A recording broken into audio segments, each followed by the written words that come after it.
Yo, Mac Mac.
Developer Day 2025.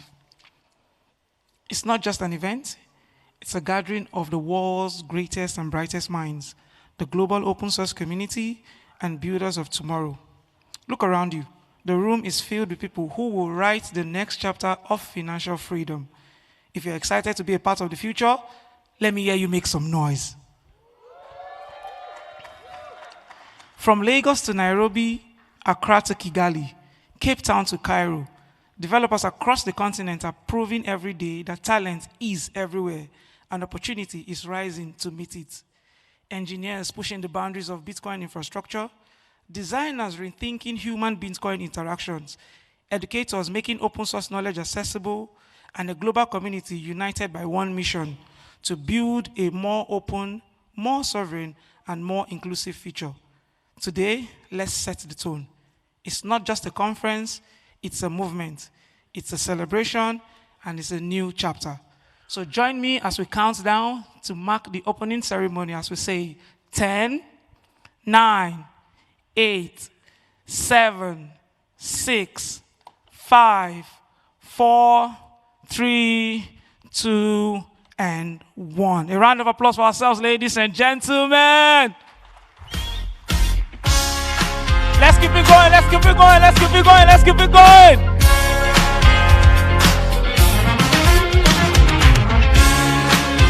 I'm not hearing some noise, make some noise, make some noise, make some noise. Nah, this place is cool. Let me hear some noise on this side. Nah, let's get some noise on this side. Yeah!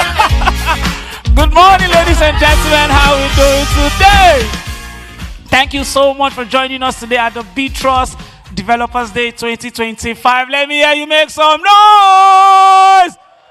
Let's go, let's go, let's go. Thank you all so much for being with us this morning. It promises to be an amazing event. I kid you not.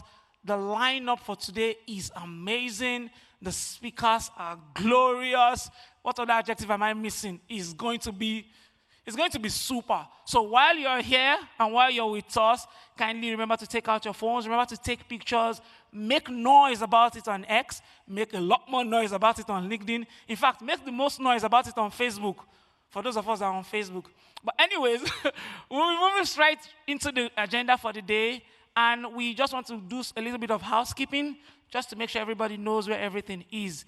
While you're busy enjoying yourselves, taking your water and eating your food, and you want to use the restroom, it's outside, both to the left and to the right. You don't have to disturb anybody. Just walk outside, go to the left, and go to the right. And just so you know that Btrust had all of you in mind, because they knew you're going to be coming with your laptop. If you look under the tables, there are sockets. You can plug your laptops there, plug your phones, and continue to stay online. Ladies and gentlemen, thank you so much for joining us today.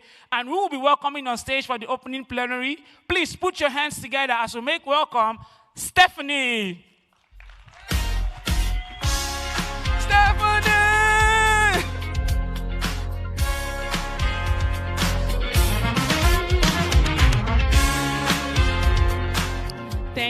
Thank you. Good morning, everyone. My name is Stephanie. Thank you. My name is Stephanie. I lead program and operations at Btrust, and I'm really glad to see this room full of developers and builders who believe in the future of open source Bitcoin development on the continent.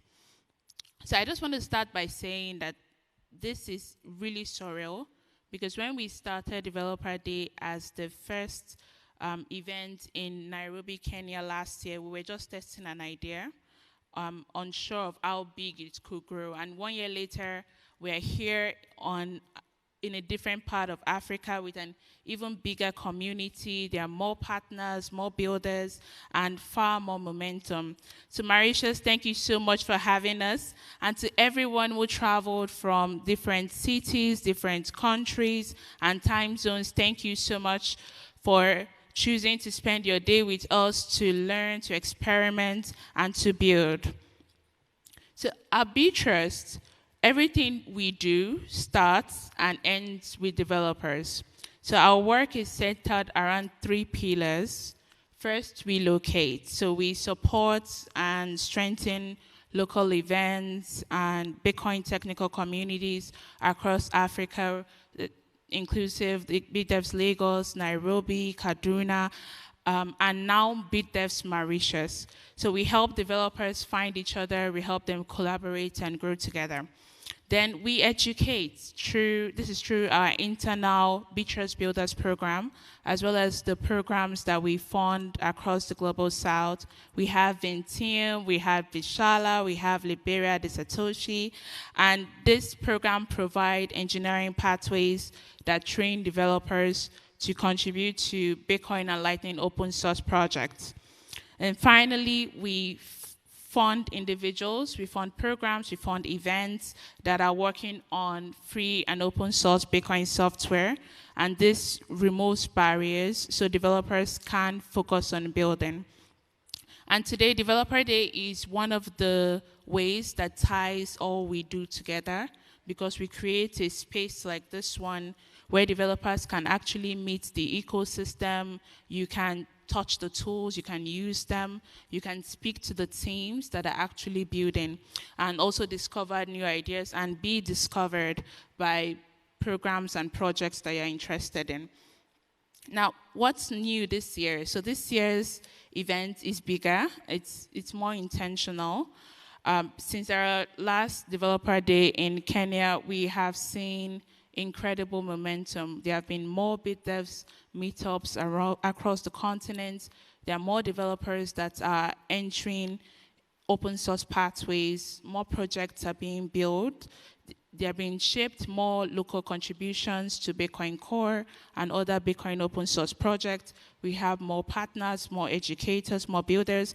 And today, some of those momentum is reflected in the booths that you get to explore. So if you take a look to the side, you can see some booths.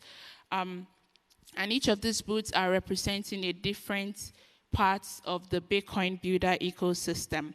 So I'll introduce them very quickly. So we have BTCar, which shows a 3-step solution for converting M-Pesa to Bitcoin. And this way they are bringing practical, everyday Bitcoin use cases to Kenya.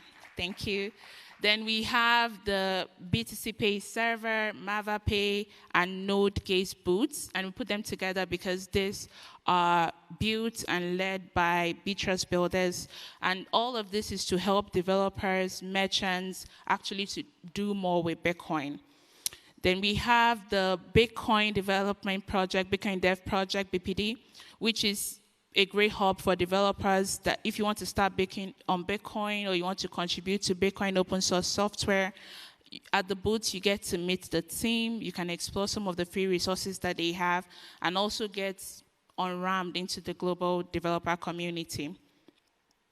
Then we have ALB, who are creating tools that makes sending and receiving Bitcoin seamless, and as well as sharing information. This includes empowering individuals and communities and also businesses. We have Mimo, which is an embedded exchange, and they give agents the tools to professionalize their services and also deliver seamless Bitcoin experiences across apps and communities. There's a workshop by the Nemo team later in the day, so you get to meet them and hear about what they do.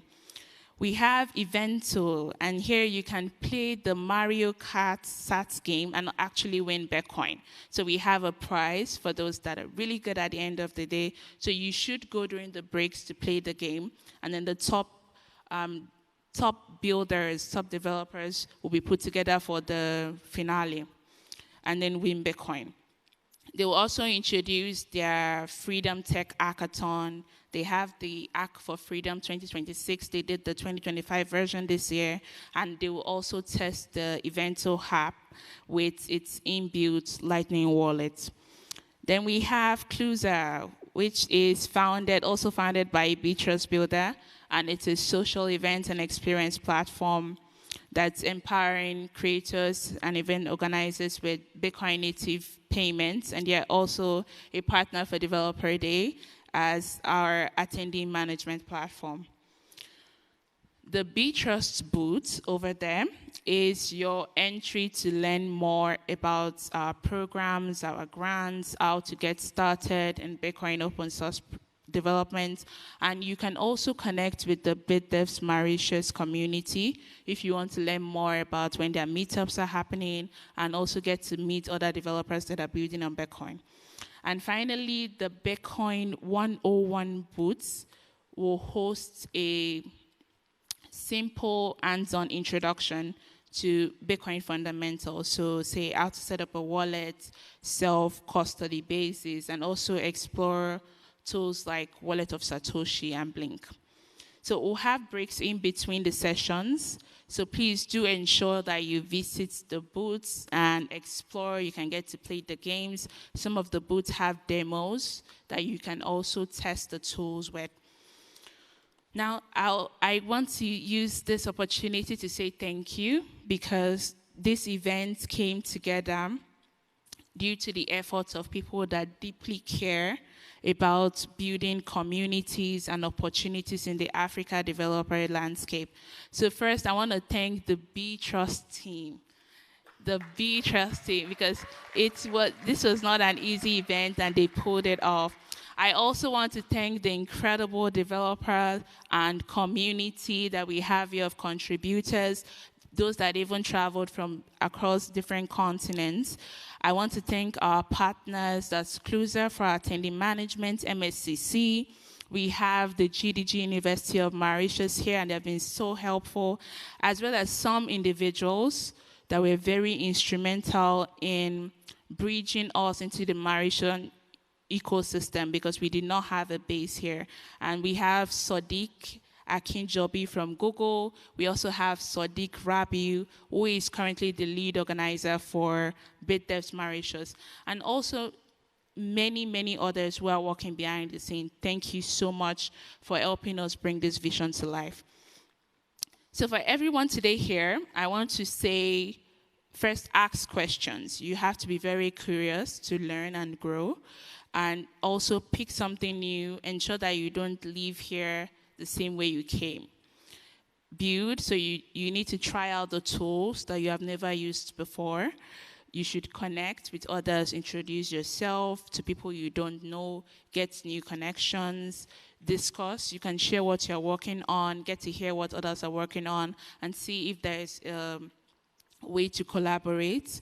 And also be very open to discovering the next idea or the next collaborator that can change your journey or introduce a new pathway.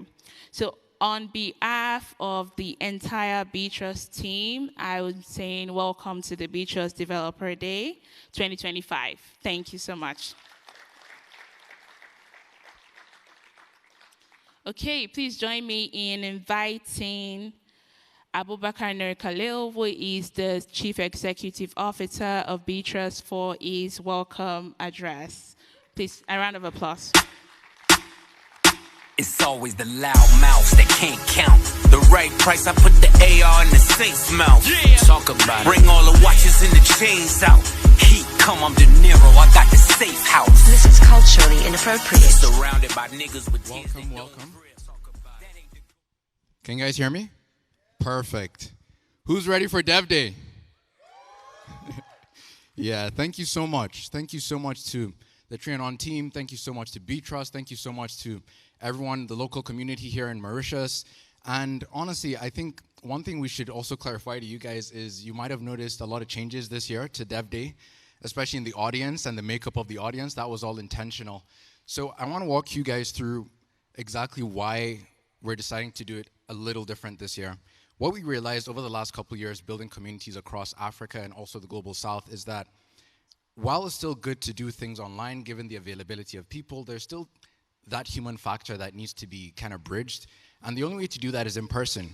And what we realized is the best way to build community is to create the communities and to also link communities that exist. So what we decided this year was to make sure that we have all the communities that we're supporting that also is supporting us around the world to come together, discuss, collaborate, and ensure that we have one single unified community that's building Bitcoin. And with this graphic, first of all, thank you so much to the Spiral team for giving this graphic. A round of applause to them. And with this graphic, our intention is to capture exactly what Btrust is supposed to be doing, as well as essentially the coordinating role that we have in the ecosystem. So these are essentially all the regions that Btrust is involved with or is supporting. That is Latin America, Africa, as well as Asia, specifically the Indian subcontinent. Now, following from 2026 and beyond, what we want to do is have a critical aggregation of all the developers across these communities to build for one single purpose, under one unified nature and under one unified purpose. And the idea is the majority of the world is who benefits essentially from Bitcoin. And the majority of the world so happens to be in these regions. So with that, we really, really hope that you guys get to learn from each other, get to build together, get to, like I said, unify the entire community. And honestly, other than that, I'd say the advice I give for the rest of the day is just to have fun. We have a ton of surprises planned for you guys, so I don't want to support or I don't want to leak anything. But yeah, beyond that, all I'll say is thank you so much for making it to Dev Day and welcome.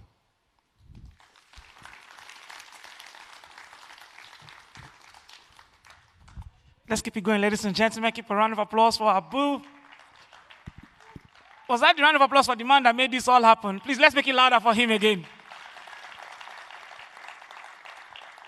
Just in case you don't know, this entire event wouldn't have been possible without his signature.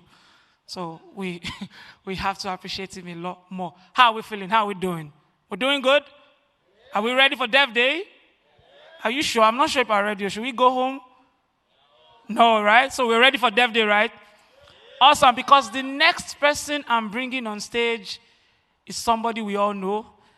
This man is a respected thought leader in the space and has led over 200 developers. He is also the founder of Kala, now known as Btrust Builder, an initiative that has developed one of the largest pipelines of Bitcoin technical talent across Africa. This man is a legend. This man is a myth. This man is somebody you and I want to know. So ladies and gentlemen, for his keynote address, please make welcome on stage Bernard Para.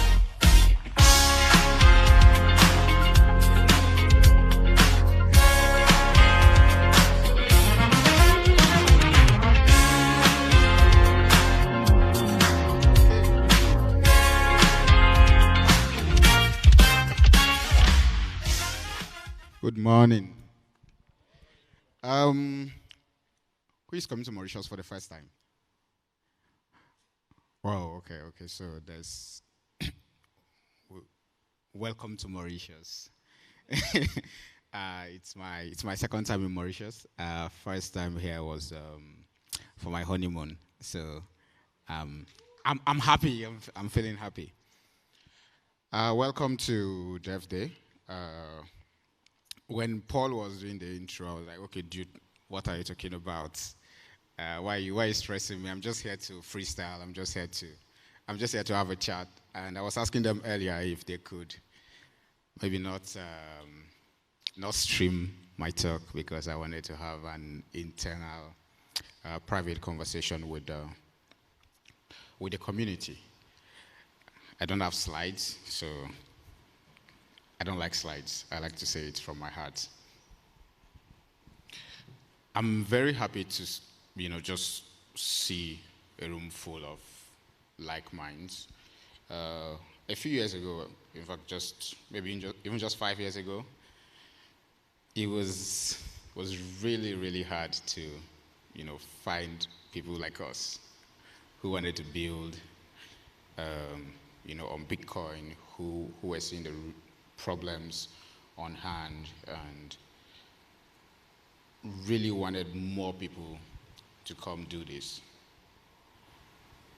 So of course, I remember I used to have a lot of calls with Tim and chats with Abubakar. And it's interesting, I didn't even know he was that young. I thought I was speaking to one 40-year-old man back then. We used to just chat on Twitter. And I was always complaining about the lack of technical talent willing to work on Bitcoin. We're there today. We're here today. There's a lot of you, and I'm happy to have you here. Yes, I'm happy. on one side. I'm not happy on the other side. I'm not happy because I think we can do better. We don't have, okay, so we're in a competition, we're not in a competition. And when I say we're in a competition, and maybe it's just me, I want to be first, which is that today, so I get to speak to a lot of developers, because of my work. And I randomly have conversations with them, and there's always the talk of, Web3, crypto, all of that. And I say, okay, yeah, so what chain do you know? What work do you want to do? And they start mentioning some, blockchains. I want to do this here, I want to do that here. Sadly,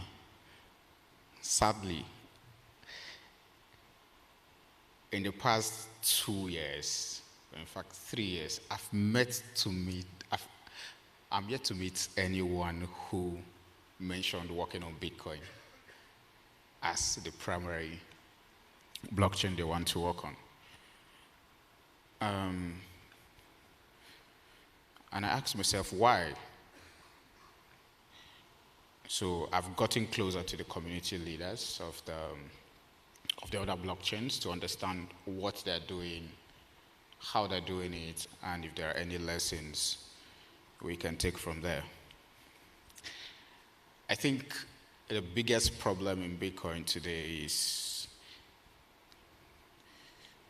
we think we're the best. We think we're the most moral. It's like Bitcoin. If you're a Bitcoiner, it's like all your sins are forgiven, right?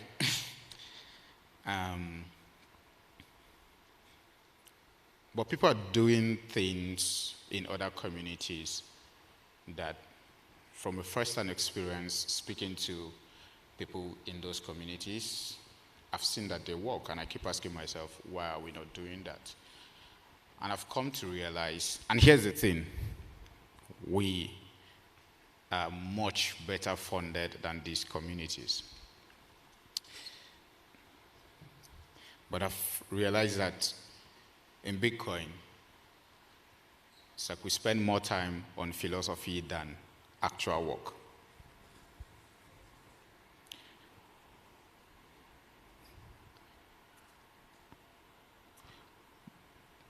But what that's doing is, I see it sort of, so where we're at, I'm looking at the level of ambition. I feel the level of ambition is plateauing. I expect us to be doing bigger things than we're doing right now.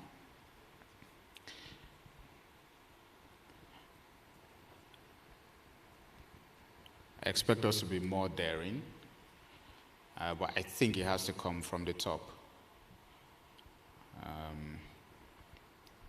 I take a blame for some part of it, and of course, had a lot of conversations with the Btrust leadership team as well to see what we can do better. This is Dev Day, but developers do not work in silos. I do not know of well-funded, dedicated programs for designers. I don't know of anything for operators. So it could be accountant, it could be legal people. So we're just focusing on just developers without a supporting ecosystem around them. So I would like for the Btrust leadership to look at what they can do in that regard. I see people building startups as well.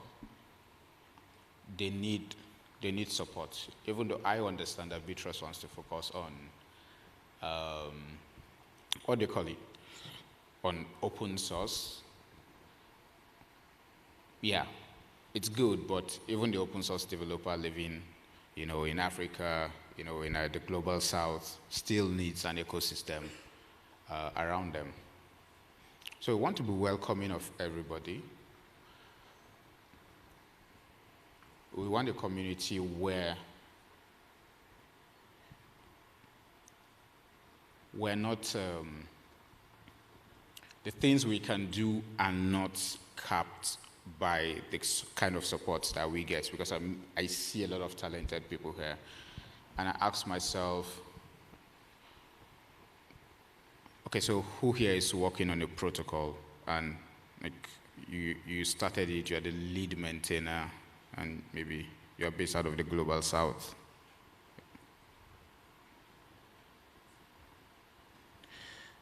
Okay, so there goes.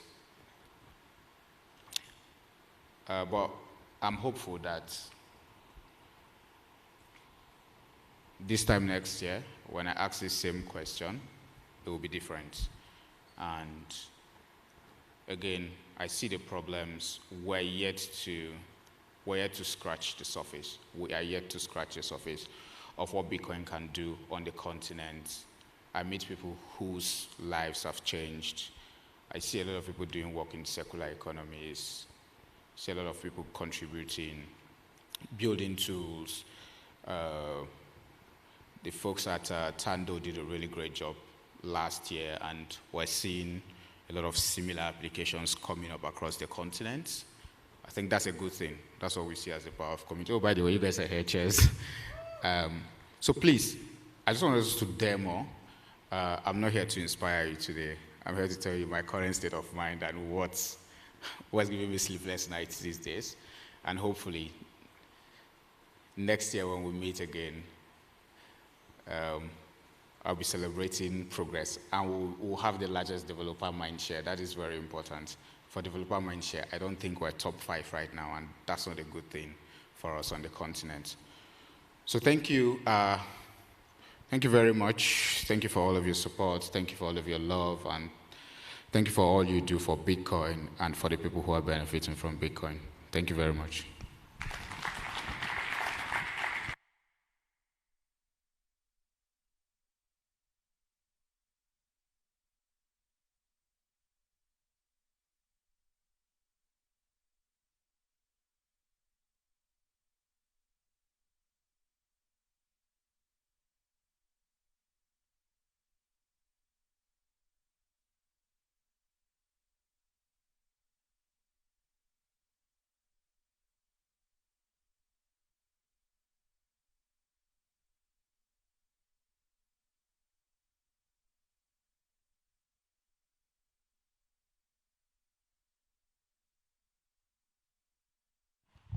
All right, ladies and gentlemen, a round of applause, one more for Bernard.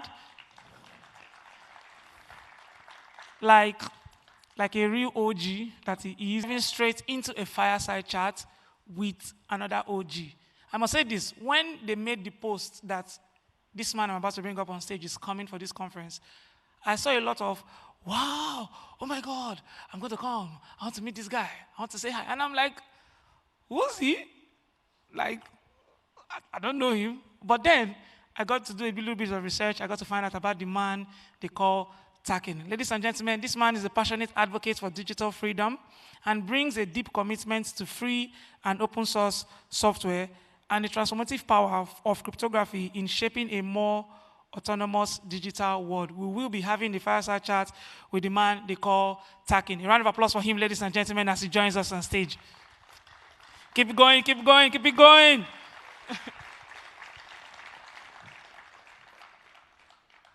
Welcome, Takin. Hi, Paul. I'm doing good. Say hi to them now.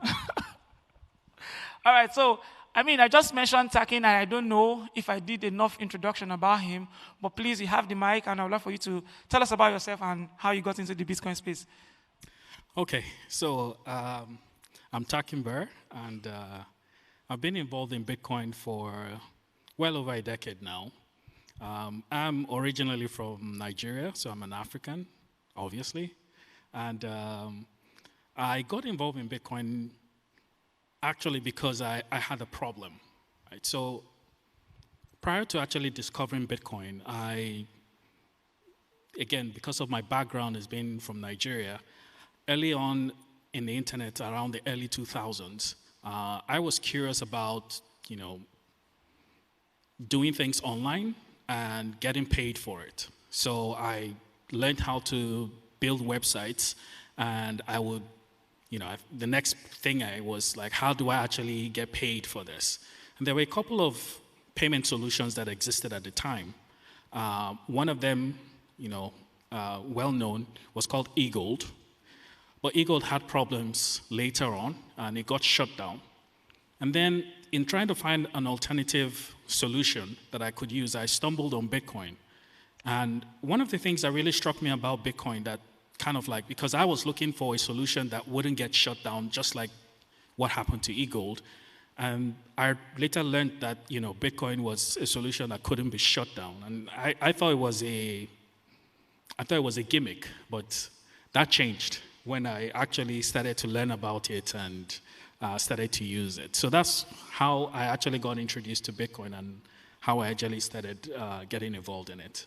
I mean, I, for one, I can relate with having some form of financial difficulties and trying to look for an alternative and get into the Bitcoin space. But over a decade in the Bitcoin space, what was I doing 10 years ago? No, I don't even remember what I was doing 10 years. I wish I got in early at that moment. But what was it like then in those early days? What was it like generally? Did you think you were the only one? How did you get to meet other people? Just a general overview of how it was like then. I was a very curious, I'm still a very curious person. And so I actually was just scouring the internet looking for a solution. And that's how I stumbled across Bitcoin. And in the early days, I think, Bitcoin was really just a hobbyist project, for most people, because it was this new technology. It had very interesting properties. I remember when I created my first Bitcoin wallet, and the first thing I noticed was I didn't have to supply any personal information, not even an email address. And that really struck me. I was like, no, there's something really interesting about this technology. Like I said, my first reaction towards it was, this is a gimmick, right? And I remember when I created that wallet, I then had a friend create another wallet and sent some Bitcoins, like, okay, let me actually test this technology and see how it works. I sent it, it actually got there. And I was like, okay, I think there is something here. And honestly, I immediately recognized the potential that Bitcoin could have on the world, because I started to think, if this technology really lives up to its promise, I really think Bitcoin could change the world. And fast forward a little over a decade, I mean, we're all here because of Bitcoin, and I have to say that, it really did come to pass that Bitcoin changed the world. I mean, it did change the world in a lot of places. But then, like I said, this is a conversation between, it's almost as if they planned this, but I don't think they meant it that way, between those that are here now and then people who have been coming from behind. And that's why a lot of the questions have been referencing what has happened then. So, do you remember some of the developer communities that started then, some of the projects you handled, or some of the projects you saw and you liked? We would love to hear about that. I wasn't so involved in the technology initially because, like I said, I was in search of a solution to a problem, and Bitcoin solved the problem at that time. A lot of the technology around, the developer communities and circular economies, a lot of that didn't exist then. I think most of the people who were interested in the actual core technology were just geeks, and just people who were very enthusiastic about technology and, using cryptography as a technology to create and, money and have it actually move around from person to person. And so a lot of that was just that initial curiosity that people had, and like, oh, okay, this is interesting technology. I wonder what I can build with it. And so there was a lot of experimentation that happened around that time, which, a lot of that actually didn't turn out to be anything, but it was laying the foundation for what will eventually come. And now that the technology has matured, we can see that even the communities that are built around it are also maturing as well. So funny, or rather so interesting you mentioned communities, because the next question is from someone who has experienced an ecosystem or a Bitcoin ecosystem with 0 communities to the amazing things Btrust is doing, Vintium is doing now. What do you think has changed so far, seeing it grow from then to now? Like I mentioned, it's matured, right? So now you're having a little bit more structure with a lot of these communities. The goals are pretty much well defined. So it's not people who are looking to, just try out technology for the sake of technology, but it's really about people building solutions around problems that they have and building communities around those solutions that they are actually building. I think that's the major thing I would say that has happened since. It just came to me now that I kept mentioning the old days, back in the day. He's not an old guy, you please. Don't seem as if this one is really out. I didn't mean it that way. But we're about to round up the fireside chat, and I just want to announce, if you have questions, please just get them ready. We'll just do that by show of hands, and we'll ask him a set of questions. So just get them ready. We'll take a final question from me, and then we'll go into the audience. And my final question is, what's that one lesson you want to tell the up-and-coming developers, people who are new into the space, people who want to create, people who have the new technologies that you did not have back then? What's that one lesson you think they can take from you and add to their current workspace or what their current schedule? If there was one thing I would encourage people to focus on, I would say that Bitcoin presents an opportunity of a lifetime. I don't think we've ever seen a technology like this before. And my advice would be to build the solutions to your problems. Like, don't wait for someone to build it. This is a technology that you don't need anybody's permission or, anybody's approval to innovate on. And so you should really look forward to building or using this technology to solve the problems that you encounter on a daily basis. And maybe, just maybe, you might be solving problems for other people as well. Awesome. Speaking of problems or solutions, Jeremy just came in. Are there any recent solutions you've seen that you find interesting? One of the most interesting problems I think we have in Africa really has to do with the on and off ramps. And I'm really, really bullish on that. And so anytime I hear stories about people who are building those on and off ramps, I'm always very excited. I mean, there's the next stage that goes beyond just the on and off ramps, but we need to get sufficient on and off ramps. And I think that's one way, that we can make a lot of development in. Awesome. Well, do we have any questions? Anybody? I'm seeing hands. Oh, okay, awesome. Let me get you. Can we get him a mic? Okay, yes.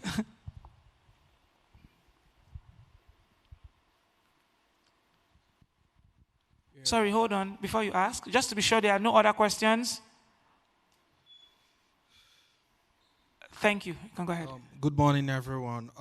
Judging from your wealth of experience in the Bitcoin space, what do you think is the biggest risk Bitcoin faces in the African continent? Well, I would answer this from a personal perspective. Everybody would have a different opinion on what they think the biggest risk is. Personally, I think the biggest risk is not having people care enough to actually use this technology. The reason is because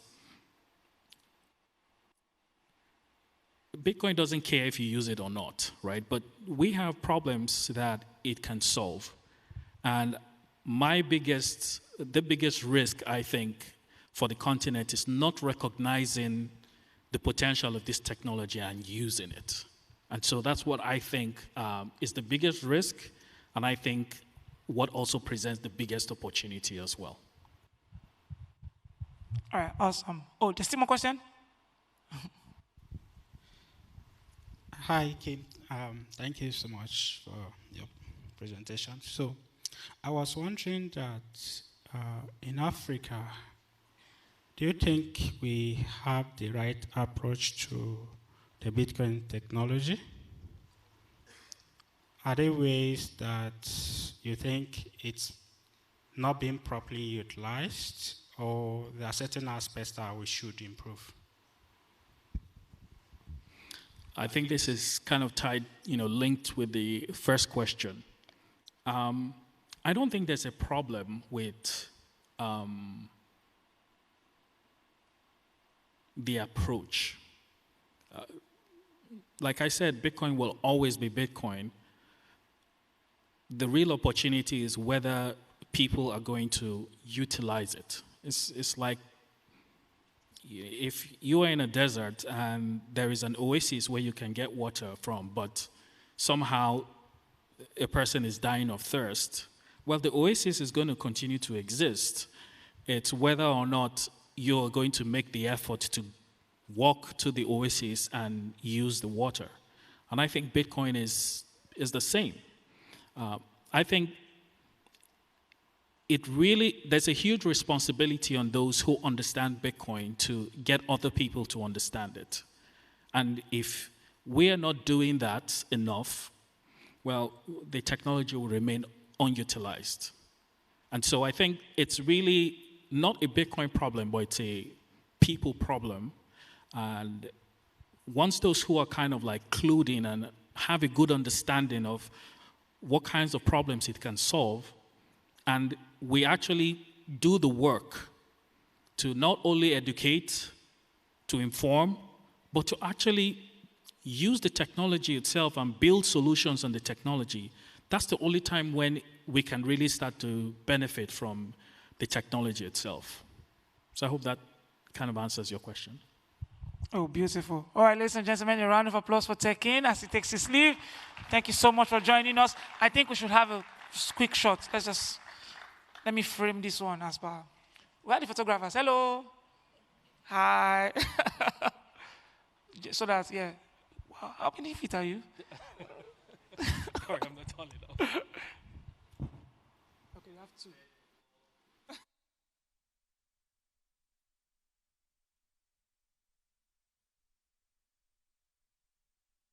Thank you so much. A round of applause for him, ladies and gentlemen. And from the fireside chat, we're jumping into the next one to bring up on stage someone who was part of the founding faculty for Btrust Builders. He is blazing the trail in open source software development, and he's also a software engineer at Second BTC.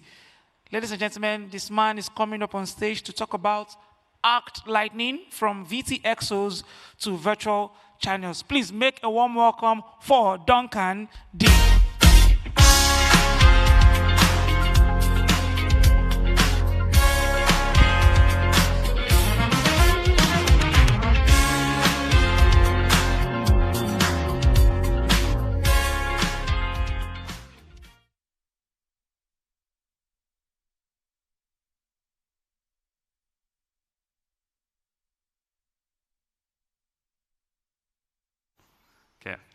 Okay, perfect. Everyone can hear me now. So last year I was told actually, well, throughout this year that my last talk included too many mathy slides and too much script and stuff. So I think I've excluded that this time round. If you like slides, there's still slides. Lots of diagrams, so that should help. Yeah, so as was mentioned, I actually recently joined Second in September. About a year ago, I didn't know much about Arc. I sort of, I was like, oh, it's this thing that's going to happen after we get covenants in Bitcoin, so probably 10 years or whatever. But after I realized, and I had this explained to me that Arc can, be done today in a sort of covenantless way, I got interested in it. And when I saw it could benefit Lightning in terms of onboarding, this was something I was really excited about. So that's why I joined Second. Yeah, so another thing is, like, maybe if you've heard of Arc, you might think that it's out there to replace Lightning. Like, as someone who, I worked on Lightning for a few years, specifically on LDK. I'm a big fan of Lightning. Who's a fan of Lightning here? Who's heard of Lightning? Who uses Lightning? Right. Okay, cool. Who's like familiar with like how Lightning works, like on like what channels are and HTLCs and that kind of thing? Okay, that's fine. You don't need like too much of that knowledge. It's a bit helpful. Yeah, so at second, like we think Lightning is the de facto standard for small to medium value Bitcoin payments. So we love that. We want to help Lightning. We want it to, succeed even more, especially with onboarding, like, the lower value payments. We want it to be easy to onboard. Not incur the in a self-custodial way, like not incur that having that channel open from your LSP, and then you see, oh, suddenly this is, almost half your payments gone if you're trying to like onboard a little bit. So I'm not talking about like custodial apps where the experience is like pretty seamless. Who has sort of looked into Arc at least a little bit, or like at a technical level? Okay, who feels like very comfortable with it? And okay, go on. That's fine. At least then these slides aren't useless. We're going to do a bit of an Arc primer. So at the end of this, you should at least have an idea. It's hard to do it in like 15 minutes or so, but like VTXOs, what they are, boards, rounds, refreshers. The terminology changes a bit throughout. There's two companies sort of with open source implementations at Second, and then Arc Labs, who has Arcade. So I just wanted to introduce the terminology a bit. So VTXOs, we talk about that a lot. It's like it's called a virtual UTXO, virtual unspent transaction output, or sometimes just virtual transaction output. It's exactly the same as a normal unspent transaction output. It's just that it's going to be offline. So you have like a chain of transactions, and then this sort of leaf transaction, as you'll see in the next diagram. So you can treat that as a UTXO, but it's sort of in this like offline model. So Arc is the protocol that scales Bitcoin transactions by sharing UTXOs. So you've got this single shared UTXO, that every round, multiple users can share. So it helps scaling in that way. Bark is our implementation. So we, running out of Arc keywords. Bark was a pretty cool one. We've got a mascot called Byte, who is our little dog that you'll see in the slides a few times. So Second works on Bark. Bark is an open source implementation of the Arc protocol. Then I must also mention Arc Labs. They launched on Arcade on mainnet in October this year. So we were happy about that. It's good. It means we're in the age of Arc. So we're excited about that. Even though they're a competitor, I feel that it's just good for Bitcoin all around.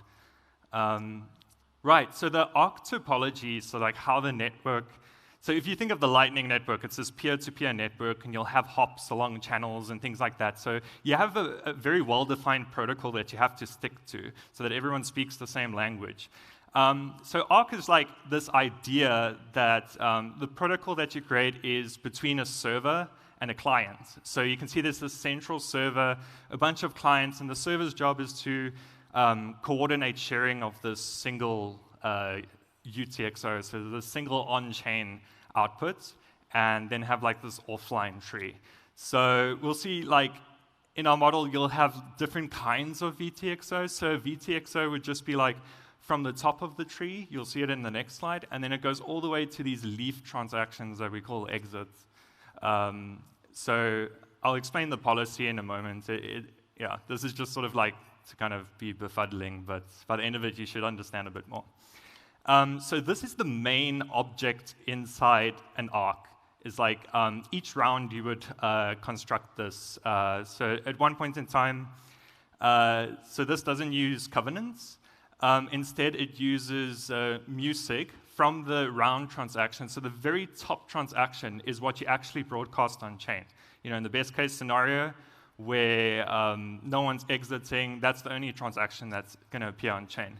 And then you sort of like unravel this tree down, and then at each new output, you've just got the signers that are further down in the tree, up into the exit transaction. So there, how the policy looks is that, so the first spend path is a multi-sig with the server. So you and the server need to collaborate to either pay other users or refresh your VTXO. We have expiring VTXOs, and I'll get to why that's the case. That's one of the trade-offs of Arc, is that you need to come online. Okay, in our server, our default is like once every month, at least. Like you need to refresh your VTXO within a month. So that is an absolute time lock. The second path in the exit transaction is it's a relative time lock, so that if the server doesn't cooperate with you, you can still, so Alice says the user, you can still get your funds back by publishing that chain of transactions on chain. So that's just a single sig, so it's self-custodial in that way. You can get your funds back. You've just got that time lock.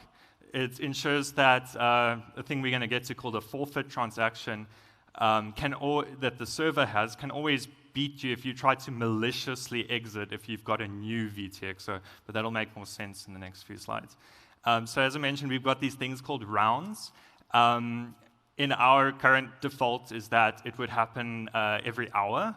So every hour you would have a new round. You don't have to join every round. It's just an opportunity to refresh your VTXOs, to do things like send on-chain, and to change the trust model of spend VTXOs. So why would you participate in a round? I already mentioned refreshing soon to expire VTXOs. Maybe you've got a bunch of VTXOs in the previous tree and you want to consolidate them. Maybe you received some. Also switching the security model, I explained that in a bit of how spend VTXOs work, or as we call them, out of round VTXOs. You can also get your funds out of the Arc. It's the same, we call it on-chain spend as well, but if you want to just get everything back into your on-chain wallet, this is how you would do it. And then you can just do it for fun. But you do incur a fee, so the older your VTXOs are, the cheaper they will be to refresh. And then, yeah, so if they are newer, if you've just acquired these VTXOs, then they're going to be more expensive to refresh because of certain liquidity requirements we'll get into. So boarding, so actually this isn't the way most users would get onto an Arc, because this is, you'd start from on-chain, so you'd want to you'd not be part of a tree of multiple users, but you'd you'd collaboratively sign this funding transaction that gives you this, exit, this sort of backup transaction to get your funds back. But you see, it's got the same policy as in a leaf of the tree. So you and the server can collaborate on this to do things like you would with any other VTXO. So these would be like spend VTXOs, payments via, we call it Arc Core, Arc out of round. So why it's called out of round is that it's not constructed within a round in the tree, so it's not like signed when you coordinate around. So what you would actually do to create an Arc Core is if you want to pay someone else, they don't even need to be part of a round in Arc. It could be someone's first VTXO that they receive. So this would be the case, like, they've just created a wallet. Maybe they want to receive some Bitcoin from you. And they want it via Arc. Then what you'd do is you'd collaborate with the server to sign this Arc Core transaction, which it just looks like an exit transaction. And say like W would be the receiver, so it could be someone that's never participated in the Arc before. But now they would have this thing that also looks similar to any other exit transaction. But the one trade-off here is that you're actually, as the receiver, you're trusting that the server and the user that sent you the money, the sender, that they don't collude to try and double spend this payment they've made to you. So that's one of the trade-offs that you get with that. So yeah, we also call them spend VTXOs. You'll hear Arc Core around a lot, or out of round. So yeah, they could also be built on, you see, normal VTXOs within a tree. Spend, and the thing is, you can create chains of these. But as you go further down the chain, you've got more trust assumptions. So you've got trust assumptions that all the senders, up in the chain, so in this case, like A, W, X, won't try and each of them won't try and collude to double spend the exit ARC core there. So you've got these trade-offs as well. In terms of spend VTXO change, so if you just want to like send part of your amounts, then the change that you get back is a multi-signature with you and the server, so you're not going to collude against yourself. So that is, trustless. I don't like using that word, but yeah, in the technical parlance. Then refresh VTXOs. So you need to refresh VTXOs before they expire. So normal exit here, so all the transactions down, so the on-chain one, on-chain funding round transaction all the way down, that would be considered like your VTXO. It's like this chain of transactions, and you've got the output out of the exits. So what they do during a round is you would sign these forfeits that I'm not going to explain connectors, I don't have that much time, but what they basically do is it's an atomic way to make sure that in the next round, when you've got a refresh VTXO, that if you sign a forfeit, the forfeit can only be valid if the server does give you a VTXO in the next round. So the forfeit has an input that is like a connector input. So if it wants to, the reason you sign a forfeit is so that the server can definitely get their funds back when it's given you new funds in a new round. So yeah, forfeits and connectors, don't have too much time for this. But yeah, so you can see, okay, I'm going to skip the slide, running out of time. Offboarding, so I call these on-chain sends as well because they're exactly the same. So in a round, you can coordinate with the server that in the next round transaction, so the funding transaction, you can actually have another output that is just an on-chain send. So it's quite efficient to do it that way. Yeah, I would say, yeah, the next thing is unilateral exit. So as I said before, you can always, if the server stops cooperating, you can publish these this chain of transactions on, you can publish it on chain, and you can then always claim after the relative time lock. So why they must expire? So the server actually provides liquidity in each round, and it needs to free up that liquidity from a previous round. So there's this 1 month, there's this 1 month period where the server knows that it can get its liquidity back to fund future rounds and that kind of thing. And for providing that liquidity, it charges fees, which are smaller for VTXOs that are closer to expiry. So yeah, so that's explaining why they must expire again. Before expiry, you have to do one of the following things. You must either spend your VTXO with ARC Core. That's going to inherit the same expiry time. You must either refresh your VTXO, or in an emergency where the server's not cooperating, you need to exit your VTXO. And as I said, like, wait, I thought we needed covenants. Yeah, you don't, because we actually use musig all the way down the tree. But covenants are useful because they allow for reduced interactivity in rounds. You don't need to be like online the whole time while the round is happening. Offline refreshes for clients can be possible in certain protocols. We're working towards HARC, which is a hash lock-based forfeit protocol. That's easily upgradable to covenants. And with HARC, what we do is we at least remove the forfeit interactivity. We're creating forfeits. So when you come online later, you just need to submit and sign like part of the tree, and then when you come online later, you can do the forfeit process. Yeah, and I just want to explain, I know I'm out of time, I'm going to quickly go through the last few slides. Lightning and ARC's mutualism. So they work together. What ARC gains is that it has inter-ARC payments through the Lightning network. So like you could pay to someone who's using a different ARC server, could be Bark implementation or Arcade. And Lightning gains easier and cheaper trustless onboarding for newcomers. Again, trustless, yeah, it might be an asterisk there because initially you might be on that spend VTXO model that you would want to upgrade to normal VTXO. So yeah, Lightning is a gateway for ARC as well. So it works in our implementation today. Is you can make Lightning payments. It's an atomic swap between Lightning and ARC. And then you can also receive payments through like a Lightning invoice. So we run a Lightning node, and you can communicate with the rest of the Lightning network like that just by implementing, using our API Bark SDK in your app. Yeah, okay, I'm definitely skipping the scripts because of like way over time. That's just how Lightning worked in our model. So the VTXO model is just like the UTXO model. Whatever you can build with UTXOs, you can likely build with VTXOs. There is this expiry on these VTXOs, so you might be limited in some cases.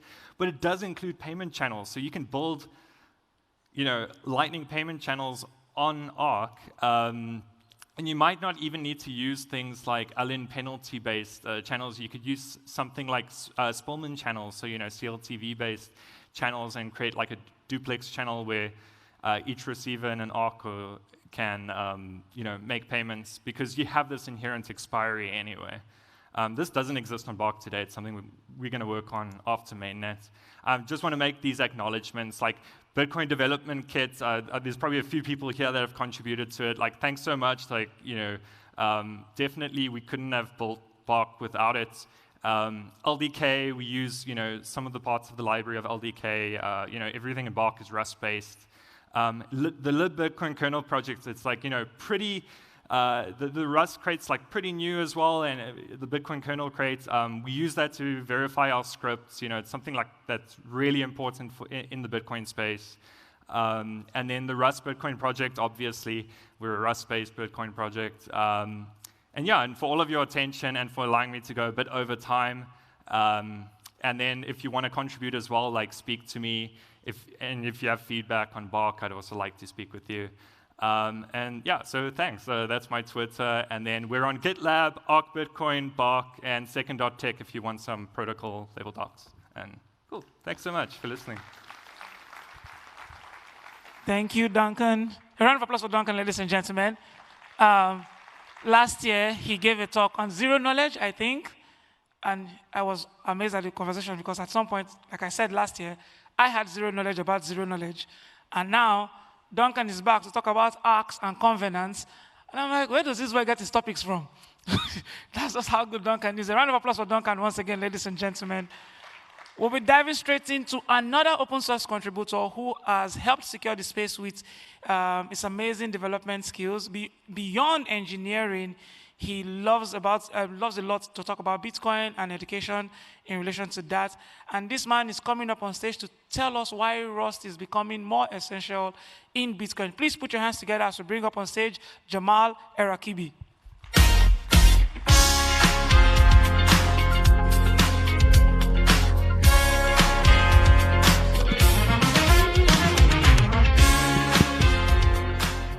Test. Can you hear me, guys? Good. So, hello everyone. My name is Jamal Raqibi. I'm a software engineer. I work on the Rust Bitcoin project. And today we're going to talk about why Rust is becoming essential in Bitcoin. I'm going to take this remote controller. So yeah, this is according to a survey from Stack Overflow. Rust has been the most loved language 9 years in a row. And weirdly enough, it's also one of the hardest language to learn about. So these are some Bitcoin projects that are already using Rust. So we have Stratum V2, Fediment, BDK, Rust Bitcoin, which is the project I'm working on, PageJoin, Rust Lightning, and BitVM. The reason why some of these projects are using Rust is because of three things that I call the three pillars of Rust. First of all, it's memory safety without the need for a garbage collector. The second one is performance. Like Rust can give you low-level control like C and C++, and it's still very fast. And the last one is strong type system. So let's talk first about memory safety. According to big companies like Microsoft, Google, and Mozilla, they mentioned that 70% of high-severity security bugs are memory and safety problems.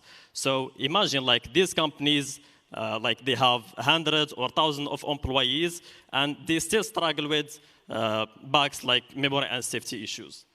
So, sorry, I'll show a demo here. Yeah, This one also a report from the White House, which mentioned in this press release that future software should be memory safe. So currently, if you need a contract with the US government, you should, or it's like they expecting you to use a memory safe language in order to build their software.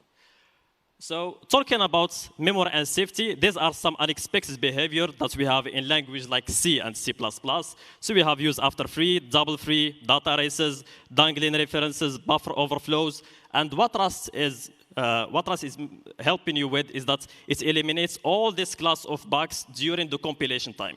So before your code even runs, it's already eliminating all this class of bugs in your program.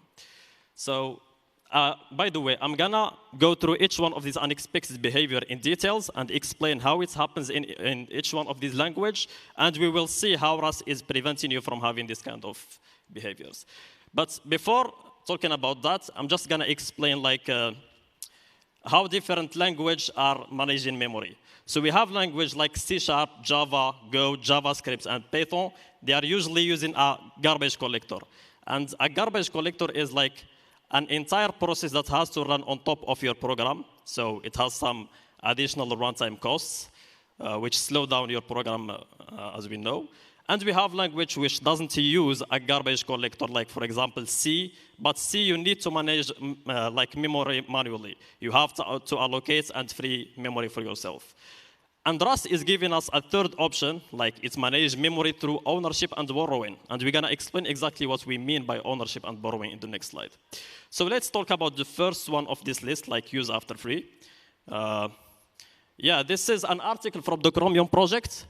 It said that around 70% of high severity security bugs are memory and safety problems. And half of those are use after free bugs. This is another article from Android developer blogs, which, as you can see, the pie chart on the right, there is this, this yellow slice. It represents vulnerabilities caused by use after free. This is a PR from Bitcoin Core. While I was preparing the slides for my talk, I just noticed someone raised a PR in Bitcoin Core about an issue in use after free. So I decided maybe I have to include it in the slide of this talk, so not sure if this is merged already or no. But yeah, this is just show you one of the use after free issues in C. To explain use after free, I'm gonna use this easy example. So imagine we have a main function. Inside the main we call a malloc, and basically malloc, it will allocate a space in the heap big enough to store this integer. And just to explain to you the difference between the heap and stack, like basically the stack, it's very fast to access elements on the stack, and it should be like fixed size elements. But the heap, it's a little bit slow to access elements on it because it's you have to allocate like memory for that. So malloc basically will store, like allocate a space in the heap to store integer big enough to store an integer, and we have our pointer. So our pointer here is pointing to this allocated space on the heap. So here we're gonna store number 42 in this allocated space, and then we're gonna call free pointer to release this memory. So currently this memory is deallocated, so it's not our memory anymore. Like the allocator maybe can use it for another program. So the idea is that this deallocated space, it's not ours anymore. But let's imagine we want to print the value that we have in the allocated space. That's what we mean by use after free. So we release the memory, and we're trying to access the value in this deallocated space. But you are expecting, for example, this kind of code to not compile, but weirdly enough, in C, it will compile successfully. And this is what Rust is preventing you from having. Like this code in Rust, it won't compile. This is another example for double free problem. I'm just gonna go very fast on it. So basically, you release the memory, you free the pointer, and you free the allocated space again twice. So that's what we mean by double free. Again, in C, it will compile successfully. This is another PR in Bitcoin Core, which solved one of the double free issues.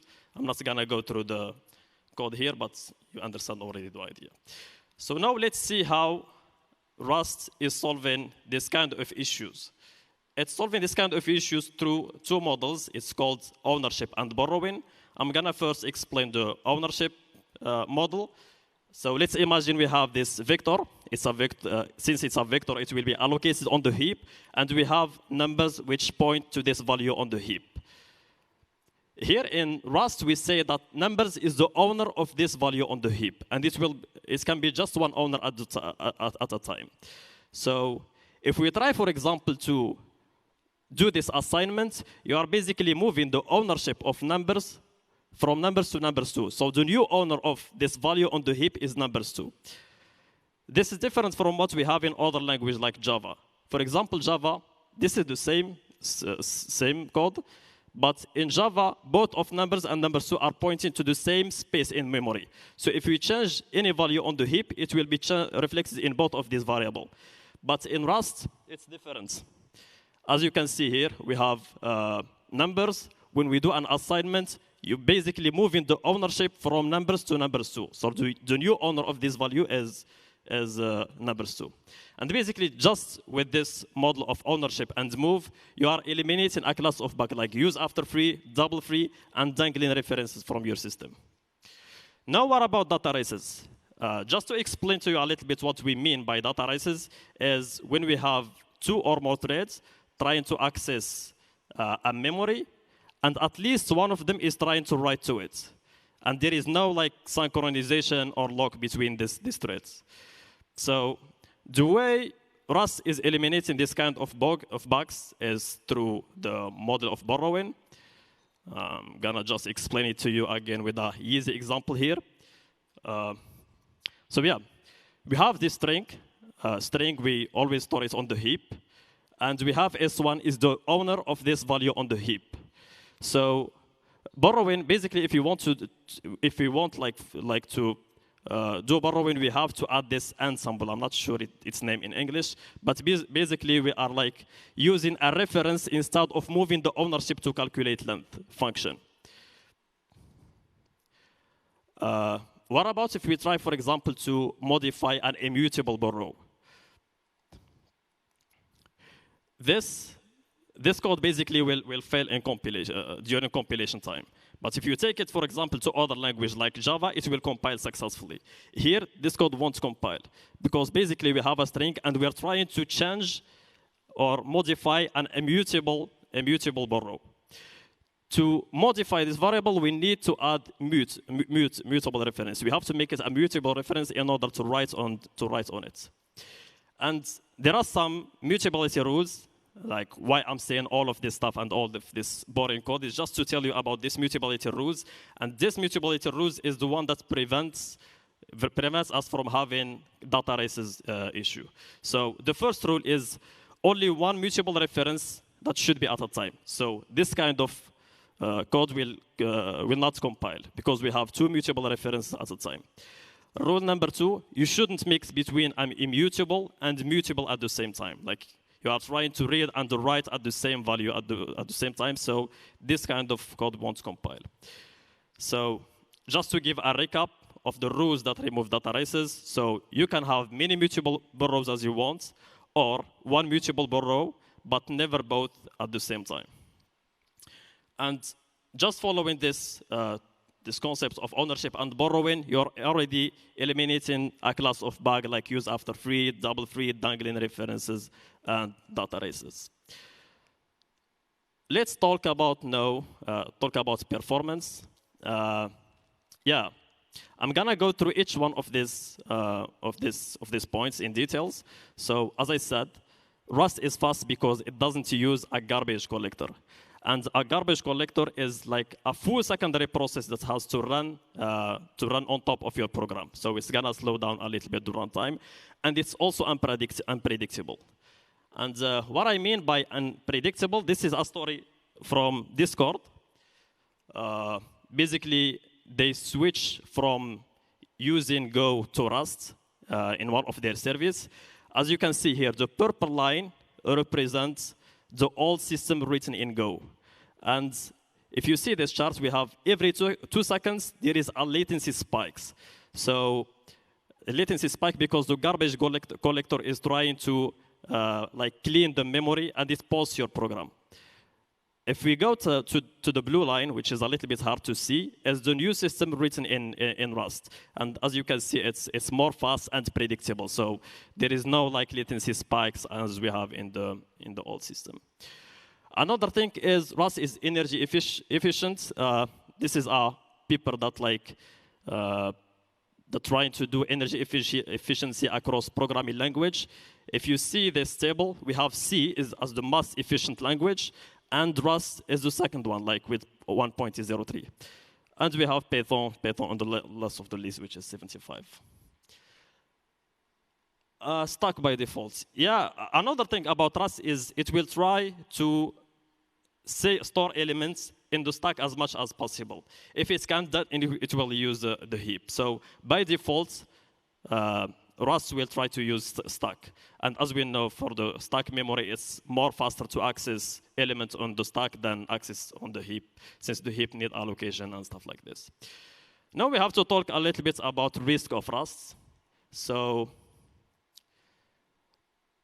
it's not easy to learn Rust, especially it's introduced this new concept of borrowing and ownership. It's some new concept that we don't have in other language like C, Java, or C++. So it has a little bit steep learning curve at the beginning, but once you understand these new concepts, after that, things become easier by the time. Another thing is the compiler will try to save you, but it won't save you every time. For example, this is a story from Cloudflare outage that happens, I think, just like 2 weeks ago, where it shut down to like 20% of the internet. And it's all because of this unwrap that they have in their code. And basically, unwrap what it's doing, it will try to get the value, and if it's unsuccessful, it will crash, like the program will crash. And this is the problem that shut down like the entire 20% of the internet just because of this unwrap that we have here. And it's also recommended not to use unwrap into production system, but yeah. So to finish my talk, Rust is like doing peer programming with the compiler. It will eliminate a class of bugs like during the compilation time. It will help you. It will complain a lot during the compilation time, so it's not easy to compile your code. But at least when your code is compiling, you are already like 90% you are eliminating all the class of undefined behavior that you have in other language.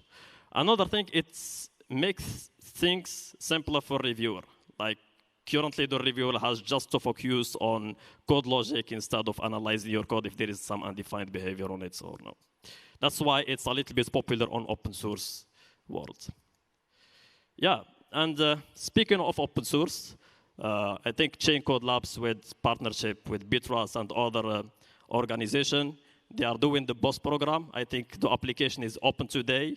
If you guys want to join, I do recommend you. It's basically a 3-month program where you are expected like to solve programming exercises and contribute to open source project. It's basically your first step to contribute to open source project. I do recommend you guys to join this challenge. You can scan your QR code. It will take you to the page in order to join the challenge. These are some BOSS alumni from 2024, 2025. Most of them already got funded from funding organization in the Bitcoin space. So yeah. Another thing, if you want to learn more about Bitcoin, you can scan this QR code. It will take you to the Bitcoin Dev project. It has a lot of resources and materials to learn about Bitcoin. And I think it also has like a course that teaches you about like Rust and Bitcoin at the same time. So I do recommend you guys to check the Bitcoin Dev project. There is also a booth for it right there. If you have any question, you can ask. And yeah, thank you so much, guys. Let's keep it going, ladies and gentlemen. So we received information that some people want to ask some questions. We'll just be taking 2. Thank you. Who wants to ask a question? We have 2 here. Sharon. Is there anyone from this side? Nobody. Okay.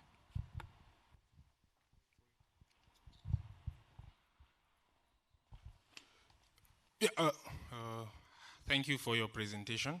I just want to ask, what about threat safety in Rust? I know that C++ still has some threat safety issues. You need to use mutexes. Is that the same with Rust?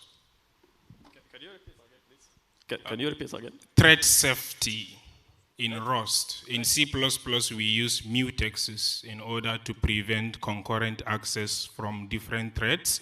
So this is one of the problems that beginners may face if they want to use multi-threading in their application.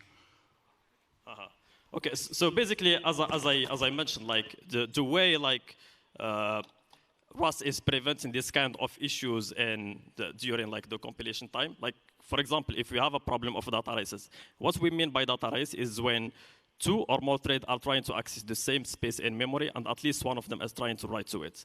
And the way like we can prevent this kind of issues is like using this immutability rules that I already explained in the slides before.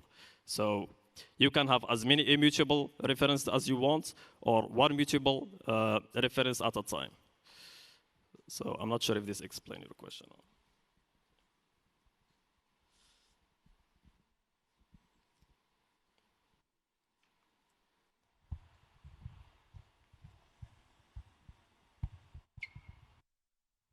Any other question, guys? I thought there were two on this side.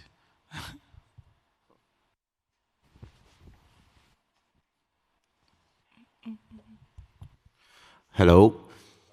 So it's more a compliment of the talk. You mentioned that very good projects that Rust is really memory safe. It's a better language to work accuracy, just like Bitcoin. And I would like to shine the project that I work that is a Bitcoin client alternate. Is a Bitcoin client alternate implementation made in Rust that is Floresta, and we heavily work with all the technologies that you said, and we are very thankful for all of that and how Rust works and how all of this is being implemented and how this is better. Yeah, thank you so much. So this is not a question, right? Any other question, guys? Okay, thank you so much. See you guys. Okay. A round of applause for him, ladies and gentlemen. Thank you so much. We just want to give a brief announcement that we are not seeing our pictures online. It is the Btrust Developer Day, hashtag Btrust Developer Day on Twitter. If you don't have anything to snap, snap me. I'm a very fine guy. So just take a picture of the amazing host on stage, say something, this boy is so beautiful, I'll give him to my sister. Just say anything. Hashtag Btrust Developer Day. But at the same time, I'm not, well, I think I can call myself a developer now. For those of us that know, I recently just got into the development space. I built my first website 2 days ago. Please, a round of applause for me. We'll be doing my own showcase very soon. And yes, I actually faced some challenges when building that website. And when I saw this next session, I was like, oh, I can actually relate now, because I did not relate before, but I could now. Ladies and gentlemen, we are bringing up on stage two amazing people to talk about the challenges we face when building on the Bitcoin software. Please put your hands together for Josefina and Javier.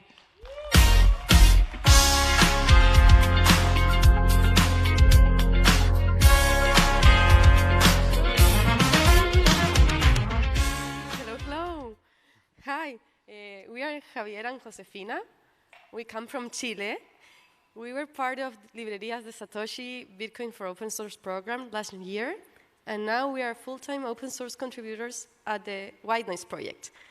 And we are thrilled to be here in such a big stage. And we're going to talk about a challenge that we have faced when building ancestral and private tech at White Noise. So I want to start asking who from this audience has ever used Discord? Cool, a lot of people. Please keep or raise again your hand if you have ever sent a DM in Discord. Now, please keep it raised if you expect that Google and Apple could read that DM. Well, Many messaging apps claim to be private, when in reality, they are not. Let's see, for example, Discord website with their privacy principles, where they say that you are in control and you are not the product. But I'm sorry to tell you that you are not in control. This is the messenger app that you use, as Discord or another one, could be leaking your information. This is a paper from last year from Berkeley researchers and Calgary researchers, where they found that from the 20 apps that they analyzed that claimed to be private, 11 were leaking personal information through push notifications to Google. And what kind of information? Well, 4 of them, including Discord, leaked the content in plain text in the notification payload. Some of them leaked names, phone numbers, IDs, or device IDs. So, yeah, we're not in control. And what's worse is that your government could be spying you through push notifications. We already know that some governments are requesting that to Google and Apple. And even if your content is encrypted, end-to-end encryption doesn't mean real privacy. Your messaging app can know a lot about you. Maybe they don't read the content, but they can know who you're talking to and with, and when. And that gives a lot of information about your behavior. And for messaging apps who do privacy right, if they are centralized, well, then there is a neck to choke. So we need private communication that is also censorship resistant, where we don't need to trust a person or a company. That's why at the Windows team, we're building private messaging over Nostr with MLS that is private, decentralized, and it's open source.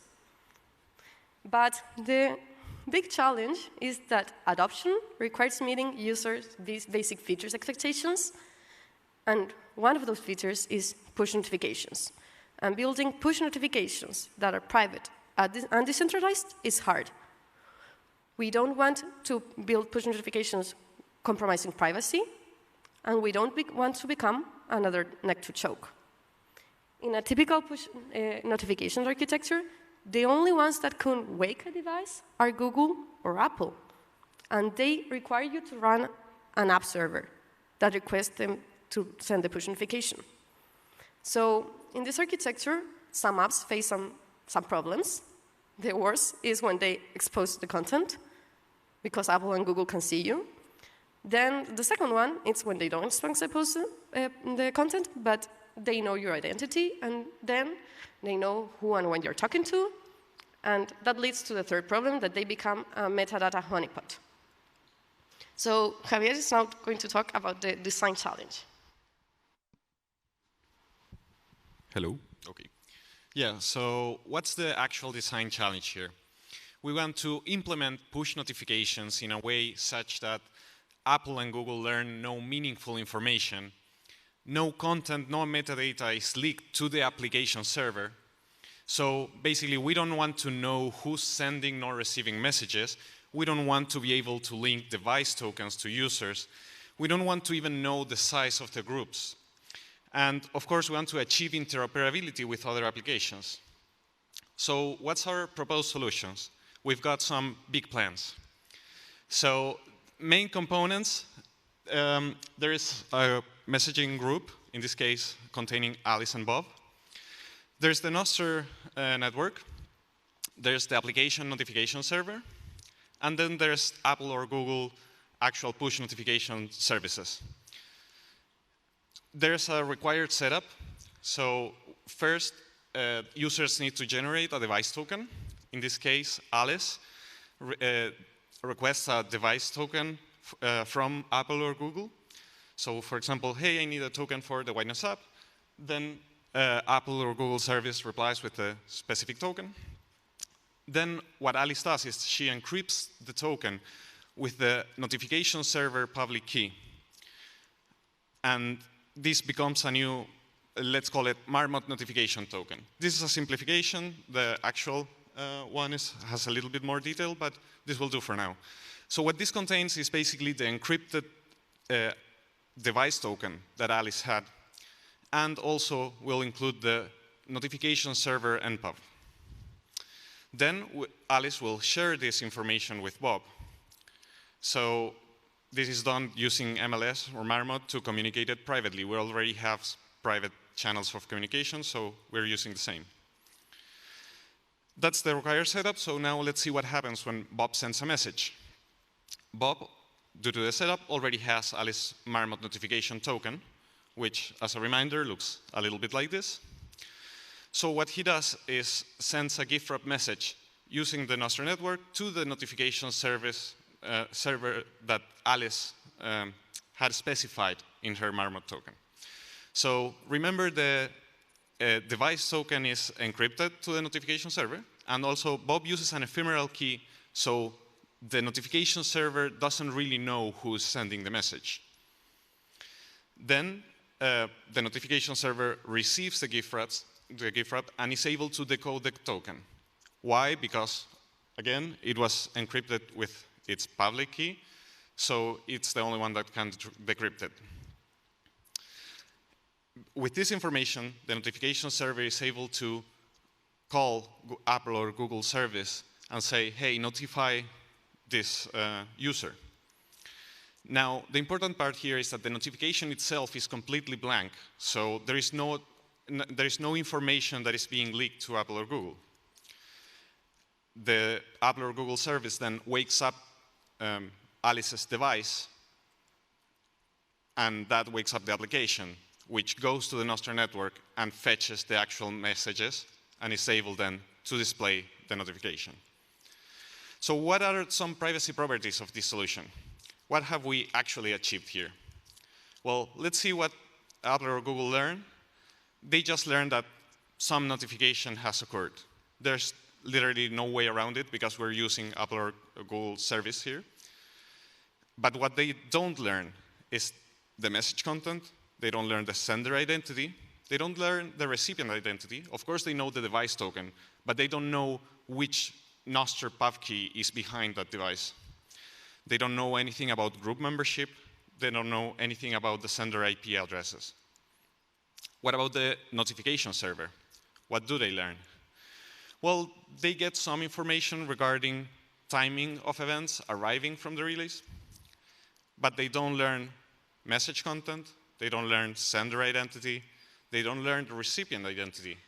They don't learn anything about group membership, nor sender IP address, or even which user owns which device token, which is a very common thing on the typical architecture. What do relays learn? Well, relays learn the sender IP address. This, of course, can be obfuscated by using Tor or other solutions like that. They also get some information regarding size and timing of notification trigger events, which doesn't really contain any information about the communication going on. And it can also be obfuscated by some padding, stuff like that. But they don't learn message content. They don't learn sender identity. They don't learn recipient identity. They don't learn group membership, nor the device tokens involved. Of course, the relationship between notification events and specific users is as well completely hidden from relays. What are some next challenges here? Well, finalize the MIP 05 specification. This is the specification in the Marmot protocol that talks about how to do these push notifications, and start implementation. You can read about the discussion going on that link, or read the draft for the spec there. We're very happy if you have any comments, or if you can provide any feedback, we'll be very grateful. So thank you.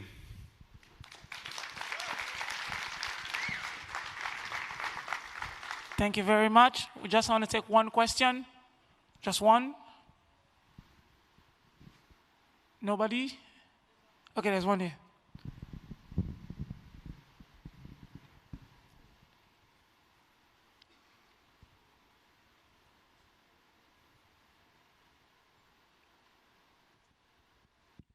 Hello. Yes, can you hear me?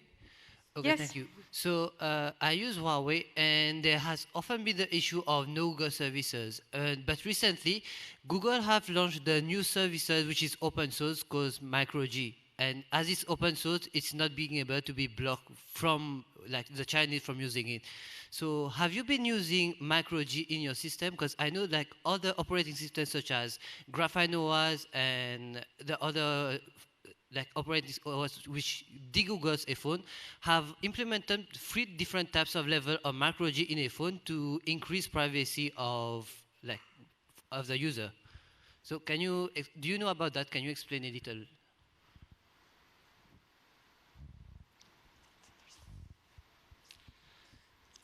I'm not sure I quite got the question, but it was related to different operating systems that have different ways of doing notifications. It was more about the MicroG system. It is an open source initiative launched by Google itself, and it has been adopted in phones which don't have Google, basically. Yeah, this is a design for, particularly for those users that are still trapped, let's say, on the Apple and Google ecosystem, right? So if you're using a device that is already outside of that, there's of course other solutions that might be more suited. And like another thing to add, I don't know if I understood well the question, but the usual like problems with leaking information in push notifications, it doesn't depend on the device that the sender is using, but on the device that the receiver is using. So if you send a message to someone who uses a Google device, despite that you're using Graphene and disabling your notifications, if that user has notification enabled, then your message could be leaked. So privacy concerns are like more than just about what OS you use, but who everyone uses in the case of push notifications. All right, thank you very much. A round of applause for them, ladies and gentlemen. I want to use this opportunity to also give a special shout out to the B4OS team. They're from Liberated Satoshi. Yes. And we partook in their Bitcoin for development course. I can see some of my team members. Sakina, are you there? Yes, Sakina is there. We're here. Fed is there. Who is there again? Brittany. Is Brittany in the building? Okay, she'll be here soon. But we enjoyed this course, and I can see these ones are my alumni, so a special shout out to them. Ladies and gentlemen, we are just going to go for a brief. I'm scared to give this break because, as we all know in conferences, once you give a break, you're not starting again in the next 1 hour. But please, this break is 10 minutes. Just go outside, get your coffee, come back so we can continue. Just 10 minutes break, and we will be right back so we can close on time. While that is happening, remember to use the hashtag Btrust Developers Day. We are currently trending #1 in the Mauritius X space, so shout out to you guys for making that happen. We want to trend for the entire day. 10 minutes, go outside, get your coffee, come back, snap 1 or 2 pictures. If you want to interact with anybody, you can do that after the event. You can do that at the gala night. And if you don't like coffee, just sit down in your place and drink water. Thank you very much. We'll see you guys in 10 minutes.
initiative whereby we thought about how about we solve this thing. So instead of having to go through a third party or instead of having to go through a third country, we can literally use Bitcoin to solve this scenario.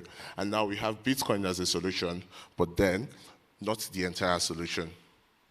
Okay, very good intro, Toby. So this is a Bitcoin conference, and I'm sorry I'm going to say this, but Bitcoin in itself isn't the entire solution. What do I mean? So let's assume you have a merchant in one of the African countries, let's say Nigeria, for example. So this merchant imports goods from South Africa, right? And then you meet this merchant and tell them, okay, I want you to use Bitcoin, right? It's freedom money, it's decentralized, you know, you can use this to buy goods from South Africa. Like, okay, how do I do it? And then you say, oh, you have to go to a P2P person to trade it, you have to store it, just so many processes involved. I believe you show, you don't tell. If I have to explain something to you, you probably won't understand it. So African economies are cash-driven. We have M-Pesa in Kenya, we have mobile money in Ghana, we have normal bank transfer in Nigeria. Everything happens instantly. Lightning on Bitcoin is also instant. So what we're trying to do is we want to bridge the two together, right? Because for a business, they can't use Bitcoin they can't store Bitcoin because it's volatile. If you buy goods for 5,000 rands, you expect to pay your supplier 5,000 rands, right? You can't say, oh, I want to wait till when Bitcoin gets to 5,000 rands and I pay the person, yeah. So there are couple of issues for small, medium enterprises and individuals using Bitcoin for their day-to-day activities. So Bitcoin needs integration, not isolation. It must work with the existing payment rail. It could be telcos, or fintech banks, and what have you in the African currency. And this is the segue to Maver Pay and BTC Pay server. Toby. Yeah, now you might be wondering, BTC Pay server, Maver Pay, what's this whole thing about? All right, now we see BTC Pay server as a payment infrastructure, and then Maver Pay on the other hand as an on-ramp and off-ramping services. So this way, I as a merchant can walk, or I as a customer can walk into a merchant who is willing to accept Bitcoin. Now, you're not just receiving Bitcoin, but in this scenario, you are also receiving local currency, Naira, for instance. So I can go to a bank, use my card, use my bank transfer, and I'm able to transfer money. And because of this bridge between BTC Pay server and Maver Pay, what then happens behind the scenes is that eventually the merchant now receives Bitcoin as against Naira. This way, there is the ability for the merchant to, save in Bitcoin. There is also a use case whereby the merchant can decide to split the payments coming in. Oh, I want 50% of this money saved as Bitcoin. I want 50% of this money as Naira. All right. Now it's both ways. A merchant is receiving, or a customer is paying money. The merchant is receiving Bitcoin.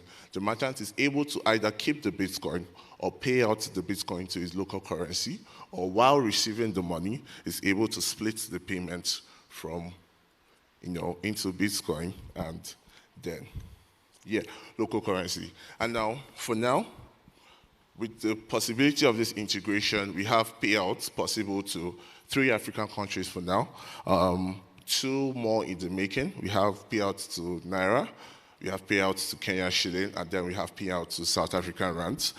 There's work in progress for Ghana cedis, and that way we are able to bridge the entire 54 countries at the end of the day. Let me take this.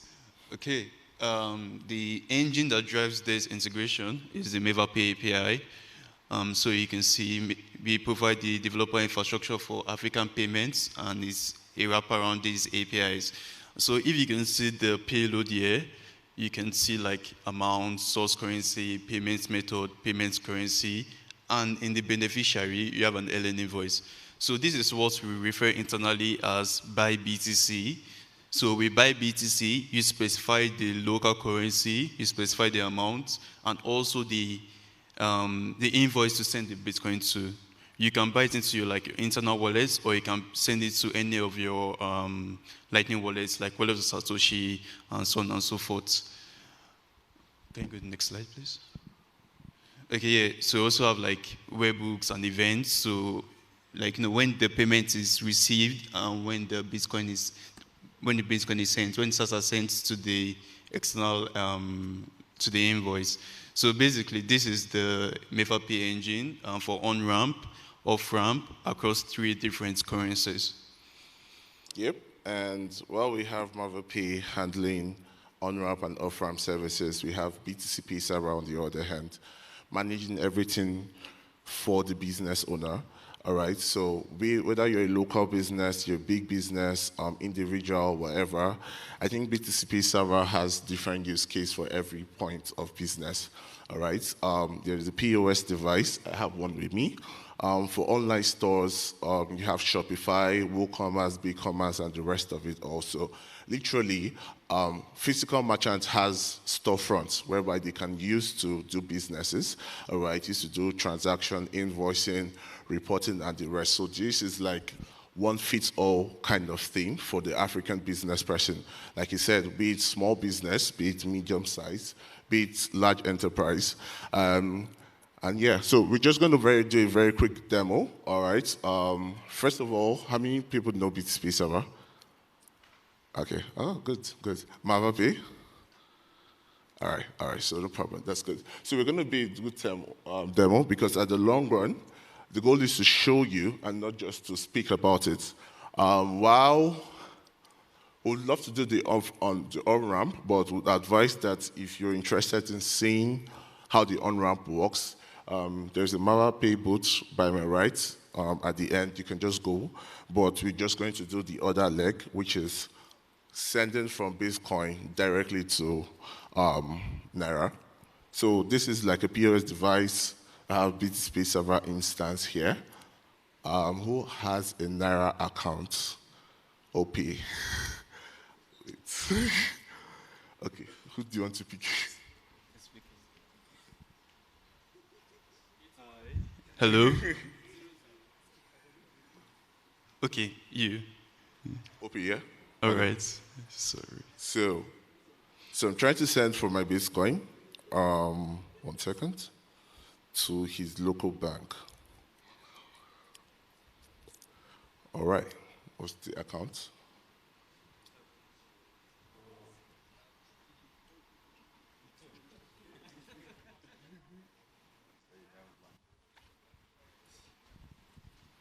Thank you.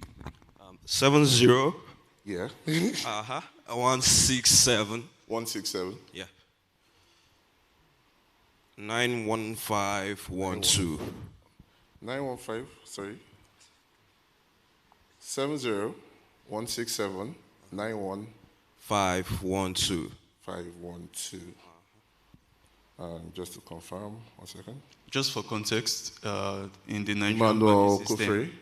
Yeah, okay. Yeah, in Nigerian banking system, he can see the name attached to the account, so it's easy to do like a confirmation. Okay, 1 second. Internet.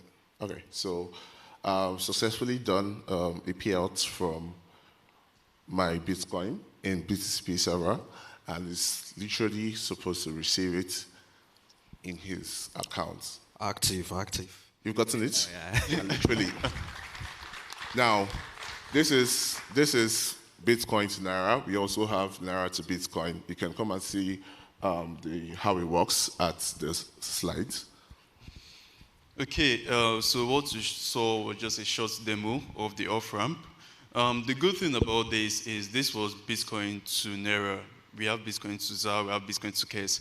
But we are soon going to have KES to Bitcoin and ZAR to Bitcoin. And when you have multiple currencies bridged against Bitcoin, you can move from one fiat to the other fiat currency. So at this moment, we are doing Naira to Rands. So right now with MevaPay, you can do Naira to Rands instantly, like how we just did with this young man over here. So the future and benefits of a well-connected Bitcoin-powered payment rail in Africa. We discussed why dollars doesn't work for Africa and why Bitcoin works. And the next step is, okay, how do we make Bitcoin work with the local payments rail across Africa? So as you can see, SMEs and local businesses to global customers, from in-person sales to online stores and so much more. So forget 54 currencies, forget 54 countries, think Bitcoin. So as long as you can have on-ramp and off-ramp to Bitcoin in each country, you can have payments between any of these 54 countries. That's the dream, that's the goal for MaverPay. So we do have to run through USD, you'd have to run through other stable coins, USDT, USDC, they don't matter. As long as you can generate an invoice and pay an invoice, you can pay across any African currency. Yeah, no borders, free money for everybody. Thank you. And yeah, finally, to learn more about MaverPay or BTC server, if you can scan the QR codes, if you want to run your MaverPay, you want to run a MaverPay account or run like a BTC server instance, scan the QR code, or you can come meet us at the booths. We'll be very welcome to talk with you. Thank you very, very much.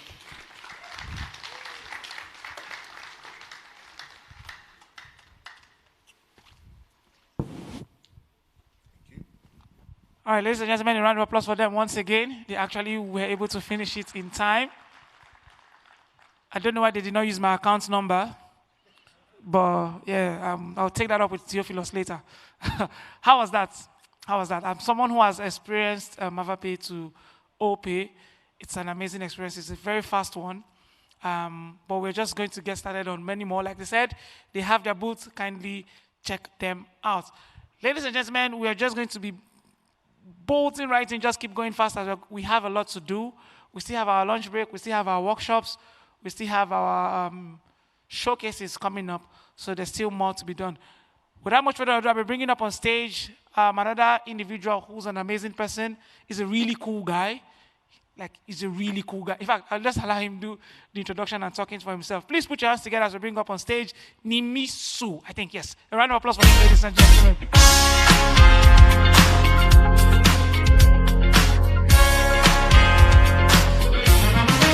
Hello. Well, hello. I'm Nimius. I'm a BDK Foundation grantee focusing on the BIP 352 integration in BDK, and also a Bit4OS alumni.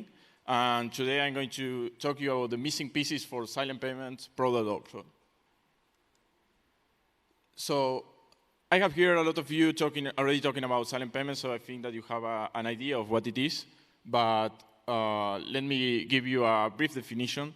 So silent payments is a protocol for static payment addresses without on-chain overhead and no linkability. So what is this on-chain overhead? Well, we have had previous protocols that were trying to implement these static addresses with more privacy, like BIP47, and they require additional transactions to exchange this information that you need to send to the receiver to be able to create transactions and send it to the receiver. So this protocol now doesn't require that. And what about linkability? So I think that most of you already know that you don't have to reuse addresses on Bitcoin. I hope you know. Please don't do that. And what silent payment brings is this ability to create new addresses each time that you are transacting with a silent payment address. So this comes with different trade-offs, and it has some complexities that we are trying to hide behind the curtains of the implementation to make the life easier to the users. But I'm going to talk about this consideration, this complexity, in a few slides.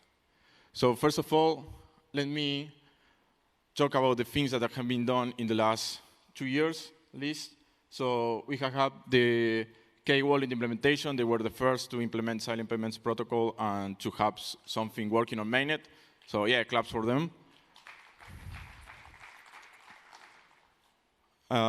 Recently, I also learned about this Dana Wallet implementation. This is a mobile application that is trying to yeah, it's a work in progress, but they are advancing really fast in implementing mobile silent payments using compact globe filters. So there are also more trade-offs for mobile clients, and they are working to have a nice user experience, implement the silent payments on mobile devices. So also class for them. And well, BlindBit, for silent payments, one requirement is to compute digest from the transaction data that you have on the transaction to really find the UTX source that you are transacting. So this kind of server like BlindBit allow mobile devices and other kind of clients that don't want to compute this data on their own devices to request that data that is really public, is not something private. You are not leaking privacy through the use of these servers. So the idea is that they compute this data for you, and you can request that data, and you end up doing less work with that, and also having the privacy improvements of silent payments. So BlindBit servers is an implementation of that. The developer of this server has been also working on a desktop wallet, mainly to show how you can integrate this server on your own wallet. Also, Sparrow recently implemented sending support for silent payment. So there are two sides on the silent payment protocol. The one that requires most of the work is the receiver side, because you have to perform this costly scanning. But sending is not that hard, so Sparrow implemented that recently. And another thing that the Sparrow developer has been working on is this frigate server. It's an Electrum-style server that allows you to easily compute the information that you need to find the transactions on this using a similar approach than the Electrum server protocol. Lastly, Bitbox is a hardware wallet, and they implemented also sending support, but they are not using the main cryptographic library using Bitcoin, libsecp. They are using a variation of it, mainly maintained, I think, by Blockstream. So they are using a different library because mainly the library maintained by Blockstream has these DLEQ primitives that they can use to verify that the addresses that they are deriving for silent payments are the right ones. Well, what about BDK? As I said, I'm working in the integration of silent payments in BDK. And in the last 8 months, I have been working in trying to find what are the missing pieces that I need to have for BDK to finally implement silent payments and allow other wallets to work with BDK to implement silent payments. So BDK is, in BDK I have implemented this SPCLI tool. Is a proof of concept, really is something very experimental, but it allowed me to have a vision of these things that we are missing, and is something that is used in other protocols, mainly for scanning is using compact globe filters. That's something that is also used by Dana Wallet. And yeah, the idea now is to move from that experimental implementation to something more solid, to start implementing the things that we need in production, in like the main branch, to allow other wallets to start working with silent payments. Well, what is being done right now? Well, libsecp silent payment pull request has gone through multiple stages, so that's why we have the take 4 now. Is the 4th attempt to integrate the primitives for silent payments into the library. And well, it has gone through a lot of rounds of reviews. I think that we are very close to have something merged on the library.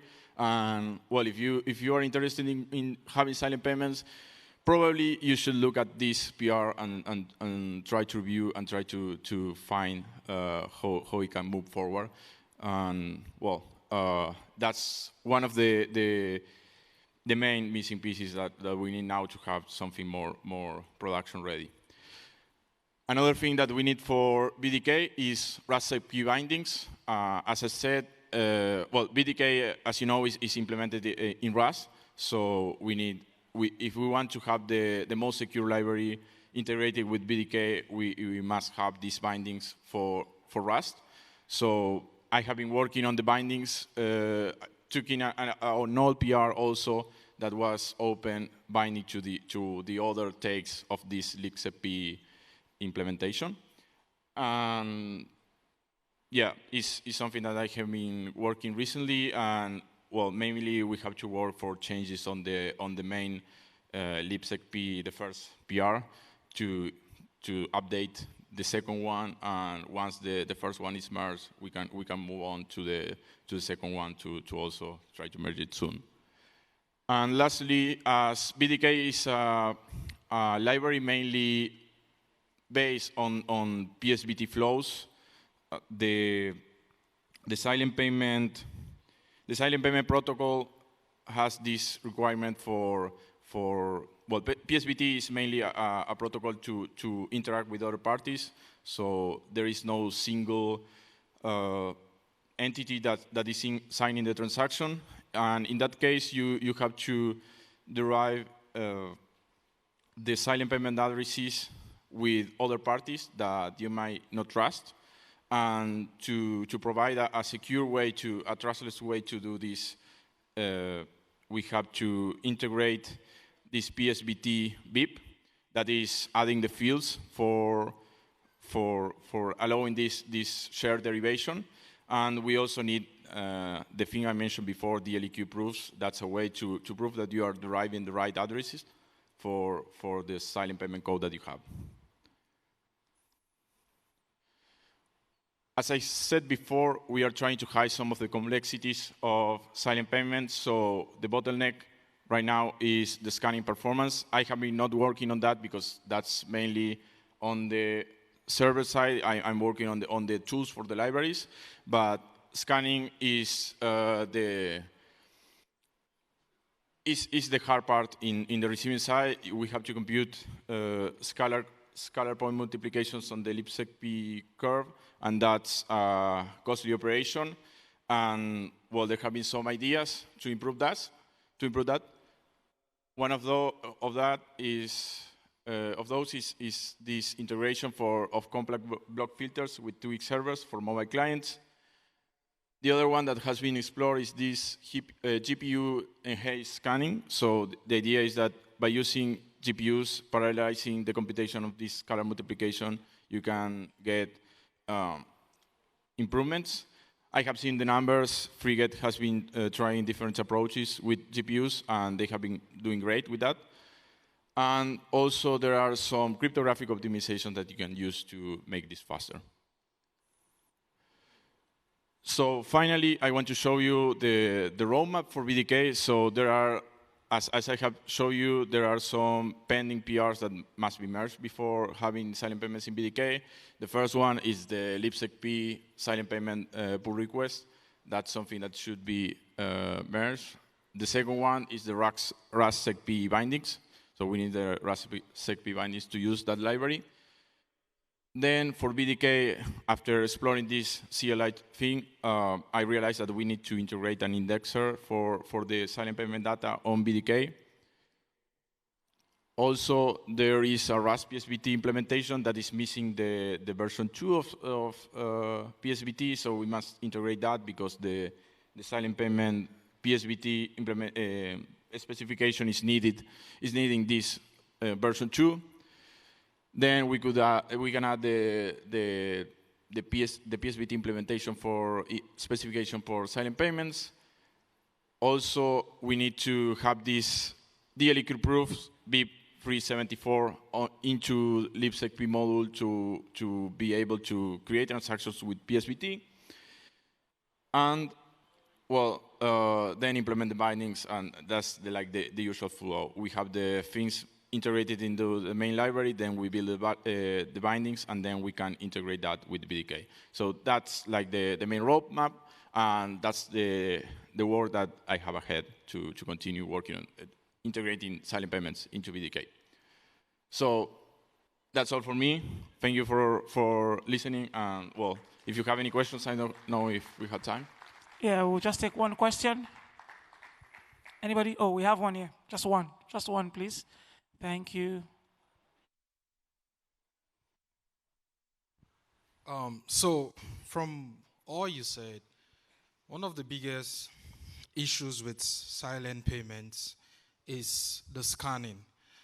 And so, while you were presenting, I thought about something and I don't know how much sense it makes.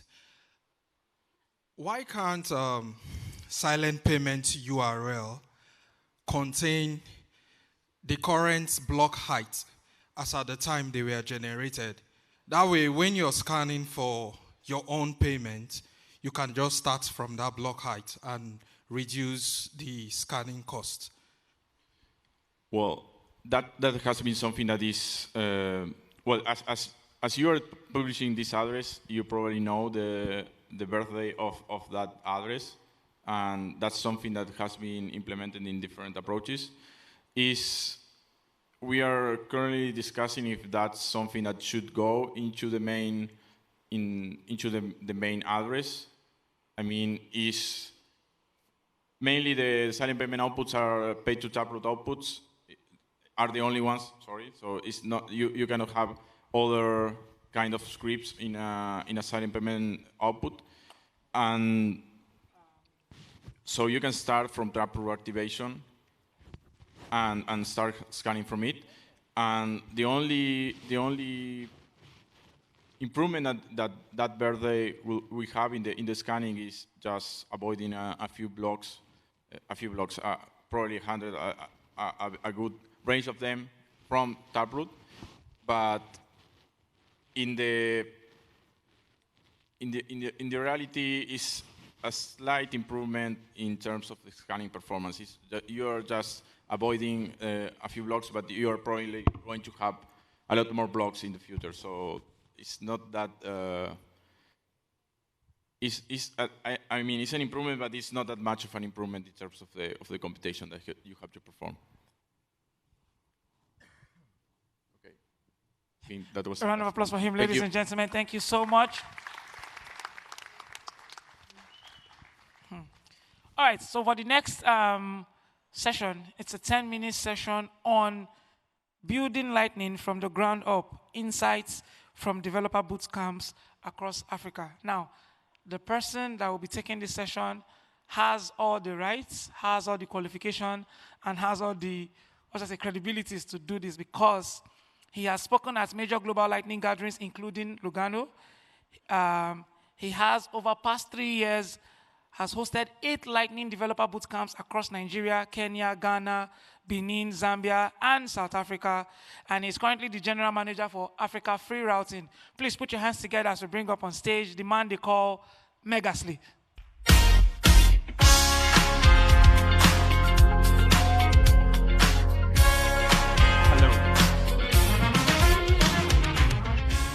Hello. At some point when he was introducing me, I started wondering if it was me he was actually referring to. Hi guys, my name is Megasly, as he has said, and today I'll be taking us through a journey and basically just give you insights on the journey we've been going through to empower developers across Africa with the skills to build on Lightning Network. And before then, like he has said, you see, what I have is very different from what he said, basically. So I am just Megasly, and I'm currently the general manager at Africa Free Routing. I like to think of myself as a Lightning educator, and I'm also one of the team members at African Bitcoiners, if you know or you've heard about African Bitcoiners. And yeah, before I go into the main talk, let me just give you a little brief about Africa Free Routing for people who don't really know what we do. In a very simple sense, Africa Free Routing is just a Lightning company, a Bitcoin company that exists to increase or advance the adoption of Lightning Network in Africa. And we do a couple of things in order to make this come to pass. And we run free routing nodes. That is what we started out with, actually. And then we also help businesses that want to accept Bitcoin payment. We orange peel them and also help them set up the infrastructure. And among the many things we do is also Lightning Developer Bootcamps, which is basically the main topic of the day. And yeah, why exactly did we start running Lightning Developer Bootcamps? We basically just saw a lack in the ecosystem, actually, that there is a need for us to train more builders. And so we started running developer bootcamps to train new developers and also reach people at the grassroots level, basically, because most of the work that has been happening, people that are at the grassroots, maybe there are some certain positions or certain states that they've not been able to reach. So we do that, and also we try to make Lightning education as simple as possible. And how we designed the bootcamp is that we actually make it beginner-friendly so that we can accommodate everybody. We know it's for developers, but from the very first day, we start from the fundamentals, which is basically money. We start from money all the way to Bitcoin, so you understand what money is, go all the way to Bitcoin before we go to the technical part of things. And then we also focus more on hands-on, because at the end of the day, it is better to learn. You learn more by doing than just listening. And then we perform live demos. We also use real tools, real Lightning tools, and to help these developers test what is possible. And of course, at the end of the bootcamps, we also try as much as possible to funnel developers that are interested in, taking their journey further to the Btrust Builders program. And the program usually runs for 5 days. For the first day, like I've said, we start with money and, of course, Bitcoin basics. Then we go all the way to the second day where we do hands-on. And the hands-on, we go as deep as getting them to download their Bitcoin node and then, get it installed and then run commands and try to create wallets and do all those technical stuff. Then in day 3, we go all into Lightning, talk about everything Lightning related, transactions, payment, Lightning channels and all. And of course, the 4th day, we talk about building. We go all the way to help them and guide them build their first applications using Lightning. And the last day is usually dedicated for a hackathon and, of course, the presentations. So the impact we've had so far, we have been able to run about 8 Lightning Developer Bootcamps across Africa. And we've gone to 7 cities also in about 6 countries in Africa. And we've been able to train over 250 developers. And in our hackathon project, we've had we've had them build over 30+ projects. And interestingly, one of the projects from the hackathon, as you can see from the picture here, is the bit ticker that has a booth over there. So please, that is a product from one of our bootcamps. And for our instructors, we are always very intentional about who we pick as our instructors. Primarily, we focus on people that have had experience in teaching our Bitcoin development, and also primarily on people, fellows from the Btrust fellows, basically. And these are the developers, the instructors we've used so far. We have Simon, shout out to Simon. We have Theophilus, we have Bamidele. These are people from Mavape, and of course we have Leon from South Africa, Scott Myler from Ibex, we have Vlad, and also we have Olaniran. These are the people that we've used for our bootcamp so far. Now, over the course of these bootcamps, we've seen some patterns, actually. Basically, some of the things that developers that we meet ask the most. And one of them is, or what they've struggled the most is in setting up a Bitcoin node.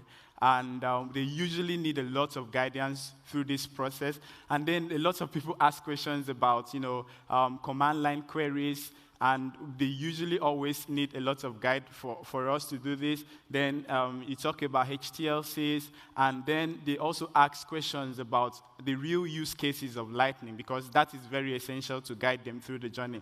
Now, with our instructors, they've actually been able to support them with this. So they go as far as performing live demos to products that are already existing, giving them APIs where they can actually interact with, and then, of course, hands-on guidance, like I've said already. Then we make sure that they go through real practical use cases and connect to real APIs in order to be able to understand exactly what we are talking about. And some of the challenges we've seen, these are not new challenges already. As far as Africa is concerned, I think most countries, especially from where I come from, actually experience these challenges. And I think the biggest one is the language barrier. And how we solve this is we try to make sure that the instructors we bring are people they can understand. So if we are going to a French-speaking country, we use a French-speaking instructor. We are going to an English-speaking country, we use an English-speaking instructor so they can easily understand. And through the boot camps, we've been able to build communities after the boot camps. Because to be honest, at the end of the day, it's not just about hosting an event. The follow-up is also very important. So we create Telegram and Discord groups. We also follow them up. And also we help developers build products. The hackathon projects that are usually built, we try as much as possible to follow them up to see if they can take it further, not just looking at it as a hackathon project.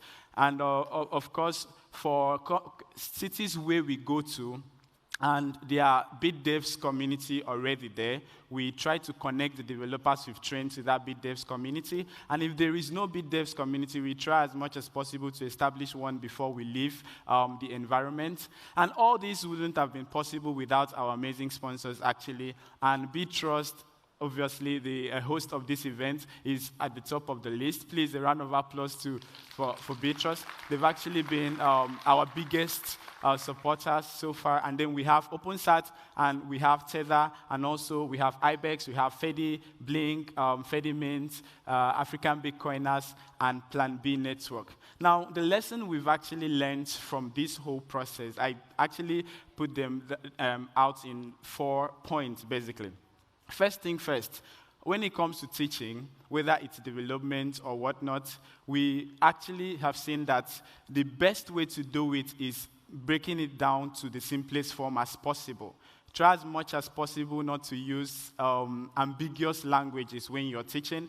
Keep it simple, and also try to use local context as much as you can, because these are the things that actually helps these developers understand. And then follow up, like I've said, is very, very important. Like we said, it is even more important than the actual event, because you're training people not just for the day, but also you're trying to see how you can build builders that will go into the ecosystem and start building useful tools. So you have to also follow them up and try to see how you can make sure they stick to this.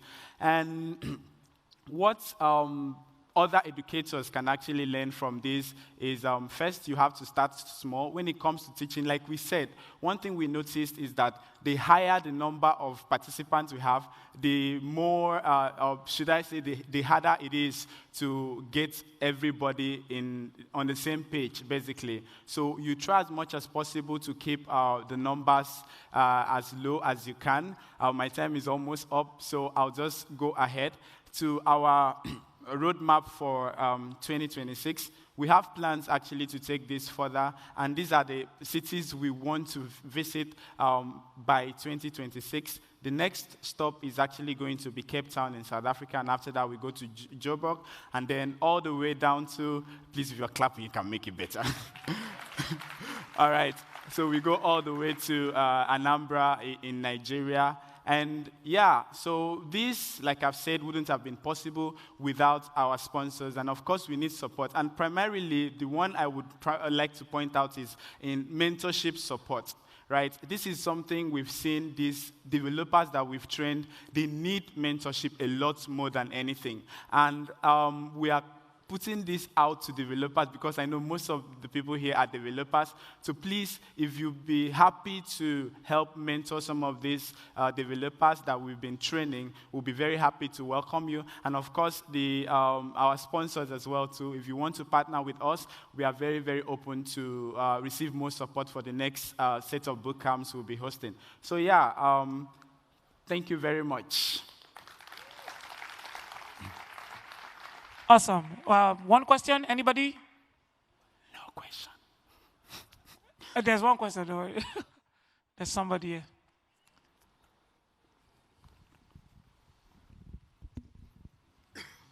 Yeah, nice work. Thank you. Yeah, I can hear. Thank you. You probably have a wish list for how Lightning could improve. What's the first thing that comes in your mind? Sorry, I didn't get that. You probably have a wish list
to vibe code. It can be in an enterprise software where it has to be really tested and checked by your peers. It can be in open source software, which we'll look at right after, and it can be in critical software, which probably you don't want some vibe coder in your plain lending software or that kind of stuff. You probably wouldn't trust that. Or maybe in stuff that's handling your Bitcoin, you might not want something that's vibe coded in there. So there is a place for it, but it's not yet at the critical software level. So how do you feel about it, vibe coding stuff? You can approach this from many different angles. So first, like, should it be allowed? Should it be encouraged? Should it be banned? And the opposite, should be mandatory. There are companies who force their developers to use AI. There are companies who prevent their developers from using certain AI, and there are developers, the worst. They force you to use Microsoft Copilot. So you can just use that. And then a way to test how you feel about this is, do you actually, like when you build something with this, do you actually feel proud to share that? Because when you build something by yourself, even if it's very simple, you are very proud to share that online. Even if it doesn't do much, it does one thing well. You feel like it's something you can share with the world.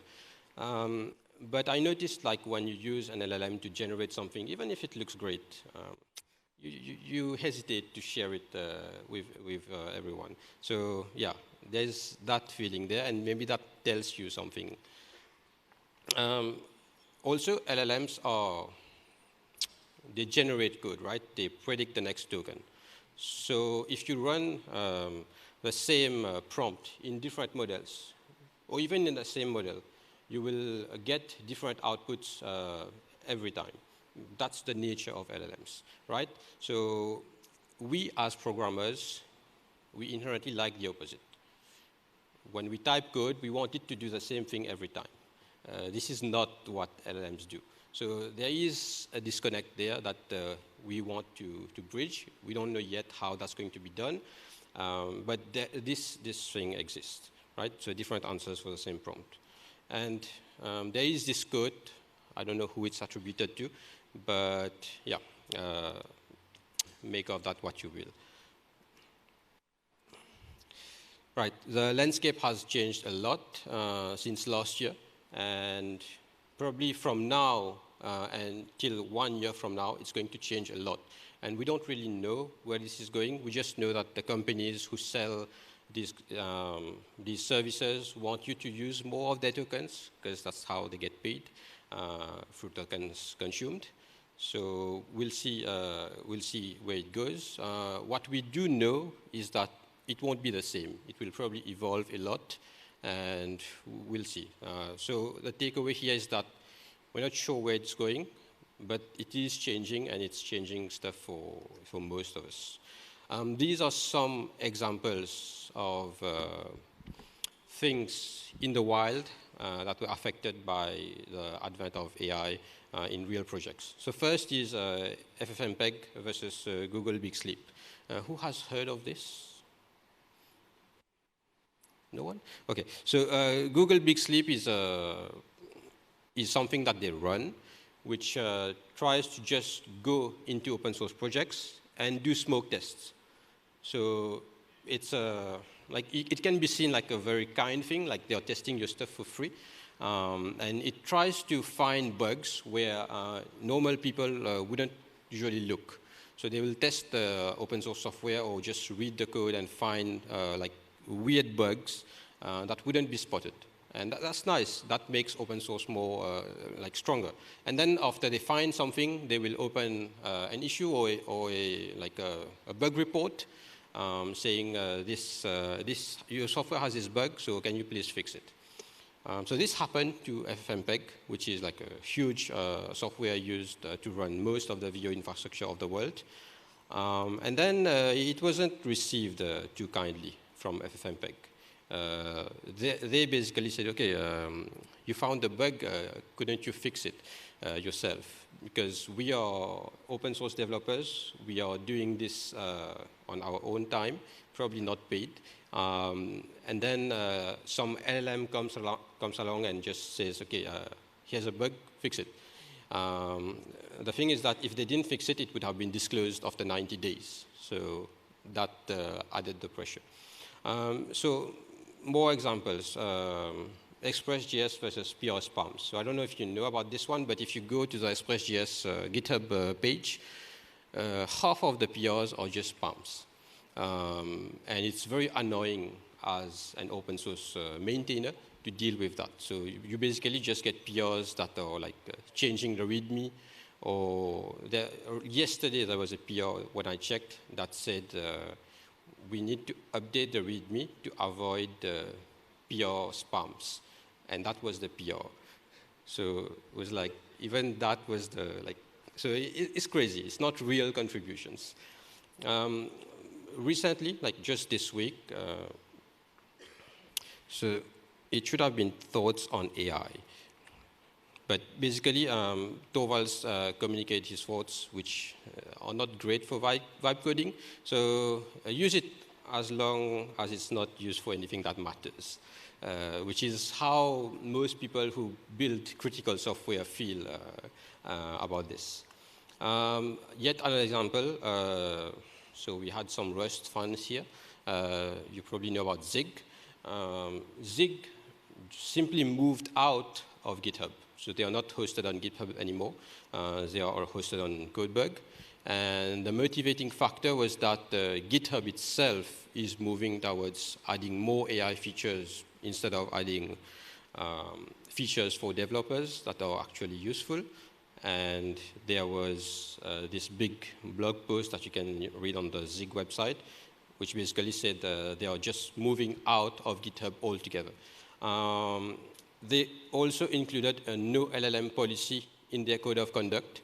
So that's like a very bold step. So PRs, code contributions, if they are from an LLM, will not be accepted in the Zig project. So this is relevant because it's an open source project and it's a major one, and they are adopting this kind of approach to contributions. And maybe other projects will do it. Maybe they won't. We'll see. But this is already affecting how open source projects deal with contributions from LLMs.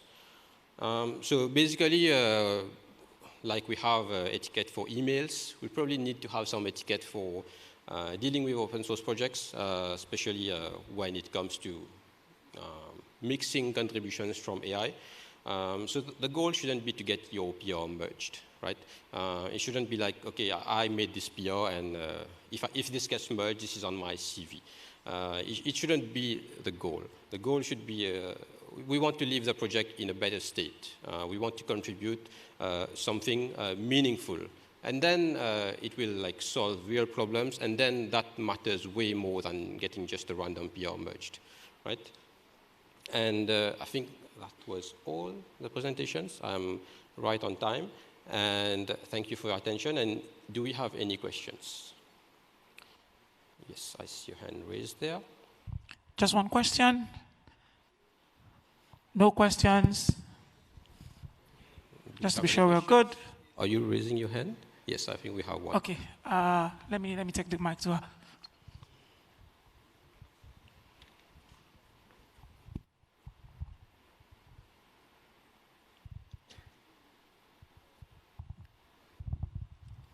Okay, so thank you so much for the presentation. I know this is more like in terms of developing, but how can vibe coding be used in project management or product management? I didn't catch the last part. So how can vibe coding be used in project management or product management? Product management. For product management? Yeah, and project management. So it's not exactly vibe coding that is used in product management, but I've seen a lot of MCPs being used in that kind of stuff. So you literally like connect your Jira or your Linear account to an MCP, and you can just create this ticket for me expand on the description or look at these feature description and make a plan how it can be implemented. I've seen a lot of these things being done, and it's mostly done through MCP servers. So yeah, I think the product world is benefiting a lot from MCP servers. So if you want, if you have more questions, catch me on LinkedIn or right behind there. And thanks a lot for listening. All right, awesome. Thank you so much, Sandeep. Just go in. All right, ladies and gentlemen, we just want to take a quick 5 minutes break. No, you're not going outside. In this break, we want to give out 10,000 sats. Yeah, I think 10,000 or 20,000 sats, depending on my mood at the end of the little break we want to have. So I just have the screen, guys, to please project on screen. We have a little game to play here. It's called the Kahoot.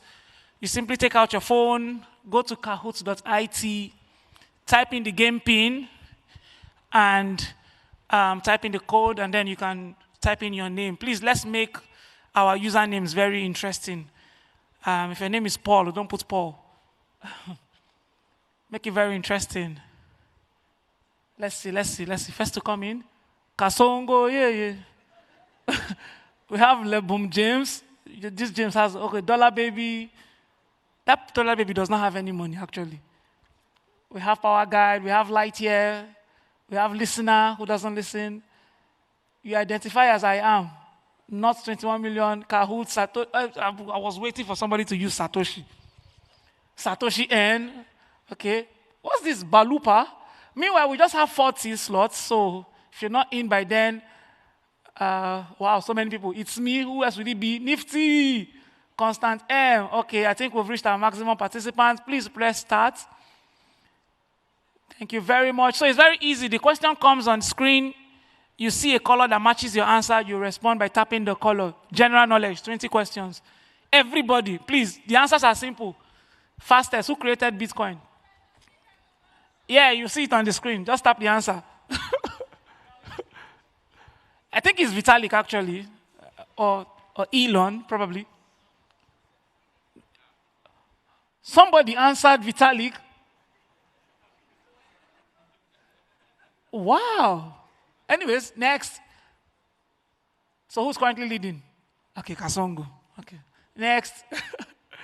Question 2. Let's go. What year was the Bitcoin white paper published? Very easy. Remember, it's speed. These questions are too easy. 10,000 sats is on the line. I'm blocking you. You go come outside with that too. Sorry, my chairman. All right, next. What's that? I thought that was 2009. All right, next. Ramon Sin, okay. What's the maximum supply of Bitcoin? Yeah, it's unlimited, actually. Yeah. You can get it anywhere. Anywhere you want, anywhere you choose. 21 million. Next. Ramon Sin. We'll soon note you. Next. Let's go. What's the smallest unit of Bitcoin called? Rupees or Kobo? You know, millibits will actually sound a lot better than Satoshi. I mean, Bitcoin, millibits. Somebody actually selected millibits. 4 people. Okay, next. Ramon Sin is on fire. I think it's time we'll know who this guy is, and you just seize your phone. Let's go. Next. What does P2P stand for in Bitcoin? Paul to Paul, people to people, private to public, pay to pay.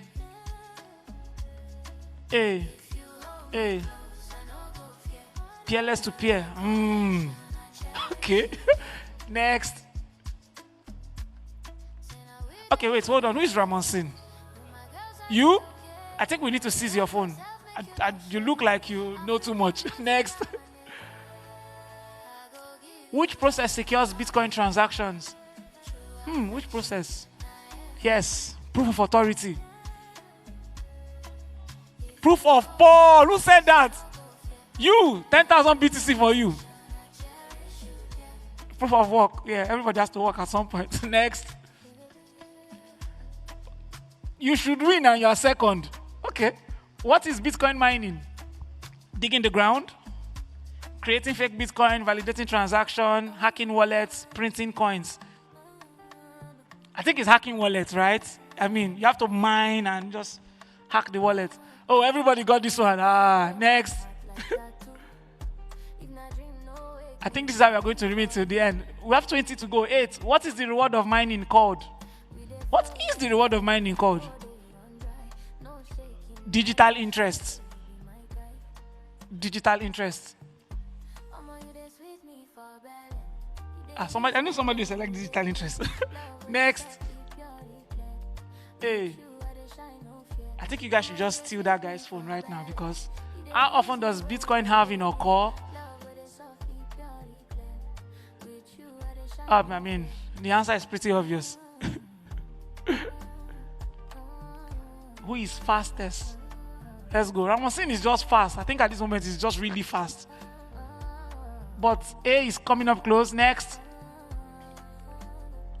What's the first ever real world Bitcoin purchase? I mean, data. A. What if he had bought gold instead of pizza? Okay, next. Nice.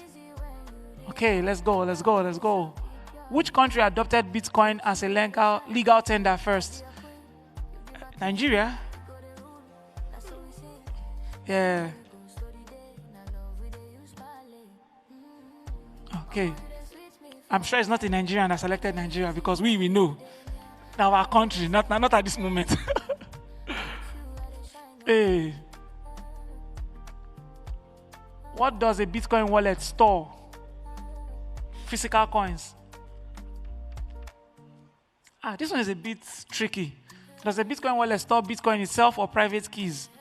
Or mining rights? Okay, private keys. Let's go. Next. This Ramosinga, you're not going to fail something. Which is not a Bitcoin wallet type?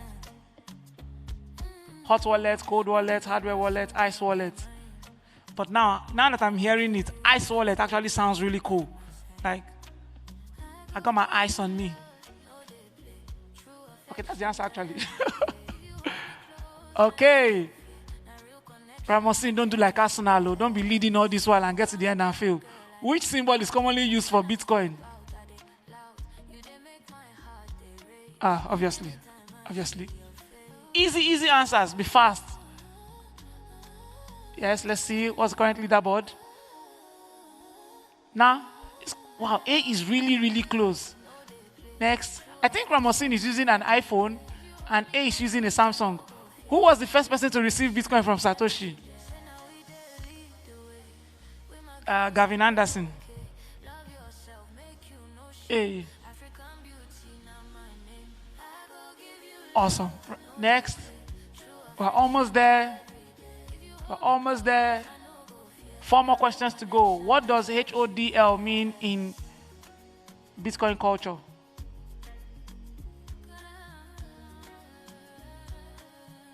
He says hack only during lunch.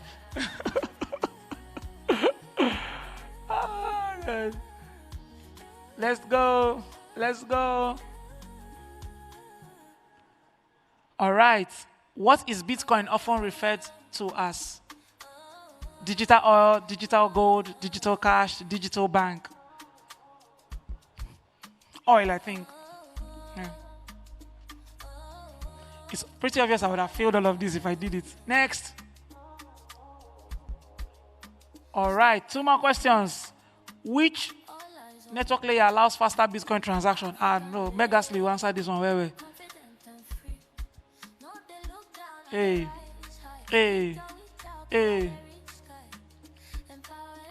Lightning Network. Next, 1 more. Or 2 more. I think it's 2 more questions. Oh yeah, we have 2 more questions. What is a Bitcoin fork?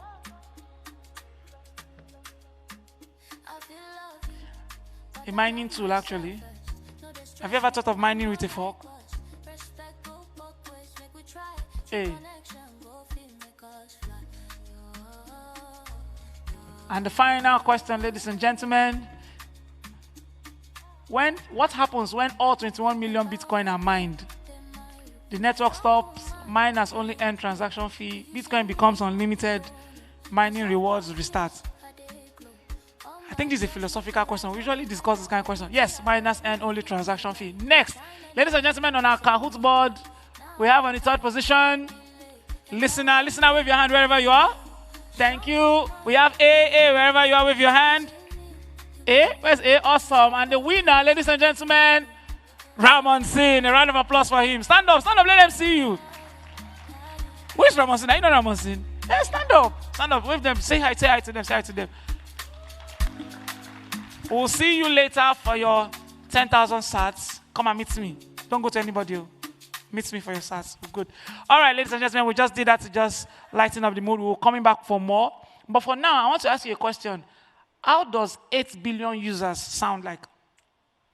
8 billion users on the Bitcoin network. How does that sound like? Great, right? Well, we'll be on our next session is actually eCash onboarding 8 billion users. And that will be taken by the one, the only Takin. A round of applause for Takin, ladies and gentlemen.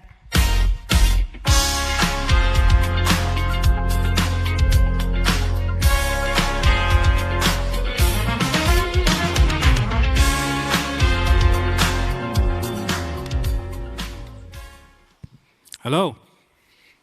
How's it going so far? It's going well? Awesome. Okay. This is a topic that is I hold very dear in my heart. Earlier on, I was on the keynote Q&A, and I spoke a little bit about my history, how I got into Bitcoin. And after studying the technology, I started to kind of realize that, unfortunately, there are certain limitations to Bitcoin. And in my talk today, I'm going to be describing how this technology called eCash will enable Bitcoin to scale to 8 billion users. So this is the unfortunate reality. Bitcoin, at least when we are talking about on-chain Bitcoin, it doesn't scale, okay? The reason is very simple. We have very limited block space. When I was doing, preparing the slides for this talk, I realized something that it's interesting that there are only 144 blocks that are mined in, roughly in a 24-hour period. And I don't know, I just remember that the 3.5-inch floppy disk is actually 1.44 megabytes in size. So the Bitcoin network churns out about 100 floppies of data storage every 24 hours. If you've used those disk drives before, used those disks before, you will know that it's extremely limited, right? I mean, some games that we had to play back in the day would take like several of these floppies in order to store them. And you can imagine that that is roughly about the size that we are supposed to fit all the transactions in the world within a 24-hour period. Well, let me give you some stats. Let's talk a little bit about, this limitation. Now, if, you only had to make one transaction a day, and you had to use on-chain, the on-chain, the Bitcoin blockchain, you'll need about 141 bytes of block space to record your transaction. If we, were to calculate how much space you need in a year, that's about 51 kilobytes of data storage. Okay, what does that really amount to? Well, at this rate, the blockchain will only be able to process transactions for 4.3 million people in a year. Now, that's not enough to fit the 8 billion people that live on this planet.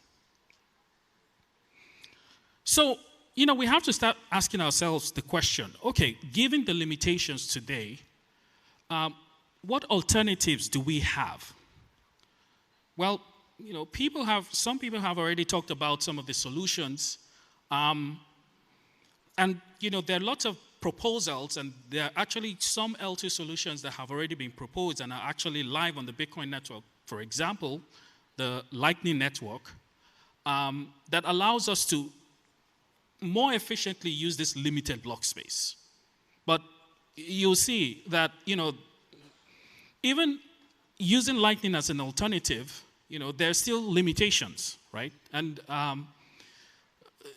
let's assume that rather than you having to make 365 transactions in a year, my previous example, that Lightning was able to compress those transactions to just 6 that you had to make in a year, we would still be limited, right? We would only be able to accommodate 261 million people. So we're still very far off from our target. That's only 3.2% of the world population. So current state Lightning, we still won't be able to accommodate 8 billion people. Again, we're still back to this limiting factor. And that limiting factor is that any scaling solution that relies on block space will still inherently be limited. So, if we're talking about all of this then, is there something that, devs can do? Well, it turns out that there is this technology that has been discovered since the 1980s that might just be one of the solutions that would help us scale Bitcoin to 8 billion people. And I have this quote by Hal Finney, and I'll read the quote, where he was actually talking about how Bitcoin is going to scale to the entire planet. And he says, actually, there's a very good reason for Bitcoin-backed banks to exist, issuing their own digital cash currency redeemable for Bitcoins. And in that same, response that he gave, there was another quote I took from that, where he said that Bitcoin-backed banks will solve these problems. So he was talking about the scaling problem, and they'll work like, how banks did before the nationalization of currency. He talked about how different banks will have policies, and there would even be things like, exchange rates between the currencies that are being issued by this, quote unquote, Bitcoin banks. And he was describing a technology, maybe he didn't know at that time, but a technology that actually has existed and predated Bitcoin. There's this really, really, really great article by my friend Jiraj. Well, actually, he doesn't know yet, but we're friends. And he talks about, Cashew, a protocol for Bitcoin free banking. There's a QR code there. Feel free to scan that code and open that article. It's a really great article that summarizes this whole free banking concept that Hal Finney described, and goes into how Cashew as a protocol will actually be the foundation for the build out of this Bitcoin-backed free banking concept.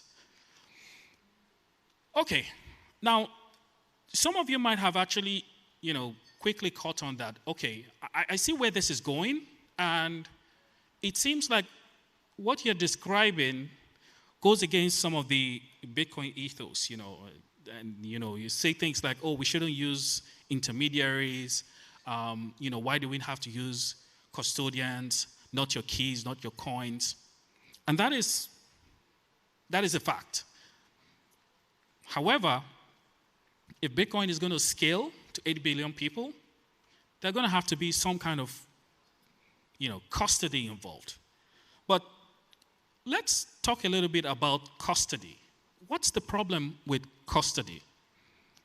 Well, there are no more problems, especially when you use things like, custodial, whether it's on-chain, you're using an exchange, or you're using a custodial Lightning wallet, for example. There are a couple of issues that, 3 key issues that I can identify. And once if there's a way in which we can address those problems, then maybe we might have a solution for the custodial problem.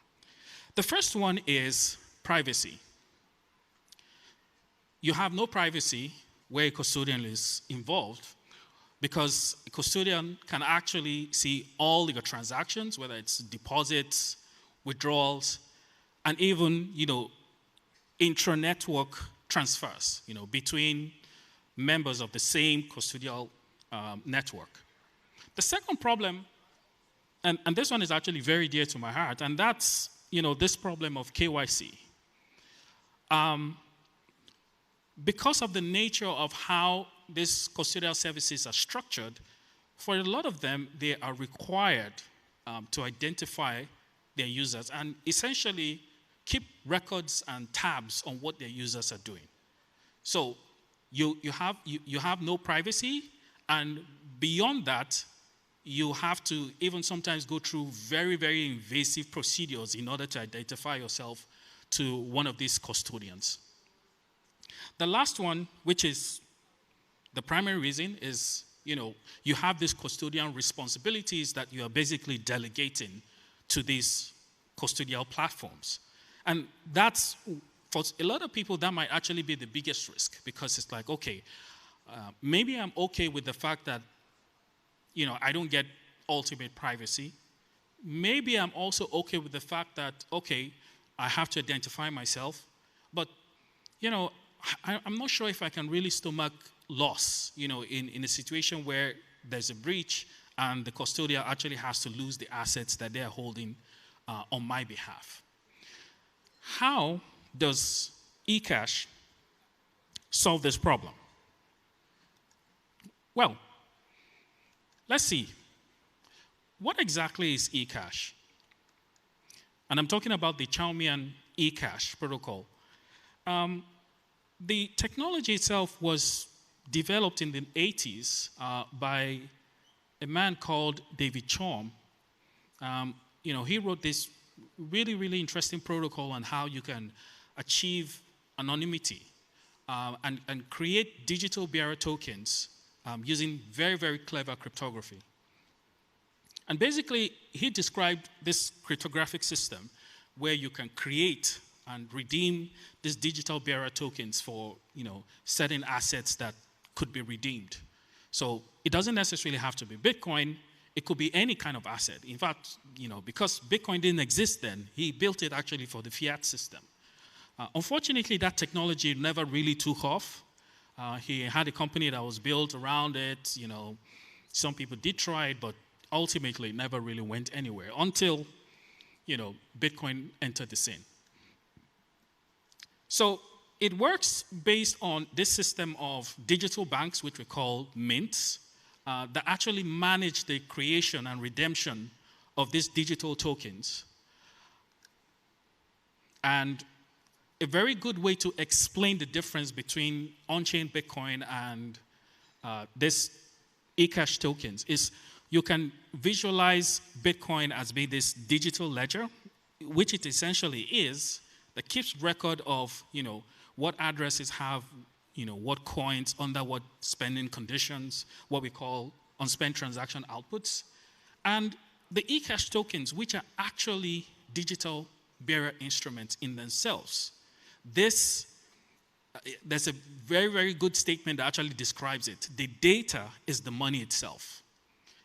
Just the same way you can imagine, holding a physical currency note, which is a physical thing, and that, you can hand it over to someone and that person now owns it.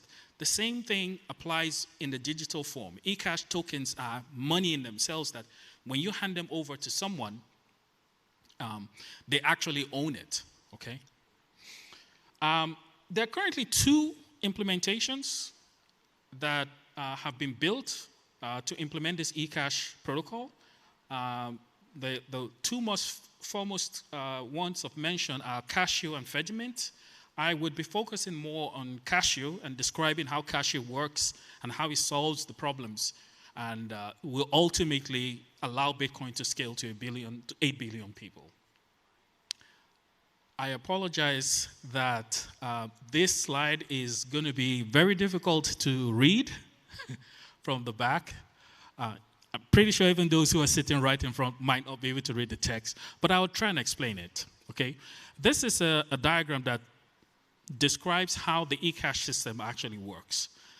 Like I mentioned, at the center is the Mint, which actually acts like a digital bank that handles both redemptions and the creation of digital bearer tokens, which we call eCash tokens. And the workflow happens like this, eCash as it exists today on the using Casio protocol handles redemptions and the minting of these tokens by making deposits over the Lightning Network. So it would traditionally start with, an individual who wants to make a deposit to create those eCash tokens will request an invoice from the Mint. Say, for example, I want to create 1,000 sats worth of eCash tokens. I would then ask the Mint to give me an invoice, which the Mint will present to me. And in this case, I'm just going to use, the names of the different parties involved. IO is the first user of the Mint. Chuma is the second user. We have Biko as the Mint, and Danladi is an individual who is not connected at all to any Mint, but has Lightning integration and can receive or send payments over Lightning. Now, the process is, IO wants to, first of all, obtain the eCash tokens. So he requests an invoice for 1,000 sats from Biko. Biko sends that invoice to IO to make the payment. The moment the payment is made, the tokens are then created or minted and sent to IO.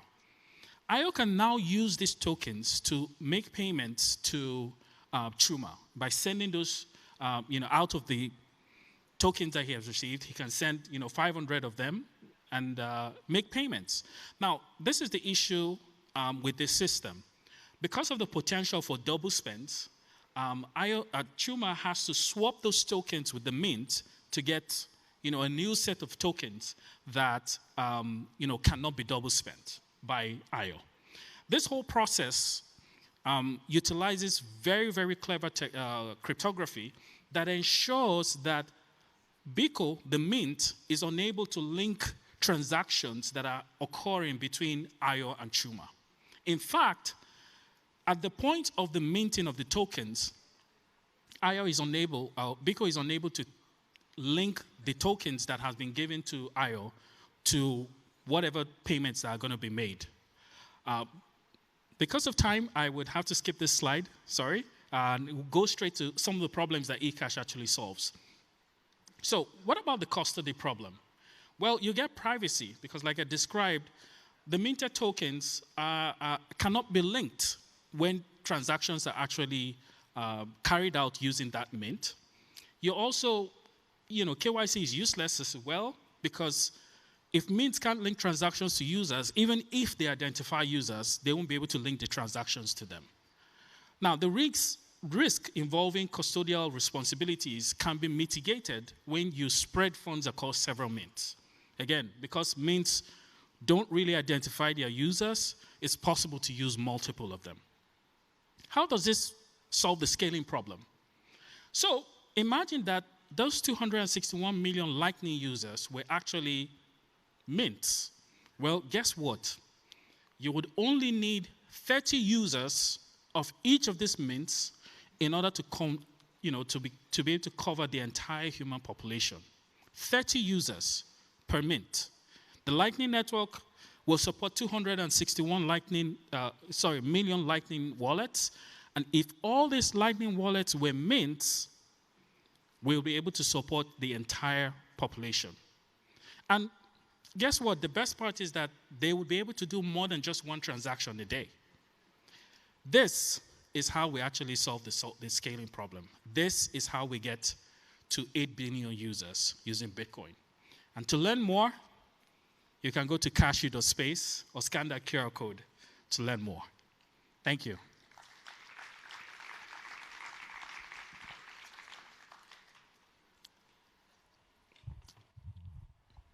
I don't know if there's going to be room for questions. Yes, just one. Okay. Just one question. Okay, we have one there.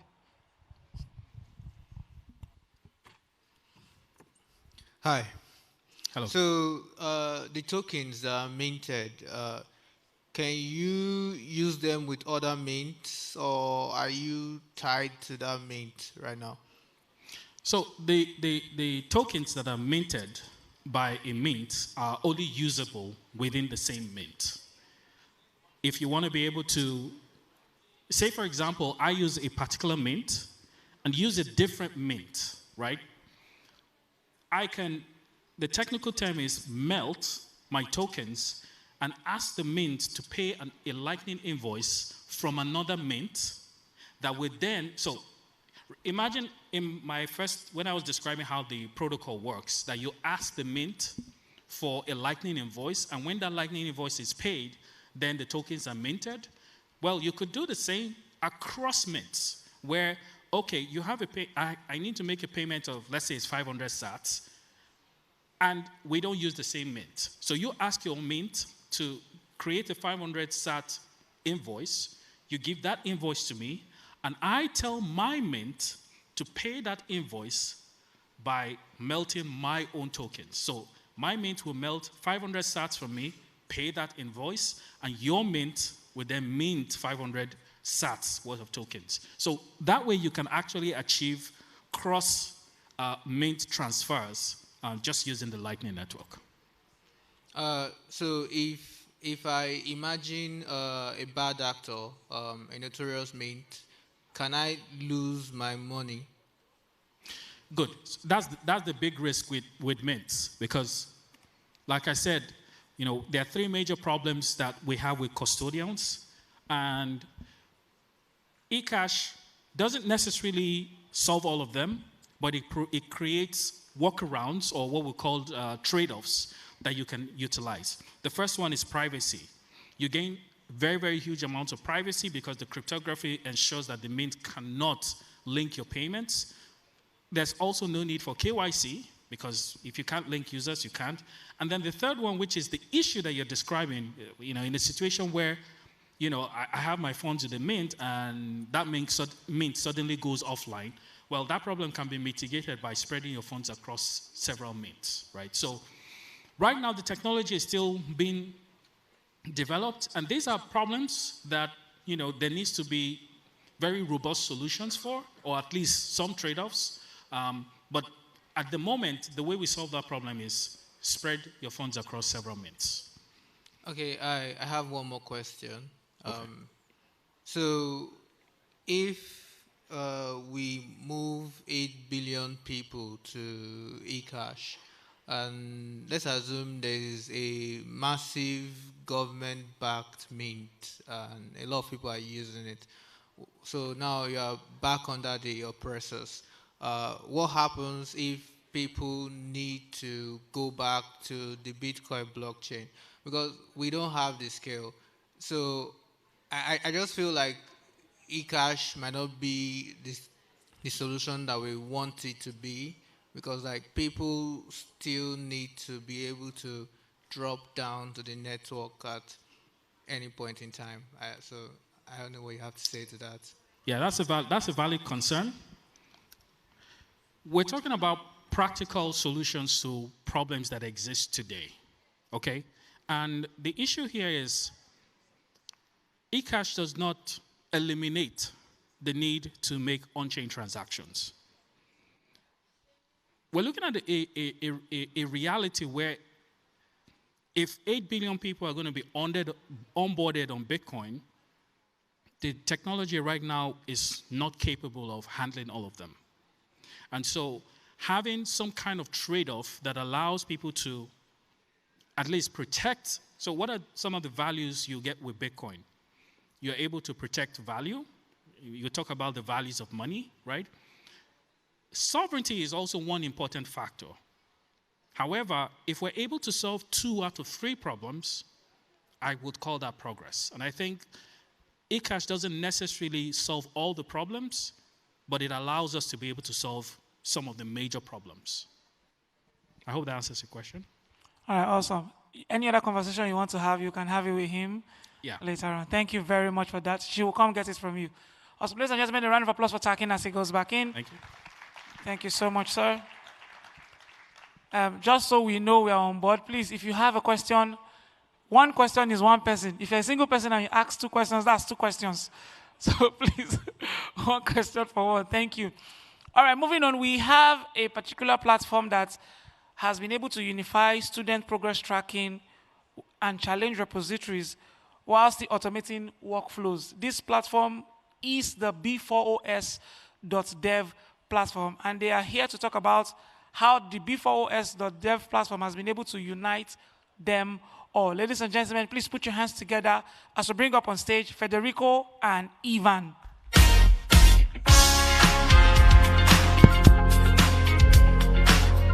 Okay, guys. Hello. Hello. Okay, first, who's hungry? Okay, Wow. a lot of us. Okay, perfect. Just few more minutes and we're going to be able to share the lunch. Okay, my name is Federico Fox. I'm actually the program director for Bitcoin for Open Source, the Latin American Spanish speakers program to become full-time open source contributors for Bitcoin. And I'm here with one of my associates. And I'm Ivan, or Ivan in English, maybe as you want. I'm the CTO of Libreria, and it's a pleasure to be here. Thank you.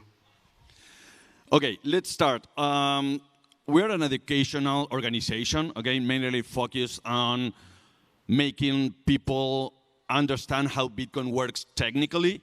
And we also have a spin-off, which is B4OS. And B4OS is concentrated on making developers advance their careers on Bitcoin open source.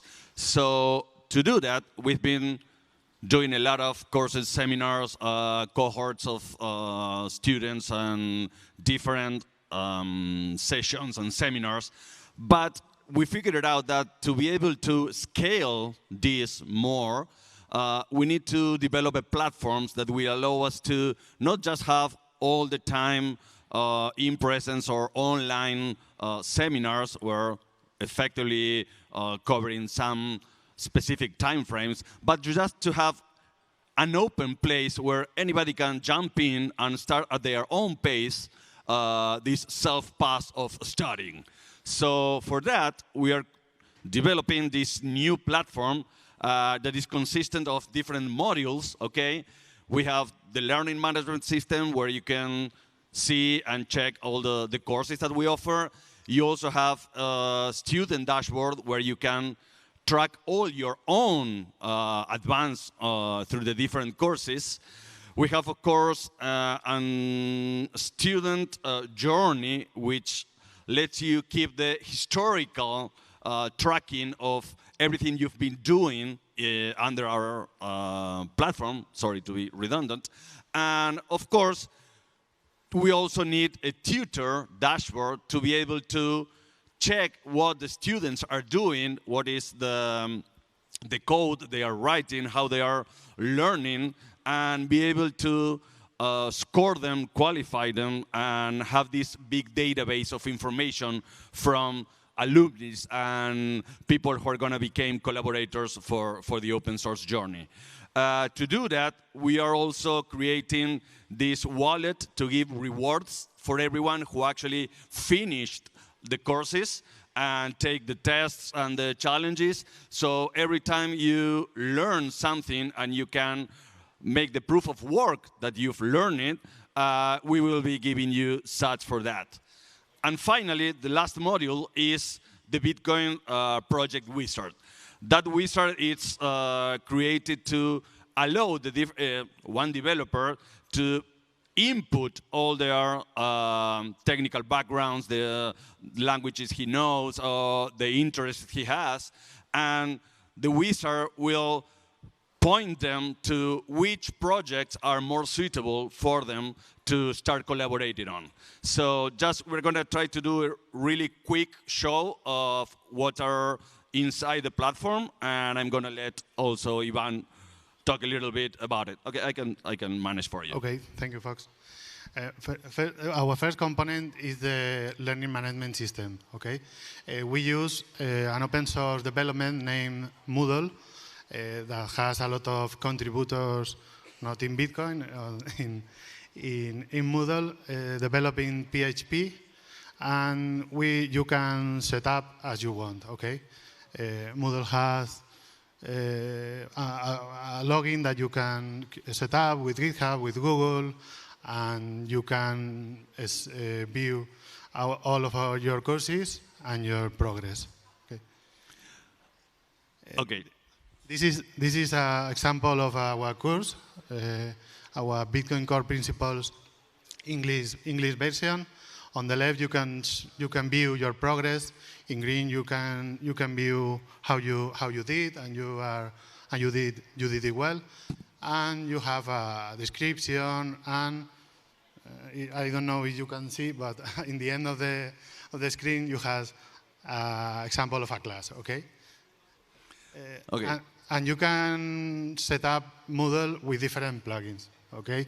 This is a plugin, a video plugin that you can introduce and stop the video and ask the student a question related with the video, okay? Yeah, this is important because we don't want people just to press play on the video, go take a coffee or anything, and return once the video is ended. So we are just pushing these questions inside the video, so you have to be answering them correctly to continue watching it. Also, you can do presentations, you can have, of course, questioning, you can have quizzes, everything inside what is the course activities. We jump now to what is the developer journey. We have two different categories here. You can just be learning, or you can just actually start interacting and do some challenges. And also, to do that, you can, of course, select the courses, select the challenges that you can jump in. And for example, one of them, once you get on your exclusive dashboard, okay, you can see all the different participants that are on the cohort, let's say, or on the platform. And you can see what they're actually doing, where are they, and if you can learn something from what they are actually doing. And once you, for example, choose one of the challenges to get in, you will see first some resume of what the challenge is. You can also go to the repository and make the fork automatically. And after that, you, of course, have different instructions and what is needed to the exercise to be completed, plus some helpful resources that can let you actually complete that task correctly. I don't know, Ivan, if you want to do something more. This is an example that is working in the background now, GitHub Classroom, and examples of our challenges of silent payments, about descriptors, or installing, setting up Bitcoin Core. Okay. Okay, so once you get in, as I mentioned, you get the fork and you do all your work. Now, jump into the tutor dashboard. Here, you can have, or the mentors or the tutors actually from the program, reviewing each student and each repository of the students to see for every exercise they choose how they are performing. For example, in this case, this student has done all these 100%, accomplished the different challenges that we have, and the tutor, for example, can get on one of the challenges and start doing the review. First, he can go and check the repository and then start assigning the different punctuation for code quality, functionality, documentation, and everything on. He can also leave comments to the student and also provide feedback to the specific parts of the challenges that they have been completing. okay, I don't know if you want to talk about the wallet. Okay, as I mentioned, the wallet, it's going to be there to receive the rewards, all right, after you finish the stuff. And they will be sent, of course, directly to that wallet so you can earn some sats. This is also still under development. We are almost finishing by the end of the year. Everything is going to be ready. And, okay, this is part of the wallet. We need more UI help. More so developers. if anyone is ready to help or to collaborate, we are okay with that. We really appreciate it. And also for the wizard that Dulce, if you know Dulce Villarreal from Libreria, she's working on it. And we will try to make it as helpful as possible, because most of the time developers end up saying, okay, I've been trained, I'm aware of all the things that I need, at least at the moment, but where should I go to? How can I start collaborating? Which is the project that suits me or fits me better? So this AI-powered tool will allow you, or allow them actually, to find out where to be most useful. We are ready, time's up. Lunch is probably ready, so we're not going to be taking more time. I really appreciate for you helping us. And if anyone wants to collaborate, everything that we're doing is open source. So if you want to do something with the platform or anything of the projects that we have, Talk with us. Yes. yeah, talk with us below. So I'm just going to take a picture. So if everyone wants to stand up and bring your arms up, please. And we will later go to lunch. No, we're not going to lunch yet. Not yet? Not yet. Oh, not yet. Okay. All right. Thank you very much. Thank you so much. See you. Thank you so much. You can go in this way. Awesome. Ladies and gentlemen, yes, lunch is coming. If there's anybody that is hungry here, it's me. So I'll do everything within my power to make sure we get to lunch as soon as possible. But for now, we have a brief presentation on a new protocol. It's called the Hesha protocol that allows you prove phone ownership without revealing your actual number. You can save millions on SMS costs while protecting user privacy. Ladies and gentlemen, to lead us in the next 5 minutes, please put your hands together for Bernard Para.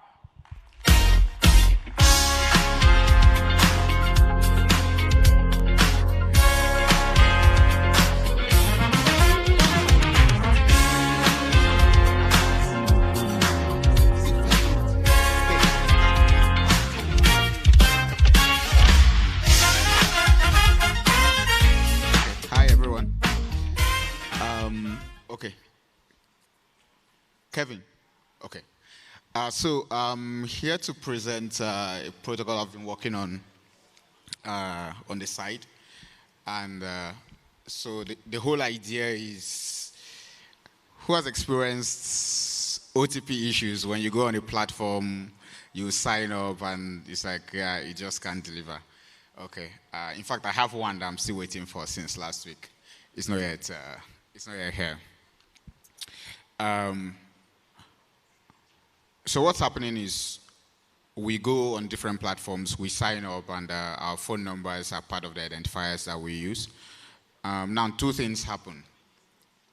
It's either you're not getting the OTPs delivered, or in certain cases, it's very expensive. So Signal, for example, I think they released this article maybe 2-3 years ago to say they spend over $6 million every year just verifying phone numbers. And I know large exchanges as well, people spend maybe $10-20 million just verifying phone numbers.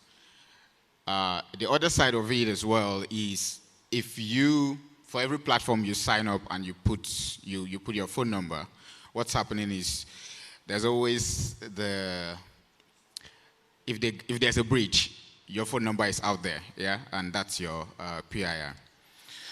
So I started working on Hesha to solve the problem, and the way I'm solving it is to say, you know what, you go to what we call a trusted issuer. You give them your actual phone number. They verify you once. Once your number is verified once, you get a proxy number that you can then use to sign up on any platform that has integrated the protocol. Kevin, please, can you scroll down to... So yeah, this is just talking about how we have our phone numbers everywhere, the same number, and it's just getting breached. Okay, so if you've used email proxies, I'm sure a lot of us here have used email proxies one way or the other. I think Apple even has it, by default now. So if you've used email proxies, it pretty much works in a similar way. So Hesha is just the email proxies with phone numbers. Please scroll to the next slide. So everything is it's basic cryptography, nothing genius here. So what happens is you go on a platform. So let's say I'll use MTN as an issuer. So I go to an issuer who is a trusted issuer, and I give them my phone number. They do a standard SMS verification, one-time process, and then after verifying my phone number, and if you think about it, regionally, there are people who can verify phone numbers very well in many different regions. And what companies like Twilio give is they go to those regions and try to do it. So once you verify the phone number, you get a proxy number. And the proxy number looks like an actual phone number. It looks like an actual phone number. I'll point out the difference down the road, but it looks like an actual phone number. So what you get is a proxy number, cryptographically generated. You get a full attestation for it. So you get an attestation. So the attestation will contain the public keys of the issuer, a hashed copy of your actual phone number, and just a few other things in the payload that makes that makes it possible for whoever integrates the protocol to verify your phone number. Then you can go sign up with it on anywhere. So let's say I go to all these 4 different platforms to sign up. I give them my Hesha number, my proxy number instead. And what then happens is, it's either they're going to give me a QR code. So they generate what we call a challenge. And then you have to solve that challenge. So either via a QR from a Hesha-enabled wallet, or it could be a deep link. So if it's a deep link as well, you have a Hesha-enabled wallet, then you can just do it, and you don't need to do any API calls per se. You're not hitting any central servers or whatever. Please, can you scroll down? Okay. So yeah, so basically you can use this on any kind of service. If you run any kind of services like this, you can always integrate Hesha too. For your phone number verification. So here's the secret. So there's a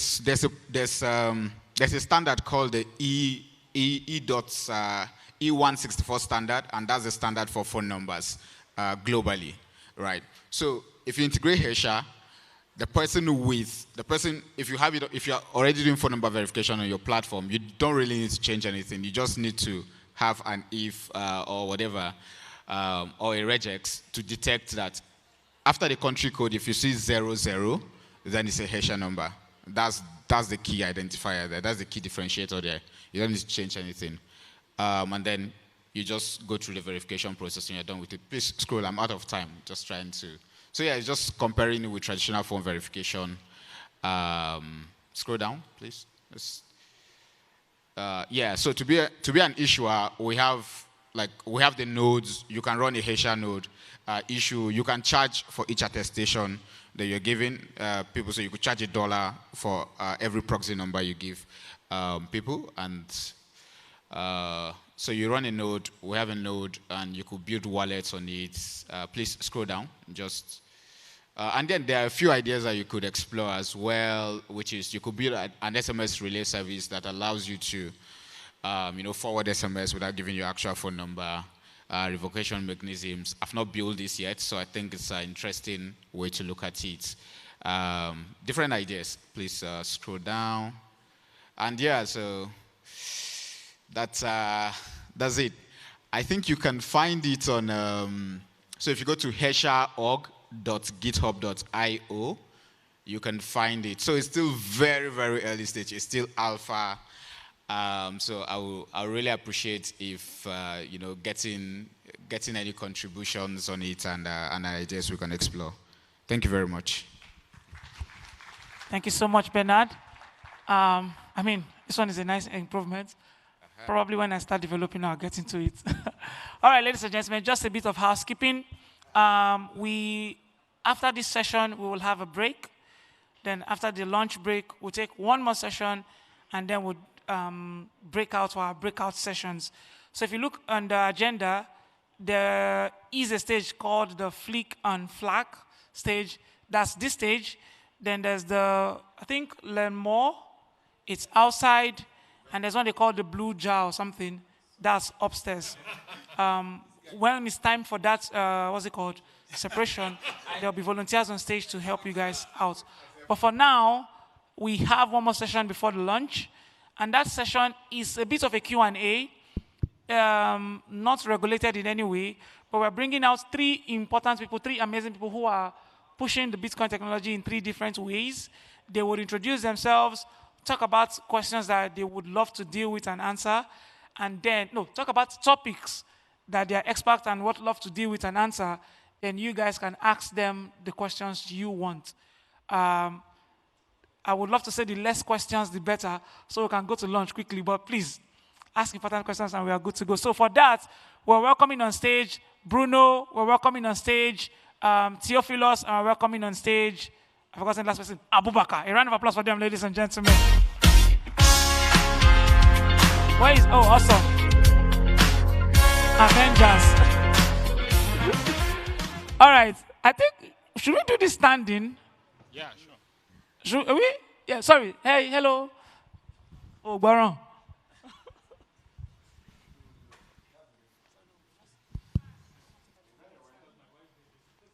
Yeah, I think it will be faster that way. So if you guys would introduce yourself, tell us technology you work with or where you work and topics you're comfortable taking questions in, starting from the right.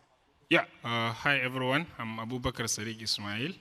I have been working on Bitcoin Core for the past 2 years, mostly on fee estimation, mempool stuffs, and recently block template management. So if you want to work on Bitcoin Core and you have questions for me, please ask. Awesome. Next. Hi everyone, my name is Tiflo Sisa. I'm the CEO and co-founder of MavaPay. I'm also a Btrust alumni. MavaPay, we are a payment infrastructure provider that uses Bitcoin to route payments, starting with Africa. So if you have questions around Lightning payments, how it integrates with local businesses, merchants, transactions, application level stuff on Bitcoin, you can ask me. Hey, I'm Bruno. I'm head of engineer at 21, also Bitcoin Core contributor. I work mostly now on fuzzing, and I have a project called the Bitcoin Fuzz. I will talk, next talk is about it, where we do differential fuzzing of Bitcoin Lightning implementations. Yeah, so if you have any questions about these topics and these projects, happy to answer later. All right, beautiful. So just a round up, we have, okay, I don't want with the mic. Okay, beautiful. So if you need any questions or you have any questions on Bitcoin Core, you have any questions on Lightning payments with local currency, and you have any questions on Vitium, now will be a great time to ask. Just throwing it out there to the public, we await. Let's see, any questions yet? Give you a brief more time to think about it, so you don't stand there awkwardly. Let's see, are you guys still thinking? One more? Okay, we have somebody here with a question. Thank you. Anybody on that side, think about it. In case you want to get into the space, that's a question, those kind of questions. Yes, you have the mic, man. Okay, my name is Joseph. So your name is what? Joseph. Joseph, okay. Yeah. My question goes to MavaPay. Yeah. So how do you deal with regulators, especially government regulators, when you are off-ramping? Let's say you're sending Bitcoin to Kenya, and now how do you deal with that situation where the CBK is like where is your source of money? So. Yeah, good question. I think this was one of the questions I anticipated. The thing is, you can never run away from regulators. They are there for a reason. And the reason is to curb fraud and to also create a structured pipeline for like exchanges and all of that. We might not like it, but it's just what it is. If we were there, maybe it might be different. So dealing with them, it means like letting them know what exactly you're doing, be transparent. Sometimes it doesn't go exactly how you want it. For example, you just mentioned the CBK, releasing the VSAP license in Kenya. And they've given some time for companies to see how they can abide to that regulations. Well, you're not above the regulators, right? As long as you're touching fiat in a way, you still have to align your operations with the regulators. So I like to think of it this way. Keep Bitcoin, Bitcoin, and keep fiat, fiat. Give to Caesar what belongs to Caesar, right? So Bitcoin is decentralized. Fiat, it is not. So if you're touching fiat, then you have to abide by the regulators. If you're not touching fiat, then you can do your thing with Bitcoin. And if you're creating a bridge between both of them, then tell the regulators this is what is possible. And if you need a license to do that, then you need to get that license. I don't think you can go beyond that. Awesome. When in Rome, be like the Romans. We have any more questions? Yes. Okay, we have one here. Where's that my guy? Okay, were you there? No, this guy here raised his hand first. Sorry. You go to this guy here. Go to this guy here first. I will sack you. Okay, she asked. Okay, sessions. God save you. Sorry, hold on. Before you do that, do we have questions first? Let's just take a number. So we have 1, 2, 3. Okay, let's go. Let's go. My question is more directed at Sadiq since he works on mining. So a lot of people know that in the Bitcoin network today, should I say 60 to 70% of the mining strength is from a particular set of mining groups. And why solutions to that, people trying to curb that, is based on the hardware level where they are trying to like make faster devices, GPU that can enable me and you stand a chance to win a mining block or to make any of us, stand as miners. As a core contributor, are you guys trying to, curb that behavior from a software point of view? Like, are you guys trying to curb that behavior where the entire mining strength is just dedicated to a particular set of miners? Because it seems that if those set of miners go offline, or if they decide to collaborate with each other or something, there's this centralizing going on with them. Yeah, that's a good question, but it has layers to it, so I will take it from the Bitcoin Core side. So yeah, the problem that you just highlight is a very big problem, and we are working very hard to solve that problem on Bitcoin Core. So in Bitcoin Core V30, we released a mining interface, and this mining interface allows you to get block template instantly, and that efficiently plug into the work that Stratum V2 folks are doing. So they will just connect to the mining interface via inter-process communication and get block templates instantly. And we also provide other methods that they can subscribe to and update in the block template if there is a better one. And this allows individual people that are mining to have their own block template, and I think that is a step towards reducing mining centralization because the transaction selection is not delegated to any pool. Even if a pool control large percent of the hash rate, still the transaction selection is decentralized, and if you are running a Btrust miner or you have like a large mining operation and you use Stratum V2 with Bitcoin Core V30, then you are selecting your block, you're selecting your transactions into the templates, and that helps in decentralization, and no one will be able to decide that this transaction goes into the block or this transaction does not, because that is decentralized. So I think that is a good step towards solving that problem. Yeah. Thank you very much. Okay. Please, if that answer was not, you can always meet him later on. You know, right? Okay, beautiful.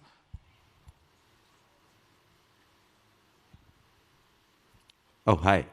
So we have two core contributors here, and I would like to ask, like, are there any movement happening or expecting to happen in Bitcoin Core where it would improve layer 2, like Lightning development? Yeah, I think so, because we had recently Truck and Package Relay, I think, are both things that improve layer 2, right? Yeah, there is a lot of work that has gone into improving layer 2. Recently, I would like to shout out to Gloria Zhao and Instagips, Greg Standard. They work really hard to improve that area by enabling V3 transaction relay ephemeral anchors, and that allows you to like CPFP your transaction efficiently, which was possibly previously a little bit challenging to do. And also cluster mempool is obvious, it's likely going to be in V31. That also helps a bit. So yeah, we are thinking about layer 2 solutions like that are already being used, and like Lightning. We collaborate with Lightning developers. They open issues in the repository, and we try to solve those issues. Thank you. Yeah. That's the third person. Do we have any more questions? Okay. Hello, Theo. So my question was mostly directed towards you. You have been a Btrust builder and you have contributed to open source, and now you are building your own product. So how has your approach to building has changed from like contributing to open source to building your own products? And have you seen any changes or evolution in Btrust help to people beyond just open source contributors in your case? And something that I wanted to check with Bruno also, is Vincium also looking to support products in some ways, or is it only going to be focused on open source for the longest time? Okay, I'll go first. So there are two questions. The first one is transitioning from open source into building my own company on Bitcoin. Well, open source development, for example, the work that Abubakar is doing and Bruno, they touch mostly the protocol level. I think transitioning to building my own thing, I got to see more practical use cases for the work that has been done in open source. For example, Abubakar just mentioned some improvements they are making to make Lightning better. Would that make my life easy? Yes, because MovaPay runs on Lightning, right? So I get to see more practical use cases, and I get to critique more the work that is being done in open source. Like, okay, is this actually necessary if people are not using it? The people moving the money, for example, over Lightning, or if we need to do something extraordinary that has not been done, is that going to be possible? For example, I was talking an idea with someone about, using AMP, atomic multipath payments for splitting payments. So you go out to buy a beer, 4 people, you split the funds, and each pay different invoices, but the person receiving the Bitcoin over Lightning receives just one. It's as if it's one payment, but 4 different people paid it, right? Is there people currently doing that? No, but we have apps, fiat apps, that allows you to easily split payments like that. So it makes me see use cases for protocols that we already have, but are underutilized. Regarding your second question, as regards support from Btrust, yes, I think we wouldn't be here, we wouldn't have that stand without Btrust. So yeah, Btrust, as a Btrust alumni, and not just as a Btrust alumni, Btrust, their aim is to support African initiatives, and MavaPay is one of them. And they've been assisting us with not just with encouragement, publicity, but also putting us in the right position for us to get into the market. For example, giving us this kind of publicity where people can see the work we are doing, put our voices out there to compete with those in the global north. So yes, we have support from the Btrust team. Yeah, in case of 21, we are focused on open source. So we have educational initiatives and we have grantees, but 99% of our work is basically open source. And we have some Bitcoin companies in Latin America and Brazil. We support them by indicating some developers because there are some developers that don't want to work on open source because they don't like how things happen on open source. They like to work with a product manager in a company, in a startup. They can have mentors. They can have a career path. Yeah, it's fine. And we usually help some developers to get some jobs in Bitcoin companies, of course, but we are focused on open source. All right, awesome. Thank you so much. Just to be sure, no other questions? I shouldn't have asked. All right, so that will be our last question for the day. Then we'll have our photographs and we'll call it a wonderful afternoon. Oh no, we're not taking the photos yet. Okay. I think that's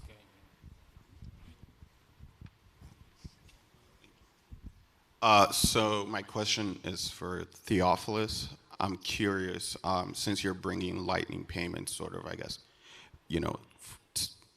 to the average everyday person here in Africa, I'm curious, what have you found is the demographic or the profile of user that is open to using and adopting your platform?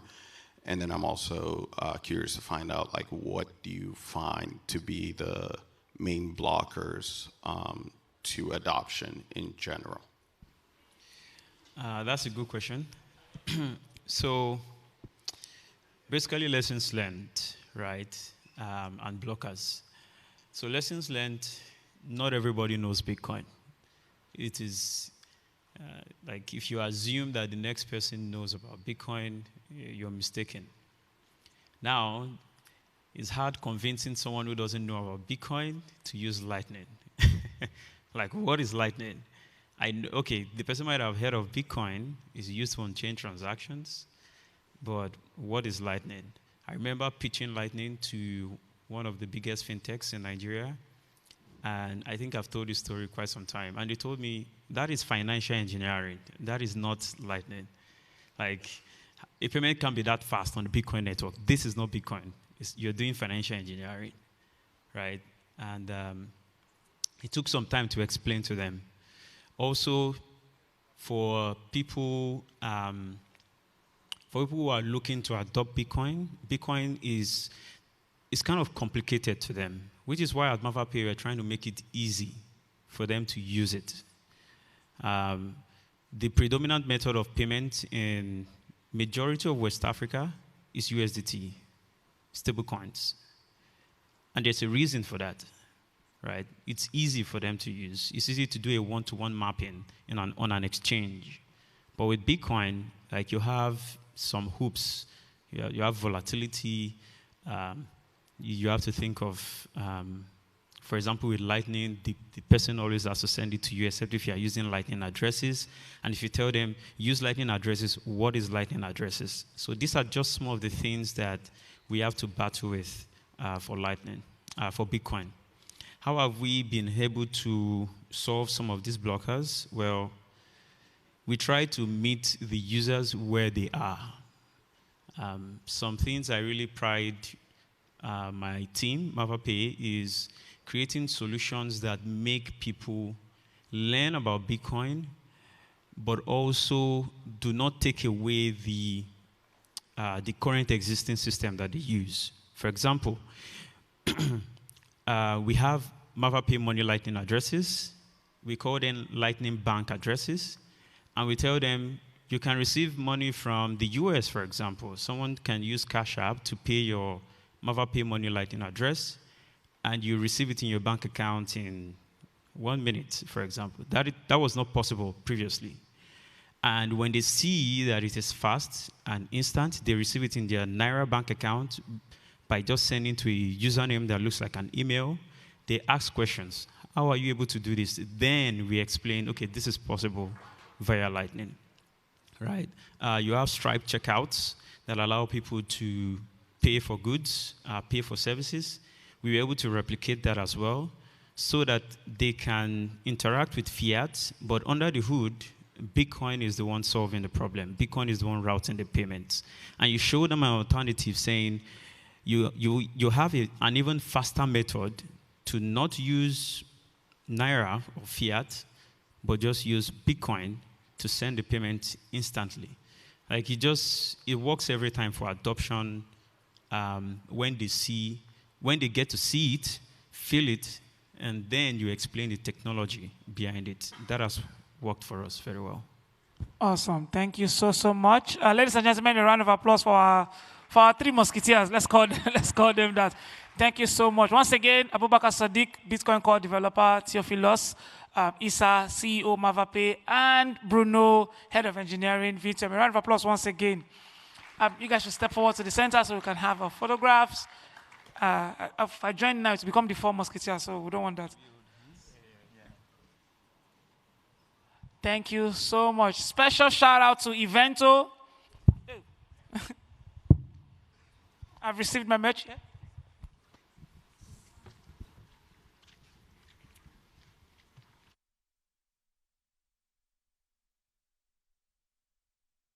Okay, yes, receiving information just reaching me right now is launch is ready. Just hold on, we'll get there very soon. So just special shout out to Evento. They sent me their merch. This is a very lovely cap. And also Beat Sacco. I love head warmers. So if you want me to announce your brand here, just do the needful. But before then, we're about to go to lunch. And the fear, because you guys did not really give us confidence with the coffee break, the fear is right now that some of you just start taking the taxi home after eating. So we want to have our group photograph now. And after the group photograph, we all go for lunch. And besides, lunch is just behind. You can see the beautiful laid white chairs at the back and the food's arranged on the corner. So that's where we're having the lunch. But before then, let's have our group photograph and then we go for lunch. So with that, I want to invite everybody to the stage. Don't worry, nobody's taking your laptop. Your bags are safe. Your phones are safe. If you came here with your husband, he's safe. If you came here with your wife, she's safe, obviously. But please, just walk up to the stage. Do we need to stand or this place is better? This place is better. All right, yes. All the vertically challenged like me, stay in front, backseat, and yeah. Come forward, young man, you. You wanted me to invite you personally, but yes, join us on stage. Thank you so much.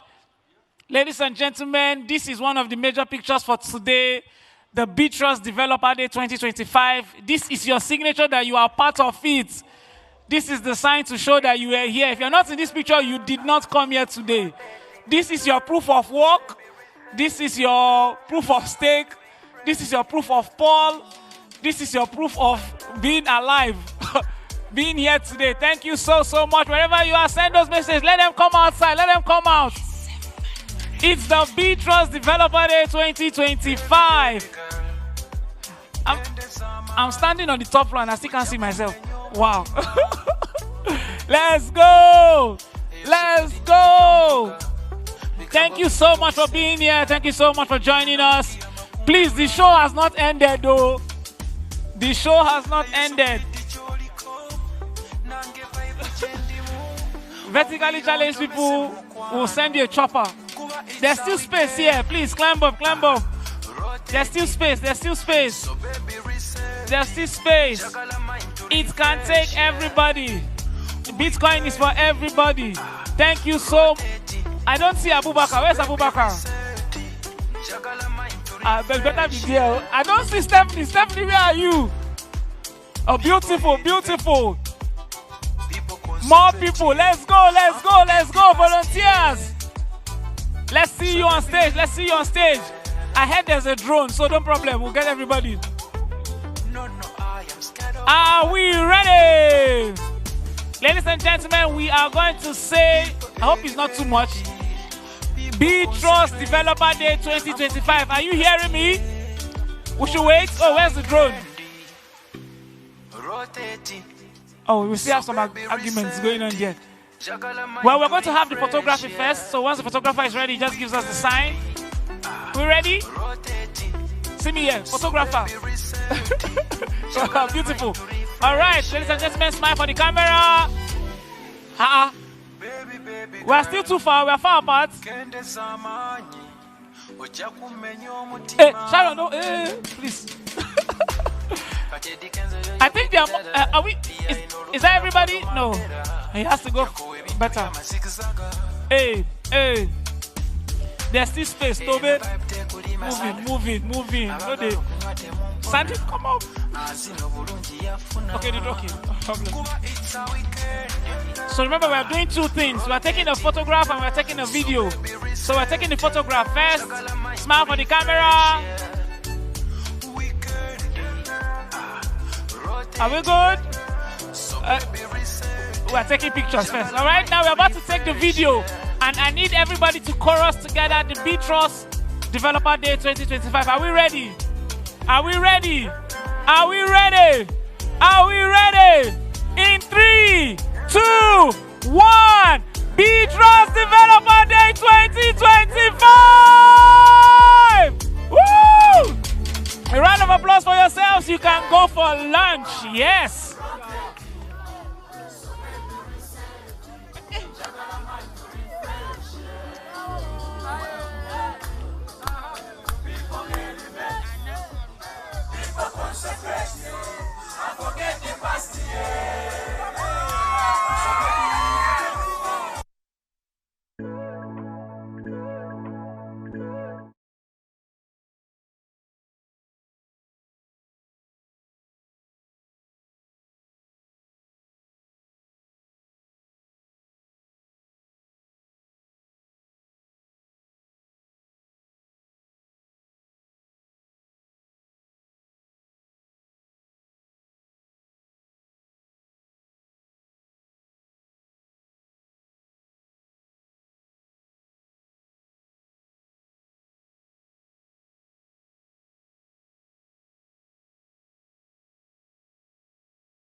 Hi, everyone. Thanks for having me. It's not working. Yeah, it's not working.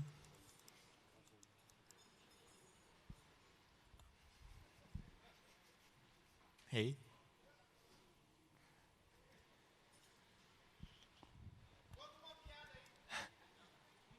Now it's working. Yeah. No. Wow. Whoa. Let's talk about Bitcoin first. Okay, so I'm Bruno. You know me because of the previous presentation. I'm head of engineer at Vintium. I work on Bitcoin Core, and I have this project called Bitcoin Fuzz. I will talk more about it. Okay, before talking about differential fuzzing and Bitcoin Fuzz, and yeah, let's talk about fuzzing. So what's the initial idea behind fuzzing? Né? How fuzzing was created. So the initial idea behind fuzzing is basically test the reliability of Unix command line programs by executing a large number of random inputs in quick succession until they crashed. It's because there was a professor trying to access his computer from his home. So he had a computer in the university. And that moment, he was using dial-up connections, you know, dial-up connections. And was a stormy day. And he realized that he was typing a command from his home, but the command was arriving in his computer with some changes, some modifications because of the storm and was dial-up connections. And in one of these modifications, when the program was execute this command, it crashed. So he thought, okay, so there's an input that when my application tries to execute, it crashes. Interesting. Then fuzzing. So this is the initial idea behind fuzzing. And what is fuzzing? So fuzz testing or fuzzing is an automated software testing method that provides random inputs, like many inputs, large number of inputs, basically invalid, malformed, or unexpected inputs into a system to reveal software defects or vulnerabilities. Mostly like memory issues, and yeah. So this is the definition about fuzzing. Many Bitcoin projects have fuzzing, so Bitcoin Core, Rust Bitcoin, Rust Miniscript, and other projects have fuzz testing. And this is the most, I think, most famous fuzzing technique. So the coverage-guided fuzzing. So if you know about fuzzing, you probably know libfuzzer, AFL, hongfuzz. So coverage-guided fuzzing is basically creating inputs based on coverage, code coverage feedback. So we have initial set of inputs. We pick, mutate, execute. So, okay, nice, new branch covered. So we save this input. So this is like, yeah, basically it looks like an evolutionary algorithm, basically. So this is coverage-guided fuzzing. Okay, but let's talk about differential fuzzing. So you know what fuzzing is, but what about differential fuzzing? Okay, I have this image here. Don't be scared about this image. But note, there's program tested 1 and program tested 2, right? So it's basically fuzzing. It's basically this image, okay? It's the same thing. But here we have 2 programs. And in differential fuzzing, we have 2 or more programs, 2 or more applications. And what we do? We basically use fuzzing, like to provide the same inputs for 2 or more applications, and then we compare the outputs. I can give you an example. For example, we have descriptors or miniscript. So Bitcoin Core has a function that parses a miniscript, right? Rust miniscript has a similar function. So if I give a miniscript or a descriptor, what else, to Rust miniscript, and it says, okay, it's valid, but when I send the same input to Bitcoin Core, it returns like, no, it's not valid. So there's a bug.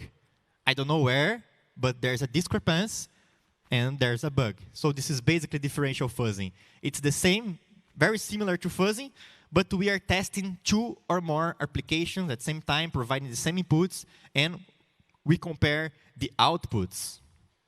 Okay. So then I created Bitcoin Fuzz, inspired by Crypto Fuzz. So there was a project that basically do differential fuzzing of cryptography libraries, so Crypto Fuzz. Then I thought, okay, but in Bitcoin and Lightning, we have many different implementations, but it's the same protocol, the same specification, yeah. So we could apply differential fuzzing in this context. So I created Bitcoin Fuzz, a project that does differential fuzzing of Bitcoin and Lightning implementations. Okay, so about Bitcoin Fuzz. I gave an example about descriptor and miniscript. So I talked about, for example, I gave an example including Bitcoin Core and Rust miniscript. But Bitcoin Fuzz has 14 models. Each model is basically a Bitcoin or Lightning application. So we support Bitcoin Core, Bitcoin J, BitCG, Core Lightning, Eclair, LDK, Lightning KMP, LND, and Bitcoin, and Lightning, Rust Bitcoin, Rust miniscript, and now we added support for Tiny miniscript. So we have 14 models, and we have 16 targets. So some examples: descriptor, miniscript, Bitcoin script, right? Transaction, invoice deserialization, PSBT parser, and many other targets. And in Bitcoin Fuzz, you don't need to compile and build all the models, because you see here, okay, but I have to compile Bitcoin Core, Bitcoin G, BitCD, Core Lightning. No, you can choose. So for example, I want to do differential fuzzing of Bitcoin Core and Rust miniscript. Okay, you can just compile Bitcoin Core and the Rust miniscript. So, okay. Skill issue? Yeah. So you don't need to compile and build all the models, so you can choose which models you want to build in Fuzz. So I gave the example of miniscript. And yeah, this is cool because we have many projects, we have many different models. So if I had to build all of them, yeah, it would be bad. So here I have an example of how Bitcoin Fuzz works. So again, it's an example covering miniscript. So we have the fuzzer. It can be lip fuzzer, for example. It sends the data string to Bitcoin Fuzz. Then my harness, I convert it to string. Then I get the string, I send to Bitcoin Core and Rust miniscript, and then I compare the output. If they are different, okay, crash. So we found a bug. So this is basically the workflow.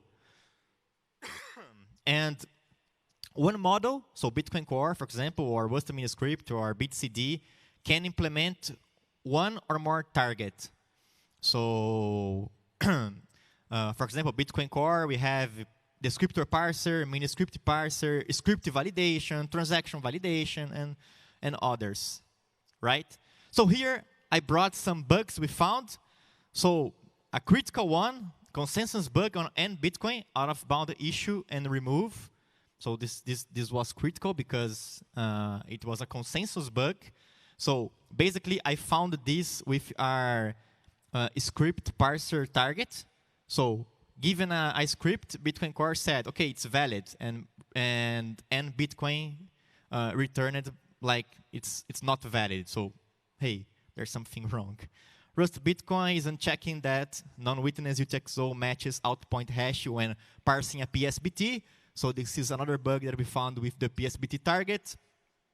LND properly supporting pay-to-taproot, fallback addresses, and bold 11 invoices. And the CVE that we found on Rust miniscript. Yeah, and Rust miniscript is written in Rust. We had a talk here about the security of Rust. Yeah, so yeah. Okay, but here is Btrust Developer Day, and what's the future work on?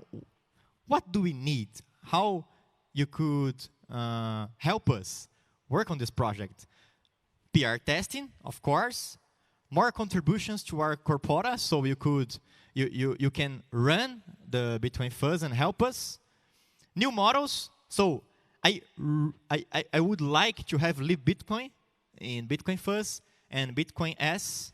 New targets. So we are working on cryptography stuff, version-based differential fuzzing, and more targets, more things to test. And we really need to improve our build system. So if you are interested in it, so tell me, right? Thank you.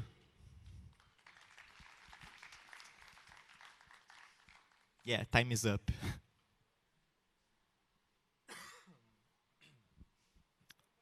Any questions? Bubakar? There's microphone.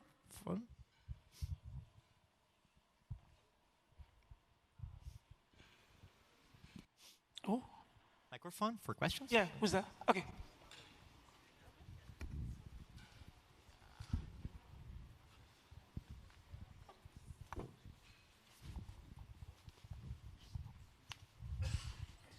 Hi, Bruno. So my question is regarding unit testing.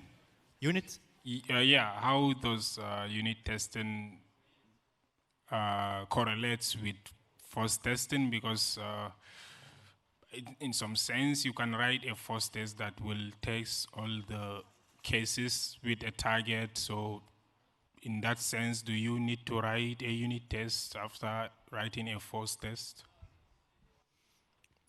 Yeah, writing unit tests is important, and it's different of fuzzing. Sometimes people say, okay, I have a first target for this function, for example. I don't need to write unit test, but this is wrong, because depending on the harness, you can't assume some things.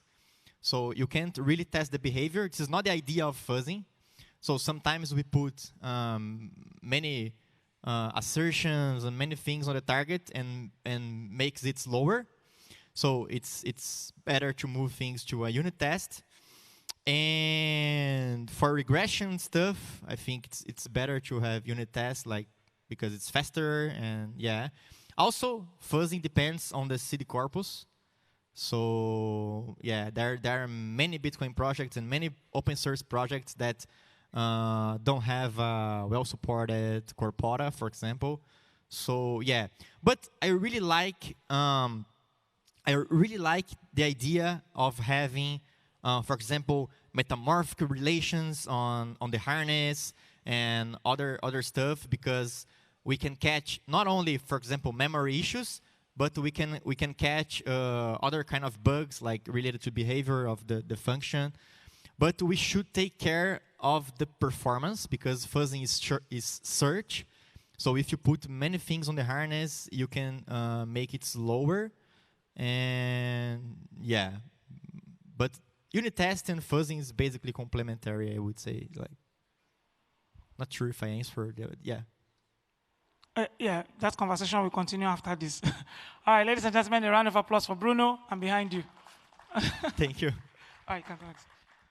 All right, ladies and gentlemen, we are officially in the workshop session.